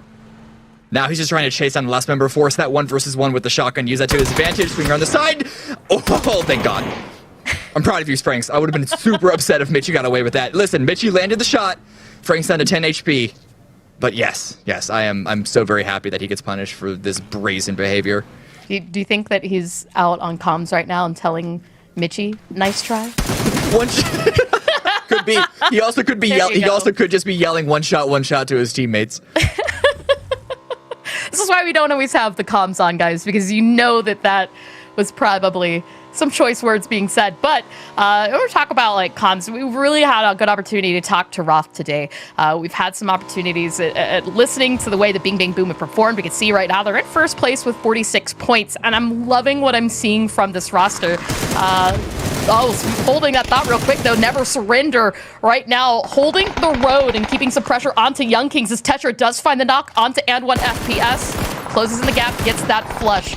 And picks up 1 point, as you can see. Tries to pick off a second member of Young Kings in this rotation. Well, looks like Rafa had an opportunity, but just didn't quite clutch it. Still 1 kill holding that road with that camp. I mean, we talk all the time. Or I guess not so much anymore, because it almost feels like we've made our point. But if you're new to watching PUBG, Miramar, rotations on the road are a lot more risky than they are on Erangel because of plays just like... Oh! You talk about risky, getting your bike stuck in a tree. Oh, okay, it fell out. There you go. But all right, while we're on Mitchie Boy, we do want to go back. We've got a couple chances to talk to him today and see what he had to say on an interview. And then when we come out of this, we'll listen in on their comms, see how they're doing on this rotation. The dynamic between our team is we're pretty laid back. You know, I think when it comes to like Sharp and I live very close to each other, so we hang out on the occasion. Like he's like 10 minutes from me, so it's nice to go hang out and you know, whether we're playing basketball or he's coming over and hanging out and we're just shooting the shit here, or you know, with like Keenan and Wooly, they're huge football fans, so football season's coming up, so we're excited to go back and forth with each other. And then Gats is obviously a newer addition, so we're building the chemistry with him, but he fits in right at home with us, and you know, we're excited to see where this group can go. It's always good to hear the point of view of Roth, and so you can see them continuing to wrap and rotate into zone. Looks like they come up onto the backside of Never Surrender. Let's see Roth right now scouting out with the Mini 14, trying to get more information as they halt their rotation. Wait to see the circle closes. We've got 3 minutes till phase closes, so there's some time onto this. But Gats does find a knock onto Veronica. 2 members are actually down in S, so this could be a good opportunity to capitalize this. But Valiate is actually just down below here. He had a very similar rotation away from his team, and he died early in game 1. I don't want to see that again, Valiate. Come on, bud. Oh, he gets spotted out. Man, I was...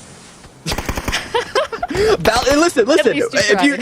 If you guys aren't aware, Valiant has this huge reputation for being in a position that he really shouldn't be, getting a cheeky kill before getting taken out, and it's the most tilting thing these pro players say all the time to go up against, whether it's scrims or in the live lobby. So I was just waiting and hoping that Valiant would pop out of nowhere, because I don't know why he's here. I don't know why he is in that position, but fortunately for PPB, they spotted out. I'm sure they knew it was Valiant the second they saw him, didn't even need to read it in the kill feed. Yeah. But they get a kill. This is an opportunity as well for Never Surrender to pull back away from that as well. Remember, they did get that kill onto Veronica. Rumblers were also kind of in that position. You can see they've actually found a nice little spot to put down for them for now. And I think as we wait for the circle to close, things could maybe slow down just a bit, unless they want to continue pushing towards to the center. Ragi with good vision, but it's going to be deterred as counter shots come back in his direction. Nice try with a nice little spread here on the north side. They do have high stress to the north, and then Peak just above that. And we know how Peak likes to be aggressive. But no, nice try. They're not going to be overcommitting onto this split. They're just going to full commit onto Minas Generalis. Snow Patrol also rotating in from the northeast side, driving into Curry's own little hold, avoiding the very not obvious trap in the sense that they know Guri are there, but avoiding the trap, the corner of that road that traps are often held with. Yeah, I mean, especially now that you've got to play without Mitchy Boy, who are, we talked about Valiate and going off trying to get flashy kills on his own. That has been the story of Mitchy Boy this entire day. So, that Snow Patrol right now to be like, all right, man, that was funny, but we need you next time.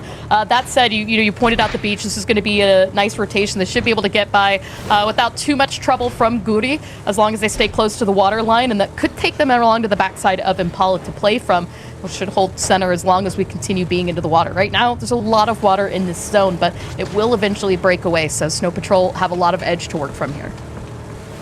Yeah, it's only phase 1, so the amount of water that we see right now shouldn't be too big of a concern. If it does hard shift towards the east, then we can teamwork makes really the dream work, but look at this. What is he bringing back? Is that a level 3 armor set? I think that is do you find a level 3 vest for a buddy? They must have, yeah. How far away from he... I think it's Waldo, and Waldo's all the way inside Los Leones. So he's got a bit to go. You can see there on the mini-map how far away his teammates are. Okay, Waldo's got a car. He's coming in to meet him. He's not going to make him walk all the way. Please help Los out. Please help Los. Los can't keep doing this. Walking backwards. Teammate, y'all. Like, if you ever find something and think, oh, my teammate's too close. They're too far away. Nah, there's no excuses. See? Los brought one for Waldo. You can bring one for your teammate. Los went the extra mile, and that's because they only had 2 players left. So, yes, get that level 3. Make sure you're both geared up. The circle did shift. It's a pretty hard shift down towards the south. Still a little bit of water, but again, not too much to be concerned about. It's just everyone on this north side is going to have to push down south. They see Future and Snow Patrol doing just that.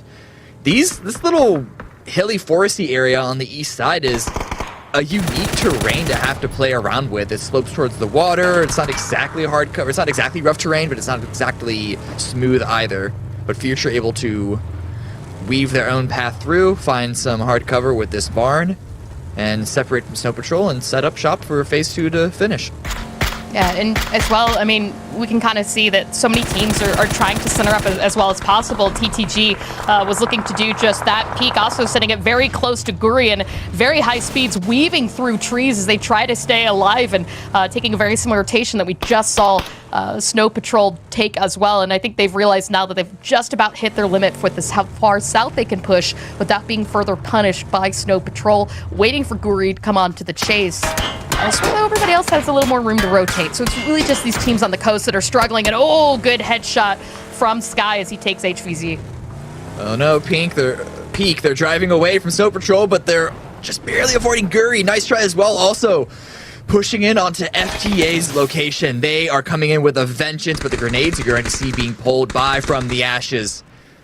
I mean, this is the best way to push what we call the unpushable buildings. The long buildings notoriously hard to confiscate, but nice try. Gets a knock and flush onto Ragnar. As you can see, really watching all the windows for the remaining members of FTA. Raji connecting, but with help of the Oz, does get Patuko down. Patuko flush real quickly, and Raji spotting out KF9, tries to find a third knock. Can he get it? I think nice try, starting to feel confident enough to reposition and push in closer to this compound. Molly's come out. It's going to be really difficult. Yeah, this is such a great push from Nice Try. Yeah, a little bit of help from AKM is going to finish things out, but just the methodology that you saw of them isolating buildings individually, one at a time, using utility, very intelligent. They had a game plan, and they executed it very, very well. And talk about teams with a plan and potential to hopefully execute well. Yahoo leaving an area that was very open, a ridge that can be played in the late game, but kind of read the situation as being maybe too much of a high risk. Instead, repositioning along either side of the car ramp in the middle of the road, waiting for phase 2 to close out. If this circle, though, continues to hard shift far away, it could spell trouble. As we can see, that car, it is on fire, is continuing to take shots from TTG, or position just to the north of that position. Punage lying prone in the hopes of avoiding some more of that damage that's been coming from that direction. It's a very tricky position that Yahoo are trying to make work, but it seems that it's stable for now. Just barely enough cover there with the ramps and their vehicles combined, but with very few other spots playable. We already saw what happened to Peak. They got demolished when they tried to find their own spot. Then FTA, of course, we just saw their position get taken by Nice Try. But where's phase 3 going to go? Is this going to favor Yahoo's position? It's a pretty good one. Yeah, and this is not the first time we've seen AKM also have a really strong position mid-game. They do have a 2-2 split, and you've got to wonder at what point do they break this one up and condense and consolidate Fisher and Ali with a lot of open terrain between them. I think now might be the best time to move, but we'll see what play they take. Meanwhile, the teams inside Impala starting to reposition as well. As we can see, Bing Bang Boom continuing to hold alongside the edge, taking a compound just inside the zone. Given the circle, it might not be the worst idea in terms of how to play this one, knowing that the center is most definitely occupied by other teams at this point. They just need to try and get information from here. They're going to have to cross the road no matter which direction they go. And so really it's just all about finding what is the opportunity, what's the weak spot, this edge of the zone, this edge of the circle, because preferably they're going to want to move at least a little bit further center. But at least they're in the zone, so if worst comes to worst, they can just wait this one out and then try and take a fight later on. But I feel like that's pretty much not even a plan B, that's more of a plan Z. And meanwhile, Never Surrender once again just driving through the thick of it, taking the road right alongside Snow Patrol, who doesn't really have the ability to peek because they've been punished by Adrenaline quite a few times, somehow keeping control of this car. And Reno looking for a place to put down as Tetra and Rafa trying to stay alive in their own Murado. They did lose a tire, and that means that they really can't go much further than this. But as they put down, Psycho from the Young Kings have line of sight, and Tetra gets taken down as Psycho looks to secure that kill.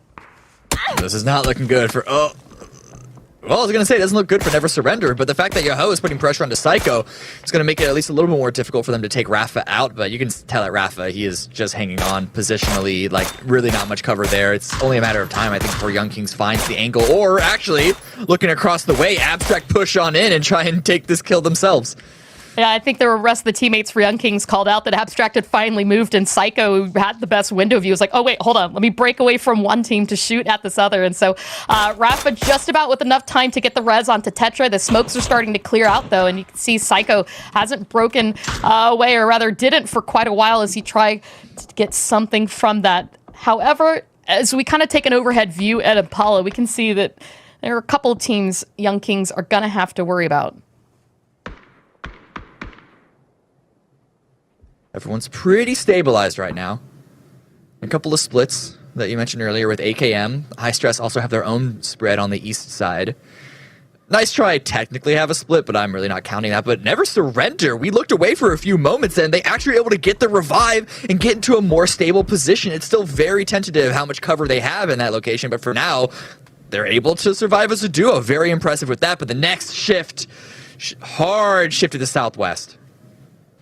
Yeah, this is really good. Snow Patrol not having to move. Adrenaline can stay in their compound a little bit longer. And Bing Bang Boom can play the high ground up to the west. That AKM 2-2 split miraculously had not yet occurred. But that means that Fisher and Ali might be at risk of either Yahoo or Nice Try trying to challenge for that compound.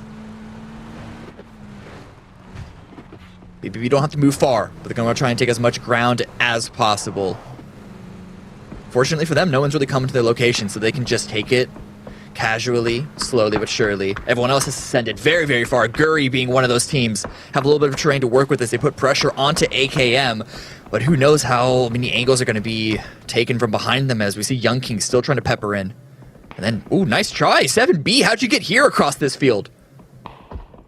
All right. I mean, this is the true test of it now. Fisher and Ali, if they can keep this push coming from the rest of Nice Try, then this will work out well. If Bia gets one knock here, then you're going to see the rest of Nice Try really just kind of coming to this real quick. There you go. The nade comes out. 7B gets the knock on to Fisher. Immediately follows up with the Molotov. Tries to see if he can get that flush coming quickly. Ali in the car. He is going to drive, rejoin the teammates. Let this compound be given up to Nice Try. And you can see, without wasting a beat, they've taken that position. But look off in the distance, on foot, Yahoo starting to walk up onto this compound. Meanwhile, the opposite side of the circle, TTG on foot of their own, trying to steal a compound away from Guri, as they've managed to pinch off one player.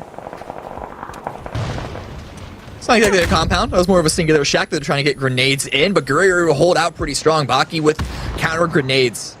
But here's that push from Yoho that you called out. Frank's got taken down. Balefrost with the swing, and now suddenly Nice Try. If they weren't aware of Yoho's backfill, they are now. I love its nades out, throwables. Shinboy with the M4. They're looking for opportunities to fish out of this. Sparking picks up one as Raji goes down and try to see what they can flush out from members of Nice Try as they check every small compound into this. But Bing Bang Boom at range, taking shots and starting to punish just a little bit any teammate that might be caught out in the open.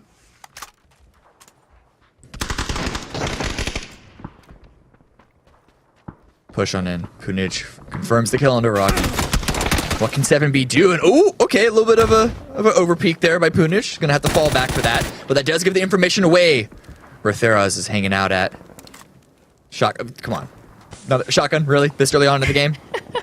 Go for it. I'm all for our shotgun overlords on this. Young Kings do get eliminated by Abstract in the kill feed as we continue to watch this push for Yahoo. They've split up both members of Nice Try.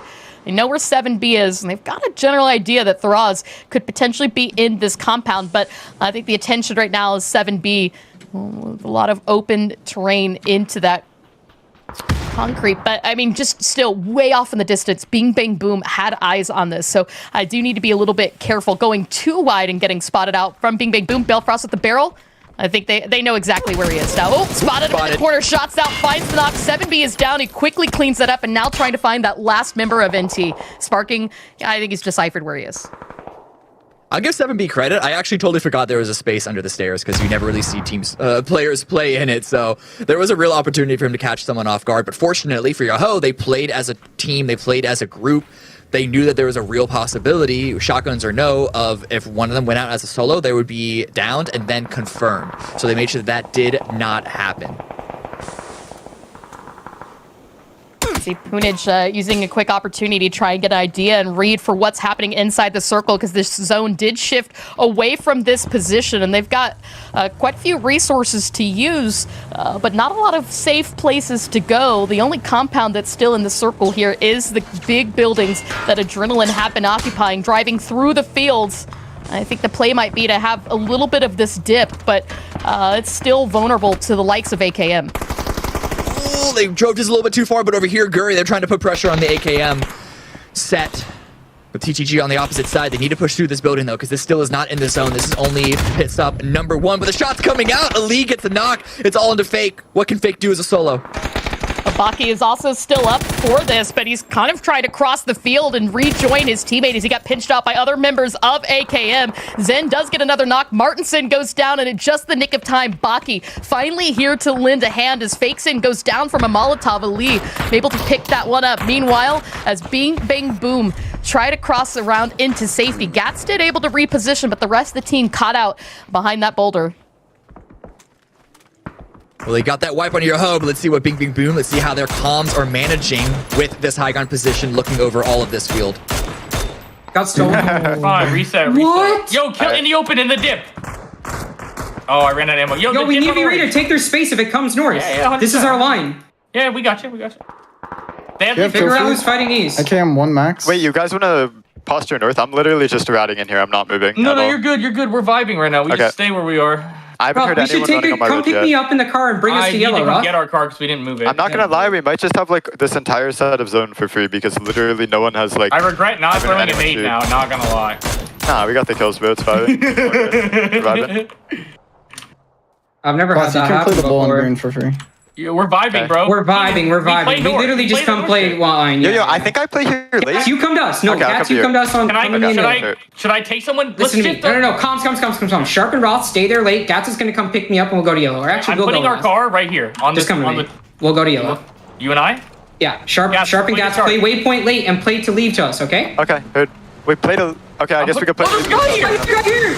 I'm crashing. He headshot me. Crashing. It's a solo. It's a solo. I'm crashing. I'm just crashing sharp overhead. Crash him S2 or use util. Roth, can you crash him with me? I'm already throwing nades. I'm pulling up on his close side. I'm pulling up on his close build. Look Crawling for me. back. Just use util. Sharp's Just anchoring. look at me. He's dead. You're good. I know, You're I hear good. you. I'm just holding you. Nice. Tin okay. Sharp, can you play Sharp, back to watch the road? yourself, buddy. I need a car. I'll drive to him. I'll drive Okay, to you him. pick him I'll up. drive I'm to looking him. at this Can you side. I'm drop looking at me this side. I have nades, kills. I have kills in this. I have no probably. nades. No energies, no nades. Just Give loot me the 5 energy. bodies. Just loot the 5 bodies. I'm gonna leave and go to him, no? There's a guy You're coming back carrying to in us the anyways. fucking You're bowl coming of back to green. us anyways. Green? You don't want us to play split from you? And play up here? There's like so Well, much the good with circle's about to close and then you have to come to us anyways, bro. We can play that dirt road right up there. It's not Like, great because Guys, the waypoint can only kill way, you. guys, could there be Waypoint a can kill solo you. in the That's all field I'm to our saying. north? Guys, could there Shouldn't be a solo no. in the field to our north? What are numbers on team? We need to get Sharp in, guys. I'm gonna go pick him I'm up. going to get Sharp. I had shot a guy. There's 2 guys on green. Are you getting him? Yeah. Sorry, I was trying to get Sharp. You can see Sharp Shot living up to his name as Bing Bang Boom vibing, able to push into the zone, find position, and get that recovery as well. We're vibing. I mean, it's a very loud and chaotic vibing, but yeah, they're able to make it work. They have 4 up. They're able to not get taken off guard by the lone nice try player that snuck somehow into the area that they just cleared out Yoho from. But over here, ooh, that's a lot of free boxes. That's a lot of free loot suddenly cleared out. There you go, Arson. Arson has been spotted out. They know exactly where he is. Snow Patrol throwing all of their flashbangs at him, looking for an opportunity to get that final kill so they can turn their attention back to the zone. They don't want Arson to do anything here, and it looks like for right now, they're also making the smart play of not over-peaking that position. With Bing Bang Boom, you can see those dots off in the distance, keeping a line of sight in this direction as well. Any number one of these teams could get this final kill. It's all in the future right now to try and make a play and get into the zone. Everyone else is just waiting for phase 6 to complete. But where can Future go? Can Future move? Any real distance? I think they've got a little bit of a ridge line to work with from that position, but this crate right here, that's a nope crate. That's a crate where a lot of people are looking in this direction. So do you take your car and grab it, or do you just leave it be? So you got to be wondering if you're Bing Bang Boom. Arson does get spotted out. It's actually going to be Gats from Bing Bang Boom that picks off with the headshot. In his Future, we're able to creep into the edge of zone. There you go. We did get to see a little bit of looting, and you can see the shots instantly out from... That's disappointing. He loses his tires right when phase 7 But he hard got an gets op. towards the south. Yeah, okay, he's gonna have to use like 70 smokes to get back to his team. Sharp Shot with the bolty. I want to see it. Now, Circle did pull fall away from that, right? So on foot, that's going to be a little bit of a tough rotation. The rest of his Oh, team look, he got to use it. Let's go. Sharp Shot. there it is. All right, I take it all back. This is all according to plan. No wheels. Who no, needs it's just wheels? Real wheel drive right now for Sharp Shot. Oh, he did it. He's fine. He's so clutch. It was all because of the knock. I'm not even like being pedantic with that one. He's waiting for another one though. Cameragini gonna be peeking out. Gets inside to cover. Oh. Now Cameragini does it, taken down by Frogman. You can see that Roth actually had the angle on that shack to steal it. And it's all up to Sky and Sneezy to try and keep the dream alive for Snow Patrol. They do have a vehicle, and they're going to have to rotate to get into zone. And I think the rotation play might be to avoid Bing Bang Boom and Adrenaline at all costs, with Sharp Shot using that trying to see if he can get a second knock. Frogman picks it up, but it might be at risk of stolen. Gats does, in fact, take it. And Sneezy, the last solo player, drives right up to Future and gives himself up to Shaq. Not much else that Snow Patrol could do. Unlike BBB, they didn't have a position on the north of that road that they could take. They had to cross over. And so really, it was just a Hail Mary play. They didn't get anything out of it, but you can't blame them for it. But now BBB, they've cleared out the north side. They can spread out and take positioning, but it looks like they're going to want to cross the road as soon as they can and not wait. But, ooh, okay, maybe a few too many shots. Think better of that. Yeah. Just for a moment. Well, and here's the thing, too. Now, with Snow Patrol completely eliminated from the north, that gives them the opportunity, the ability to spread out from this. But we do have Phase 8 coming up, and if that is a hard shift to the south, that's going to cut off all the coverage that Bing Bang Boom have had from that. And the only thing that could potentially help them out is if Future take this fight to Adrenaline first. That could be the distraction that they need to give themselves a chance to cross the street. And so that's what we're really waiting on, is which of these two teams, not Adrenaline, act first. I mean, Future need to make some play. There's really not much cover. You can actually see them hiding behind that hilltop.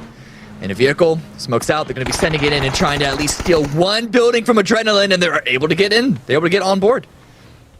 Yeah, that is actually bad news for Bing Bang Boom, as the circle is going to shift and it pulls away from the coverage on their side of the street. So unless the fight continues to pop off from a Future that can really take all the attention away from Adrenaline, we really got to start seeing, I think, some clutch smokes coming out from Bing Bang Boom to keep them alive in this cross. Now, you can see that Shap, for Future, did manage to get some high ground on one of the compounds, and that could give him a line of sight as well. Take some shots at Bing Bang Boom, and 47 is actually the first one to spot Roth. It's a headshot. Now the res is coming out. Bing Bang Boom scrambling just a bit as the fighting's starting to pop off between these three teams.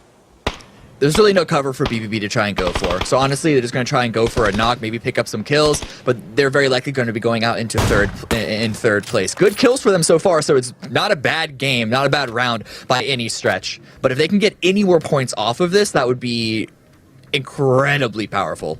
And it looks like they're starting to get in their cars as well, so the play might just be to try and wrap it and send it into the empty shacks in the front of the compound, as we can see them rotate towards the low ground, try to use that coverage as they gain momentum into their vehicles and sending it into safety for the zone. Shots out from both Adrenaline and Future. Future does get connect onto Keenan, but manages to get in the zone just outside of the zone, pardon me, safely, as Sharpshot and Roth find their own position in the circle. Not nearly as much damage as I expected. I suppose it's because Future and ADR didn't want to tunnel vision onto BBB and allow the other opposing team sort of stab them in the back, but this allows BBB to get two separate positions. We'll see how much further they can take it, but right now, actually, Roth and Sharpshot behind that tree, as shallow of cover as it is, are closer to the center than Future are. So this might allow them to at least parlay into a higher position, higher than third. Yeah. Now, I mean, the one issue here, though, is that you do have both Adrenaline and Future that are coming into this late game low on kills. So Bing Bang Boom could potentially, even if they lose this game, still come out as the match winner in terms of points. And you've got to be thinking, if you're Future or Adrenaline, for every opportunity to find a score here, and that is any kill moving forward. With all three teams being 4 up, there's still quite a few points that are available on the table for each of these teams. Future need to make a play. They're the ones up that have to make a move yet again. They've already taken a piece of this compound, but they're going to have to push even further. I don't know if BBB have good lines of sight, or actually Roth is making another send to try and get to the compound. Chap goes down to Keenan. That was smart. I mean, Keenan really hung back and gave cover fire to Roth as he got closer and was able to take down that one member of Future. As we could see, 47 starting to take damage from the blue. Zone's closing in, but he's actually going to get knocked by Adrenaline's Raven and Dylan. Eyes out on the Future rotation as Frogman's caught out in the open. Lack of windows on this side of the compound could catch him off guard, but Gats and Sharpshot are waiting in tow on the north side of this circle. Future eliminated. 3 members of Adrenaline down. The res was being worked on toward Innate, but now as Dylan gets caught on fire from a Molotov, that's going to push them back away from this great nade by Roth. And the dinner bell is being rung as Bing Bang Boom look to close this one out and see if they can spot the remaining members of Adrenaline. And Nate was res, but was going to quickly fall to the Molotov. And there you go, in a rain of fire, 14 kills. Bing Bang Boom take it in game number 5. I'm amazed. I thought that they would have been torn down crossing that road. But because they didn't send immediately into the compound, they actually swung around to the east side first and then just bit by bit found the angles, took it slow and methodical. They were able to actually confirm that win. That's another 24 points for BBB. I'm sorry I doubted them. Yeah. That was a really good play. this really was, and now I think we've seen strong play from them on both matches, on Erangel and as well on Miramar. We haven't really seen okay, they didn't play great in the beginning and then they played great better. It seems like every weakness that we've ever pointed out in the past for Bing Bang Boom, they've really come into the LCQ able to clean up and tighten up. And the way that circle ended out, there could have been a lot of opportunities for that to have gone wrong, as we saw that happening with the road. Crossing that, it could have been a tough situation, but nonetheless, they were able to prevail and come in at the win. So it was just so exciting to see.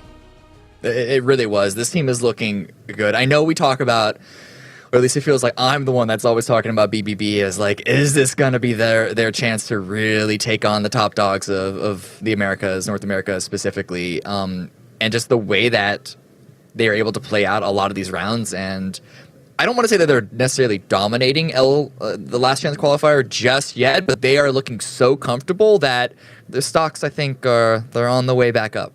And now, I mean, the thing that everybody is playing for, right, is the chance to go for the grand finals. The dates have been set around the world, and teams will be grinding their region's PCS7 champion. America's and APAC grand finals kick off September 16th, so make sure you guys tune in to find out which teams will advance the PUBG Global Championship then. But make sure you guys continue tuning in when we come back from break, because this weekend we've got to pick the 4 final seeds to go forward for the PCS America's grand finals before we can get there. So that's it. Cameron and I will be right back after a short break, and we'll have our final match of the evening.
5 matches down. Bing Bang Boom do it again with another banger of a game. We've got one more match to go on Miramar. But before we get there, Cameron and I are going to break down this last match. Cameron, I am so excited. The way that LCQ has played out today, we're finally starting to see someone take the lead. And I mean, no game has been thus boring. Listen, I have two things that I'm torn right now. I have to take the L on BBB taking that win. I was so sure that they would struggle making that cross. But at the same time, I've been burned by, like, backing BBB before. I love individual players on that team. I've been hurt too many times in the past. Part of me is just feeling like so much hesitation, trying to like invest into them, dump all my stocks behind them, get a full like fan account on Twitter going. But oh man, when they look good, they look so good, Clover. Well, you know what? Go ahead and fanboy out in chat because y'all, they are looking fantastic today. You can see 2,300 damage, 14 kills. A modest smoke usage considering all the open terrain that they had to cross. Only 13 that game, only. But you can see all these throwables we saw there in the late game. Grenades at 12, Molotov with 7. This is the Bing Bang Boom, the problem solvers that we really like to see from them. And again, we had that opportunity to listen into the comms later in the game, right? As they took that push to try to take the little bit of coverage that they had, and the way that they were not only clear out that space, but take control. I mean, it just shows, I think, that the chemistry is there for what we need with this roster. Yeah, we actually were able to hear a little bit of those calls that we saw. A lot of information. And so the fact that they're able to really weave their play through all the chatter that they have is a testament to just how much they really trust each other and how in sync they are with each other.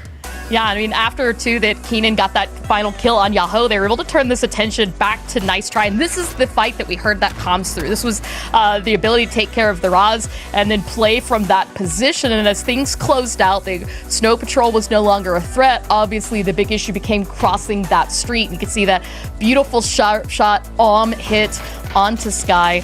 But right, this is where you and I kind of were curious. How were they able to get across the street safely? How is Adrenaline and Future not going to punish this? But it actually worked out beautifully for them. Look at these final moments as well. Once they got to this position, it was all theirs. They were able to keep Adrenaline and Future locked on in. Amazing spray down from Roth there, we see. And then, of course, the grenades coming on through. The second that went up, they got that triple knock. They just rushed on in through their own Molotovs because they wanted every single point. That's even stupidly ran into the fire. Like, that was... They were so dedicated on getting those few kills on Adrenaline. And they got 14 kills overall. Adrenaline and, well, Future, who were 2 and 3, not that many kills. In fact, Snow Patrol is actually up there in 3rd place because of how few kills any other team is really trying to rack up. It's very linear down the rest of the leaderboard. Yeah, and I mean, again, the other thing that's kind of helping out is the fact that a couple of teams like Peak and Yahoo came out of this as only 3 points this match. And so that's really giving opportunity to even things out. High Stress in 4th place with 35 behind Yahoo and Peak. Bing Bang Boom still far in the lead. But when you look at the right-hand side, look how close this is. Young Kings 1 point behind, or excuse me, 2 points behind High Stress. The Rumblers 1 point behind Young Kings. Adrenaline not too far beyond that. And so that's what things get really tight in these little bits of just kind of the little cliffs, I guess we could call. So Bing Bang Boom firmly in first for right now. Yeah. I mean, it's because they've been taking so many points, it really does mean that there are more opportunities for other positions on the leaderboard to be like very close, very tight. So even the Rumblers are currently sitting in 6th place. They're only a few points behind 4th, right? And Peak, they have like a little bit of a gap over 3rd, but like honestly, outside of BBB, no one is secure in the top 4. So these teams are going to have to keep pushing it. And I just want to say once again, I am really, really impressed by Peak and High Stress. High Stress came from opens. Peak we've seen before in top level, but nothing too like significant. We can actually have a team focus at them head to head. More kills on the side of Peak, which is not surprising. We saw them take fights in the blue, but High Stress is a little more on the methodical side of things. Generally more placement points, even if the average placement is evened out. Yeah, we could see too. I mean, the damage is a little bit higher on terms of peak. There's just the involvement that we've been seeing them in the fights. The kills, not only in total, but also average are a bit higher. And that's when we look at 5 games as a whole. Time after time after time, we have seen peak in the top 4 and also in the top 5 kill leaders of having at least one member. So that consistency, if we can see that not only for the last match going forward today, but in the 6 matches tomorrow, will spell huge for that LATAM team to push forward. Yeah, I mean, honestly, I'm just waiting to see if anyone's able to take out this final game. I was hoping more from Abstract from North America. I'm still waiting for Rumblers to have like even better, solid games. Not to mention, of course, AKM as well. Like there are a couple of teams that I think I was expecting more out of come this Last Chance Qualifier. But we are only halfway through. We still have an entire day tomorrow. We've seen things change into even fewer games than that. So. It's not doom and gloom just yet. Yeah, and there we go. Top 5 on previous match. Bing Bang Boom, Keenan, Roth, and Gats with 4 kills apiece, averaging out about 400 to 550 damage. Los HD once again making the list for Rumblers and Abstract with the player up there, but it flashed so fast I couldn't read it. You know, I need to pick up my reading speed. But all right, now we talked about flight paths a couple times today, things that mostly into play. This flight path does cut off quite a bit in terms of some of the open area that we can sometimes see in the northwest, the Pozo Monte areas that some teams will sometimes play. San Martin, Power Grid, a lot of those places still reachable, but that is going to put teams on top of each other for some of these early rotations, especially if we have a circle that hard shifts towards the east. Yeah, I mean, look, Abstract are already contesting Guri on this, and then there's going to be BBB who's going back to Puerto Paraiso. And then, of course, there's going to be those 2 teams in Los Leones once again. Rotations out of this area, if we get like a super northern circle off of this plane path, are going to be very, very tight for a few of these different teams. And once again, now kind of watching the teams as they land down Zakraken. And fakes in kind of close to Bing Bang Boom's position out here. Martinson also. So a little bit of a tight squeeze for Bing Bang Boom. As you can see, Zakraken kind of keeping an eye on them as they take the vehicle back towards their teammates or further out to the west. In fact, just on the other side of Gurdi is also Back Monster for Abstract, as you guys can see there in the map.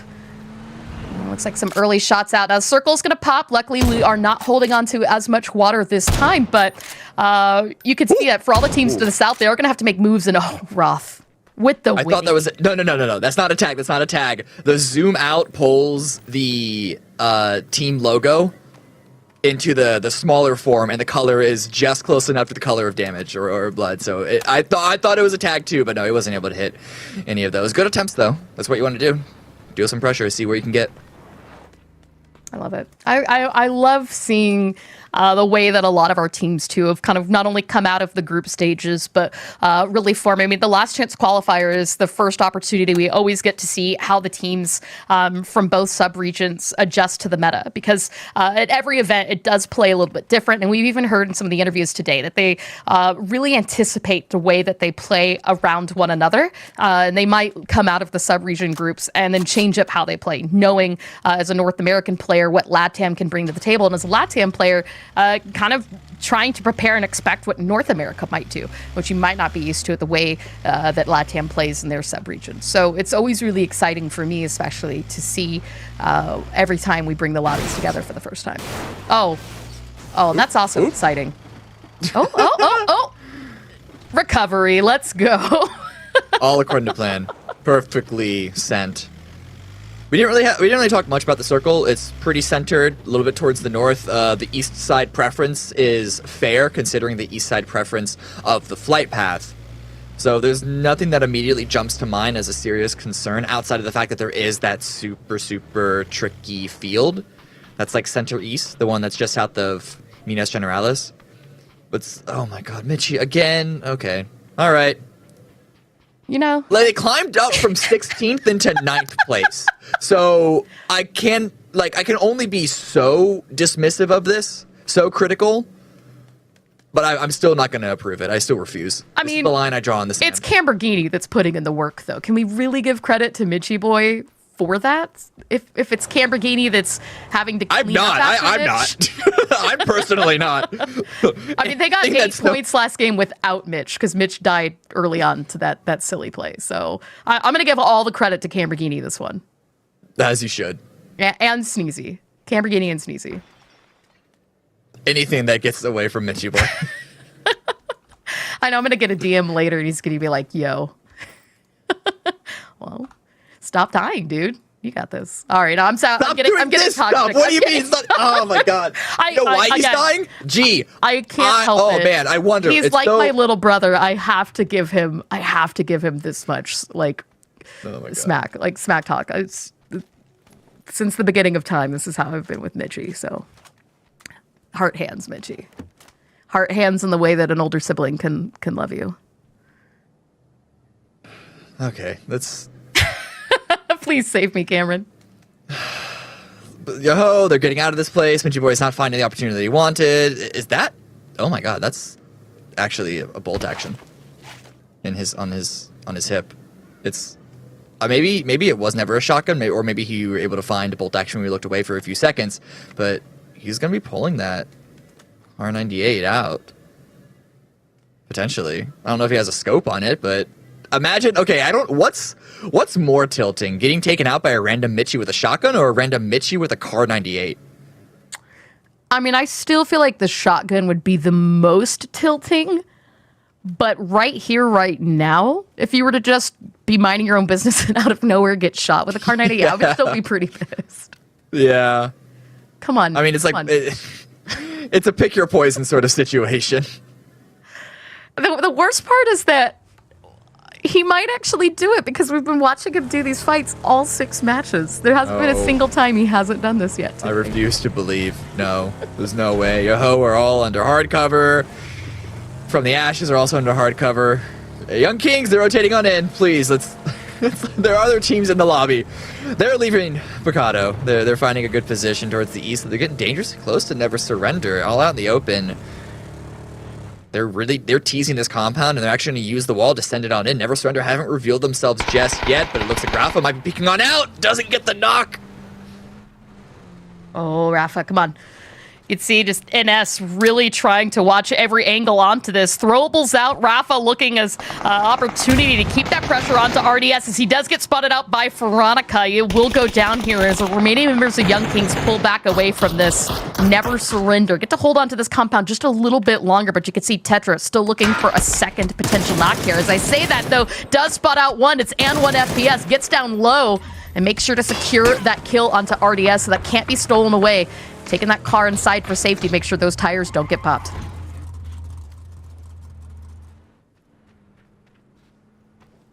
Just looking for more opportunities to see if anyone else from Young King wants to try their hand at this push, but no. Intelligently enough, Young King's going to back away. The problem is, high stress. You can actually see already coming up on your screen, might be putting extra pressure on the opposite side of things, so Young Kings could be caught out in the open onto this. They're going to need to redirect their attention one way, and it is going to be towards high stress's side, but this might catch them off guard again. Oh, Young Kings just absolutely trying to stay ahead of the curve right now as they drive for their life and drive to survive yet another onslaught. High stress, though, not worried about going in for the chase just yet. They like that position, but that will push Young Kings a little bit further into the zone and miraculously will find a long compound up for free. And as I say that, our Axmeyer does land a beautiful headshot onto that buggy just as it crested over the hill. So they might get credit for this, but it looks like Psycho might be trying to go out and assist. I don't know if that's worthwhile. High stress is going to continue to push this as well. This could just be a lost cause. Let the player go. Try and find a better spot in the center and just try and rat it out. But no, he's going to go for the revive. Surely you heard the vehicle pull up right now. Axmeyer with the grenade in hand might have lost the specific location of the knock. There we go. And good use of throwables. The res coming out just in the nick of time. But this nade looking gorgeous and 1 FPS.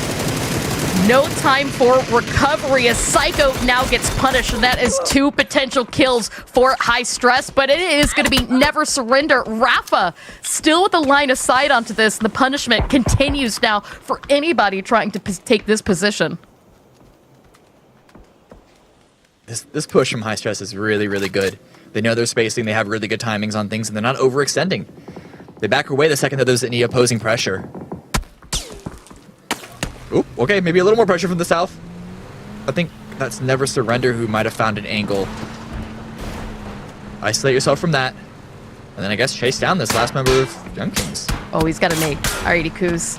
This could be a good opportunity, especially as the car flips on its side. Manages to get back onto its right, but not before two players get knocked down. BRKZ running for cover inside, but Ikuz is there waiting, closes the door, and a shotgun to blow that one open. Ikuz running upstairs. There's nowhere else to go from the Young Kings. High Stress are completely invested. As you can see him just trying to make a run for it. I mean, run where? Do you jump out the window? It's gonna be certain death. This is gonna keep flashing the stairs in hopes to catch someone off guard. I mean, he could. They're both inside right now. I don't know. This is a losing game, though. Just try and go for a spray down. The flash is gonna come in, trying to go to the bathroom, but... Oh, they spotted him out, but they are lined up. If Ikuz can get the knock here, it's not going to happen. Glee with the headshot and High Stress.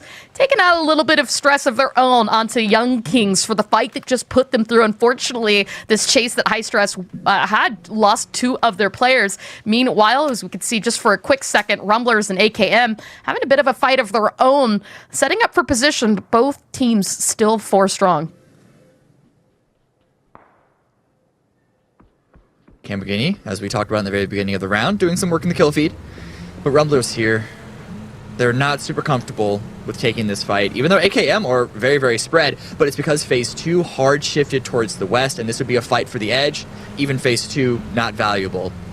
Or rather, especially Phase 2, not valuable, and so they're going to try and swing away, loop down on the south side, and try and find a more central position in there, and Never Surrender. The position that they held off, or, yeah, I guess you could say held off against Young Kings. Really strong spot right now.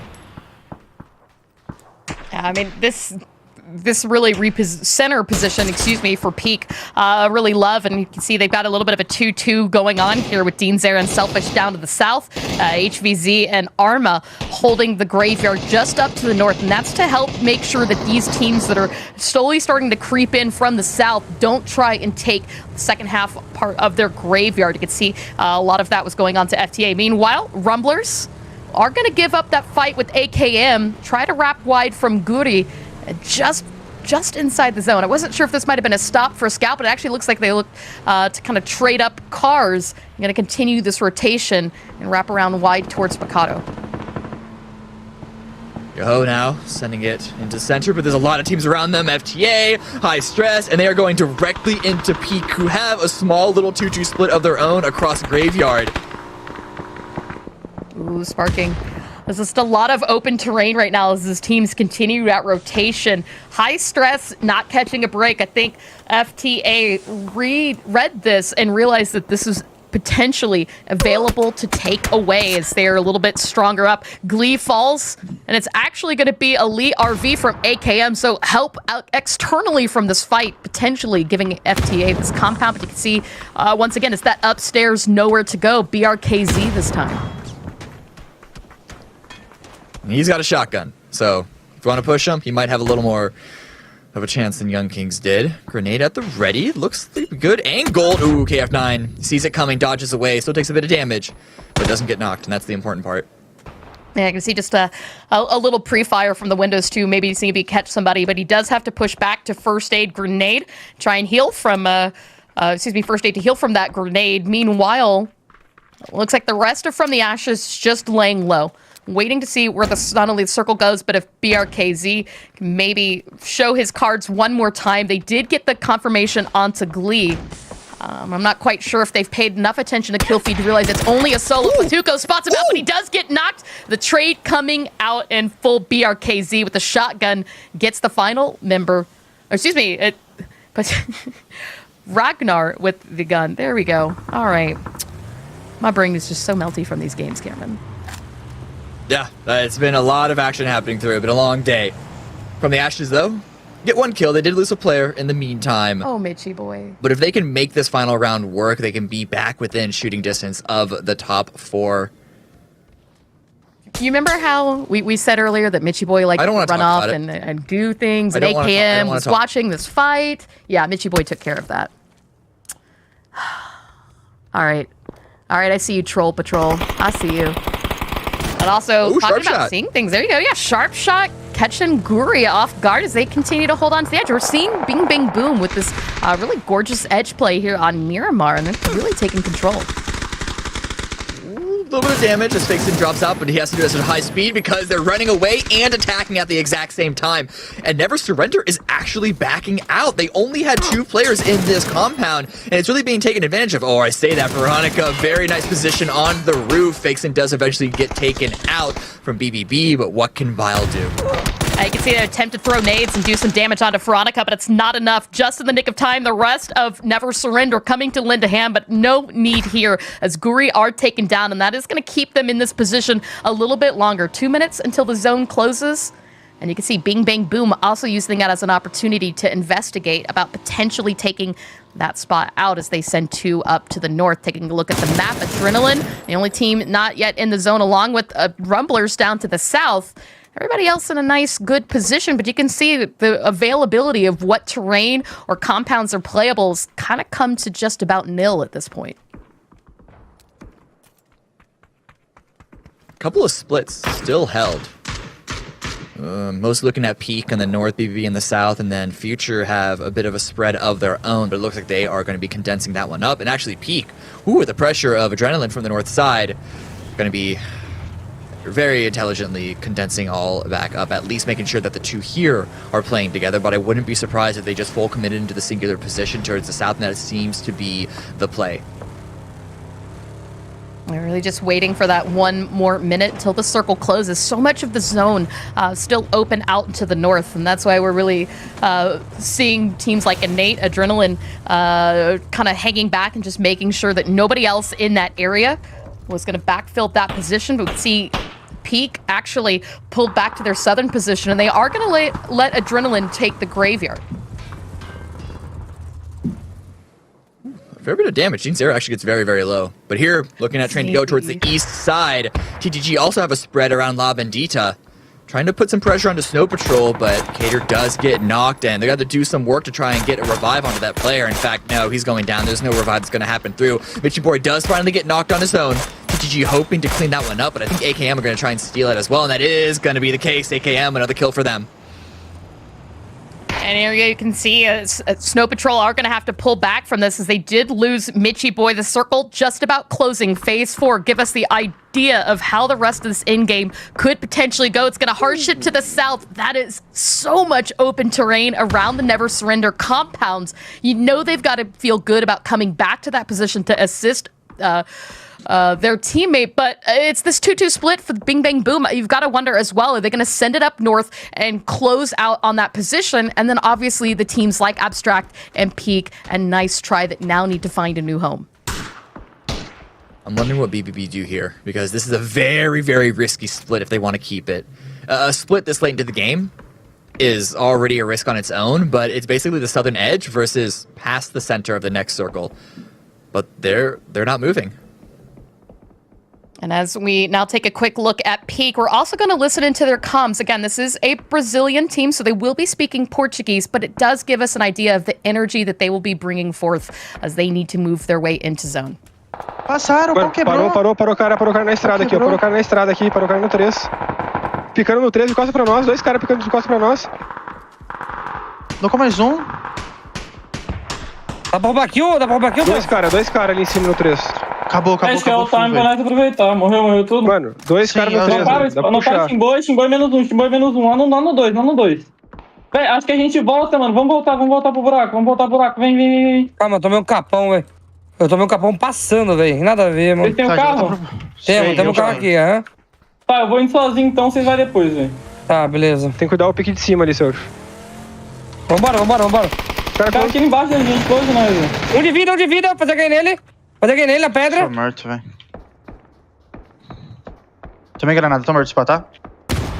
Ok. Tô safe, velho, eu acho. Vamos. Mano, nós tem que jogar, velho. Nós tem que sair daqui. Deixa eu ouvir agora. Cliquei no selfie. Ah, tomei uma de sniper, velho. Os caras de cima de vocês, mano. Bloquei um aqui comigo. Boa. Mais um minha frente aqui.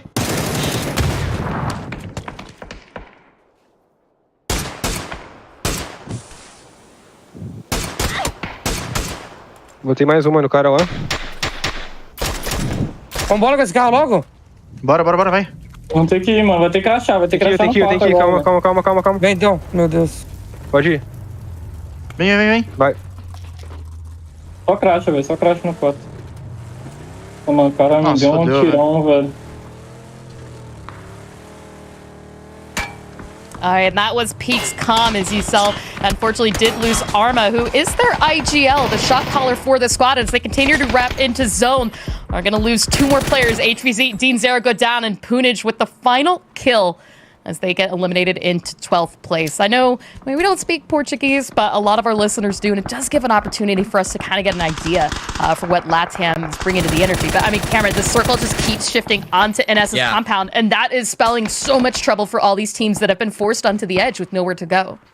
Yeah, like in Peak's case, they lost control because of the push of AB, and they just had to send it in. They're going to die. I don't think they're going to be the last team to see that fate. Never surrender, having to force away. This is what these guys keep going for a split. Tetra.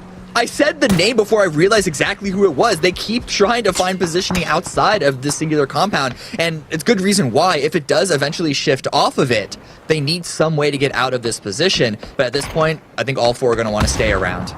I like the proactivity, but you need to know when to call it quits.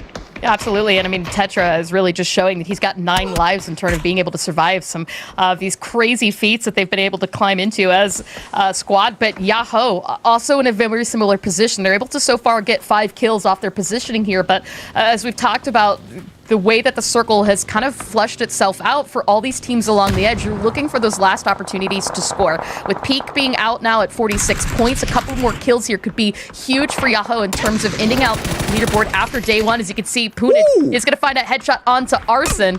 We'll have to lie low to try and heal. It's actually Balefrost. Punij gets knocked down. Sparking and Bale still up, trying to see what they can clear out of Abstract that have to go into zone. Blue closing in slowly. That circle is still not doing them any favors. They've got no choice but to finish this fight out with Abstract before they can turn their backs into this. Sparking catches one. I think he might have seen the final member of Zolmax. This could be huge if he spots it. There you go. Abstract are taken out in 10th place. A good push, but an even better hold by Yahoo. They're taking a lot of casualties, and now I think from the Ashes are going to be looking to finalize this. Belfrost forced to run away, wasn't able to get the revive, and he is going to be burning. He gets knocked.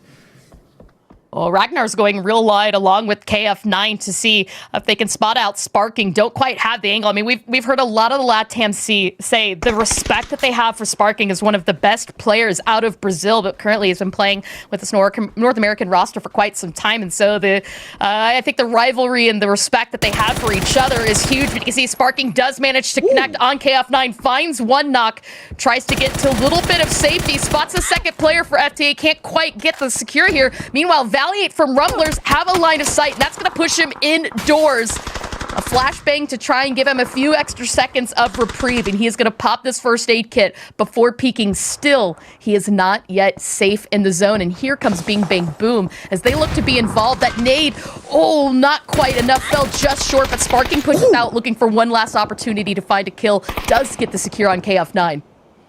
Roth is going to be the one to take him out. It's not even from the Ashes that finishes Yahoo. And they're actually going to go out just moments later. The pressure from BBB is going to be too strong. And here on the east side, trying to go, it's all Indicator. Trying to take this fight, but he's going to lose it.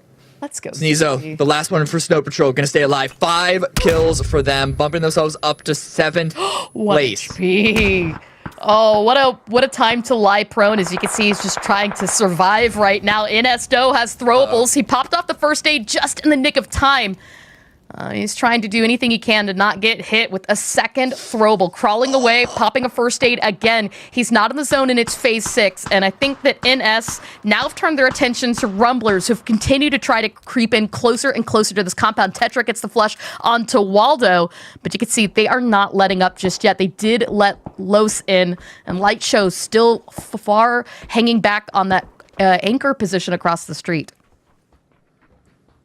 As powerful as this compound can be because of the open space around it, the open space does eventually fall off, which is the ridge that Rumblers is using in part to, do as best as they can. It's not a perfect isolation, but at least do as best as they can to keep the line of sight broken between them and Reno. But can he hit? Oh, come on. Oh, I was hoping for that one. Hoping to hit that shot. But either way, they just want to try and deal some damage as they can. And this shift towards the west, I'm it's not actually as great for them as it looks because they're going to have to likely move out of this, and now it's their turn to run across an open field. Yeah, and if the Rumblers now can hold this terrain a little bit stronger, as it looks like Future is opting to continue to push up to the north, like you called out, depending on how NS leaves or repositions on this compound. It's only phase 6. We've got a couple more phases that this could pull back away, as you called out, but they do have a little bit of coverage outside of that compound as well in terms of hay bales and a couple of buildings. But it looks like Sneezy has been spotted. Veronica taking another opportunity at throwing a nade is going to blow up the hay bale, and with it, Sneezy goes down. And now we've got our top 4 teams, and Never Surrender, full attention to the west. That's good, but it's still going to be a lot of work for them. Rumblers didn't give a single extra kill up. BBB still have 4 up, and then actually Future, that rotate there to the northwest side, doesn't give Never Surrender an opportunity there. So I guess the one thing they have an advantage is that they could just crawl across the field, or at least try and stay low. But Veronica's going to try and get as much as they can from this high ground position. Gets the second knock, but gets immediately traded in return. Oh, and as Veronica comes back down, the potential to be rezzed in that position. You can see the attention that Bing Bang Boom have, though. It looks like Roth, I think Akita might instead be turning their focus back towards Future. As you can see, Rumblers still continuing to work on that recovery. Frogman, 47, and the rest of Future. They're kind of tucked in this corner without really an opportunity to move. If they try to come up to the high ground on the hillside, that puts them at a target for Rumblers, for Bing Bang Boom, and for Never Surrender. Circle swings northeast. This is, I don't have to be the, I'm not revealing anything when I say that this is incredibly favorable to BBB, but it is also incredibly useful to Never Surrender. They don't have to leave the compound just yet. There's enough space on the west side for Future and Rumblers to still try and hole up. This might be a slow phase 7 if anyone, unless one of those two teams decides to be a little aggressive. But Reno found, he's finding some information. I mean, this could be huge. If Never Surrender can take care of Roth and Keenan before they get that opportunity to get into the hardcover that's just to the south of them, then that could give NS the advantage they need coming into this late fight, because that coverage is going to be one of the better things that they can push in coming out of this compound. Otherwise, they just have a little bit of a wall and not too much else to work with. They are going to lose this high ground that Reno has been playing from for some time, that we saw Veronica playing out of earlier. And you can already see out in the distance, Veronica repositioning up Murado, potentially used for hardcover, maybe even to send it to that shack that we've been talking about for Bing Bang Boom. And it worked so well for Bing Bang Boom in the previous Miramar match, so that could be the play here. As you can see right now, it's just a waiting game. They're in the zone for right now, but they want to see what Future, what Rumblers, and what Never Surrender are doing before they act. Couple of shots from Future towards Rumblers, but nothing decisive. Los is just waiting there outside of the zone, trying to find information, I assume, on Never Surrender. That's where his reticle is pointing. Ooh, but this damage coming out from Future might hold the attention. At least Valiant is coming to group up, has a flash ready just in case there's going to be a push over. But it's just going to be slow, moderate damage. About 35 seconds till the circle closes.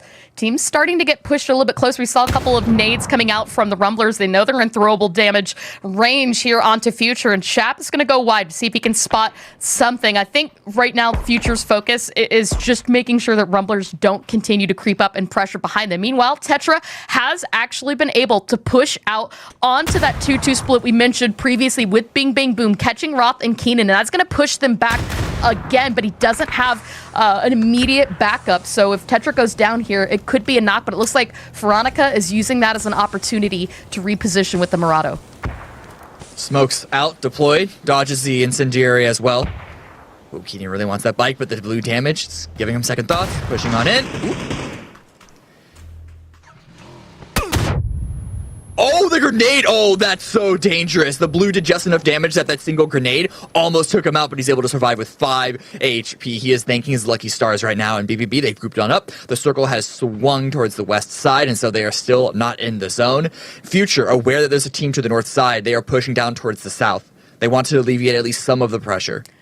if Future and Rumblers can somehow survive long enough for Bing Bang Boom and Never Surrender to take care of each other, that could spell the end game here. But as you see, Light Show does get spotted by 47, has been taken down, and Valier looking for that opportunity to peek, does spot one player, takes shots with the AUG, finds the knock, it's Shap, and secondary shots there onto the cars. He gets the flush, finds third player. There's one still standing for Future, and Valiant has spotted him. He is feeling confident and comfortable, as you can see him switching very briefly to the Mini 14. Potentially spot him out. Meanwhile, Tetra using that as an opportunity to once again push far, this time wrapping south along with a teammate as they start to clear up. Los HD taken down very quickly. It's all into Valier right now for the Rumblers to try and make something work. He did a lot of work towards Future. He really wants the ace, but Future is now running into BBB. Actually gets the knock on that push, on that retreat away from the force that is Valier, but it's going to be Gas that gets it. Valiant is denied the ace, but he is still up in third place. Unfortunately, Never Surrender is continuing to swing down that south side, but BBB, 3 up in one singular location. Will they be crossfired upon? What can Veronica do? He is the far-off player for Never Surrender. And you can see he's just using the last of his utility right now to try and pressure Bing Bang Boom out of the shack. And Sharp Shot is going to avoid all that damage, but Gats and Keenan closing the gap back into the rocks, and that's going to push them into the line of sight here of Never Surrender. Reno with the arm out in the hopes of catching a member. Bing Bang Boom in the head. Can they do it, though? As it looks like the threat of the Rumblers is no longer on their minds, but it should be, because Valiant picks up a knock and a quick flush onto Keenan, looks for another opportunity onto additional members of Bing Bang Boom, and wraps back around. Valiant, 4 kills so far. You called it potential to try and ace this game.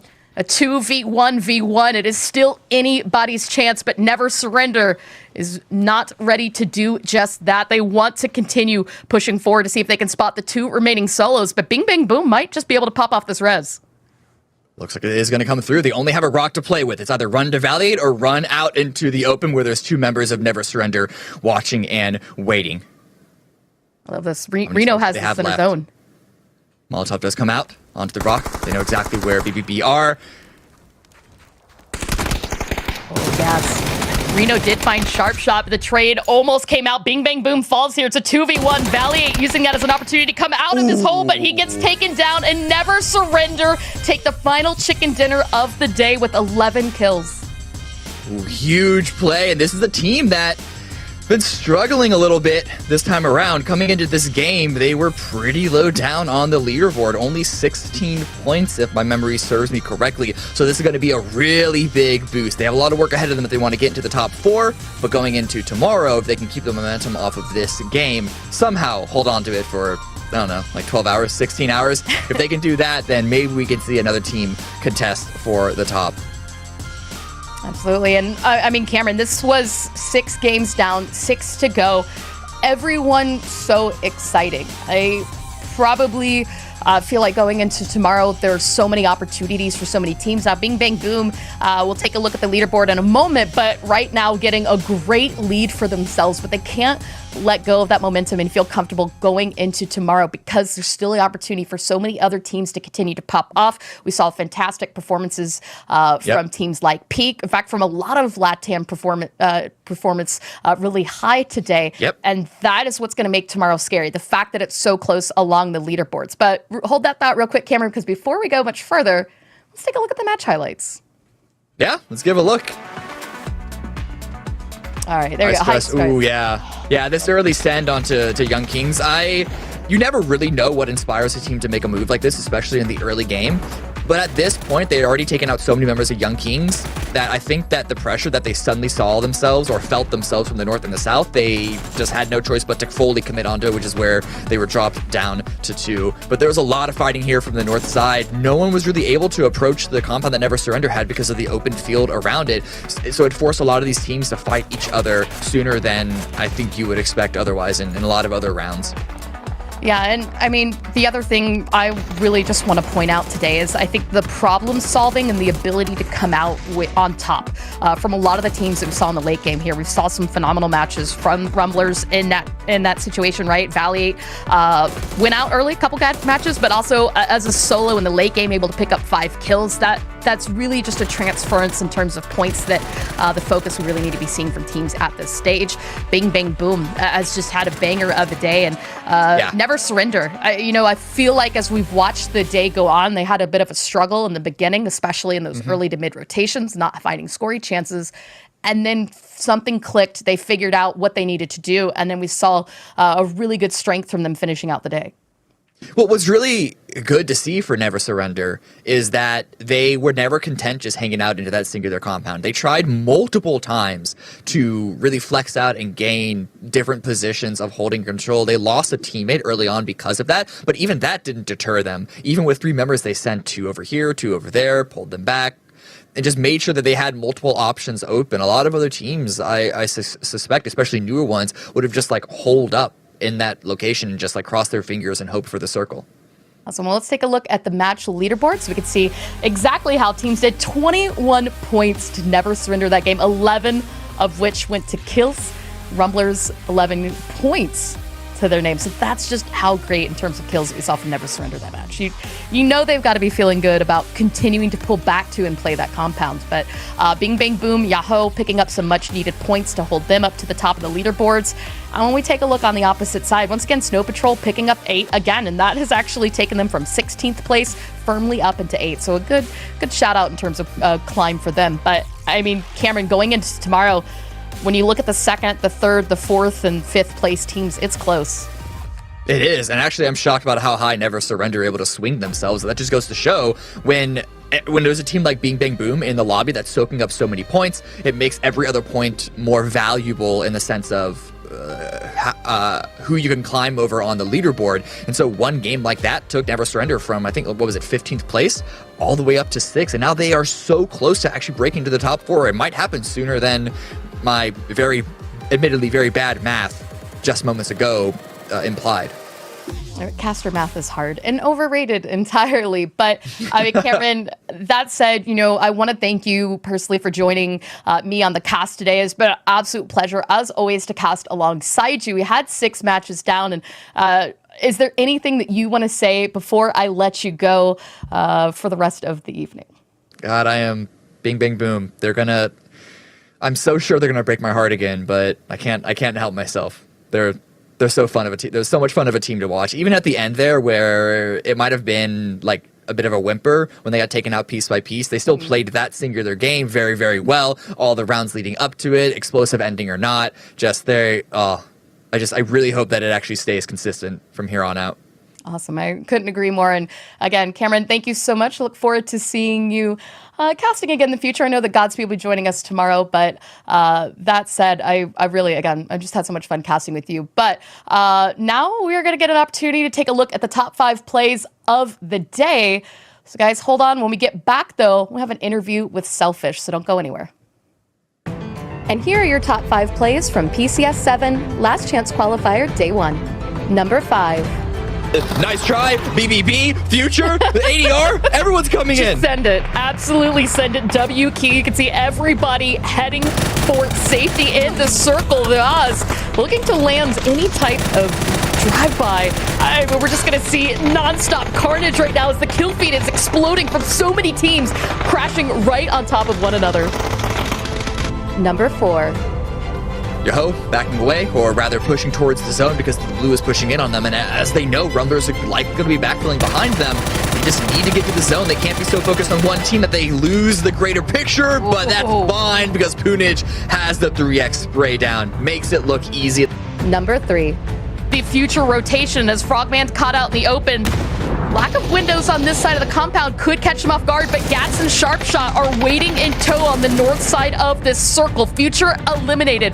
3 members of Adrenaline down. The res was being worked on toward Innate, but now as Dylan gets caught on fire from a Molotov that's going to push them back away from this great nade by Roth.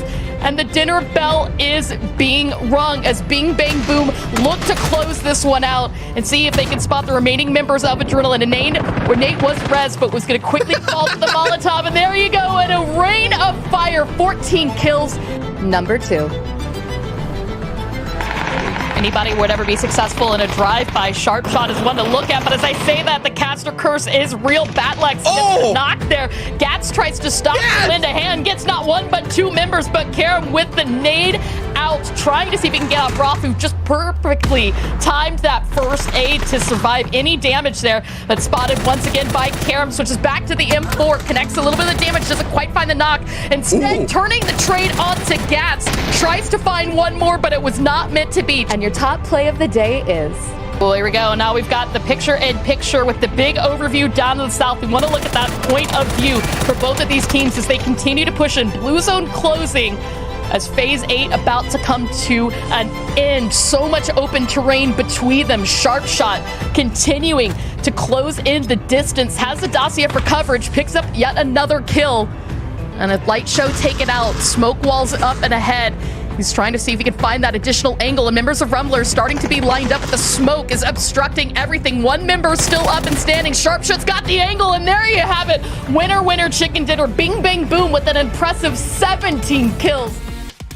All right, guys, those were our top 5 plays, but now I'll introduce you to one of our top 5 players of the day, and that is Selfish. Selfish, how are you feeling after today? I'm feeling really good. It's a good start for us, and let's see the second day. Do you guys feel very good about how your team played today? Y'all are in a fantastic spot on the leaderboard, and you had just phenomenal games. How did it go for you guys today? Our day, it's gonna be really good. We play really good the first game, and I think in the third, we take I think 5th place and 14 kills. Our run goals is really, really good. Our Miramars is not too good like Rango. It's been funny because in group state we just gonna play really good in Miramars and our run goals really bad. We're training too much. Our run goals see too much buffs, but it happens. Today, I feel like you guys played good on both maps today.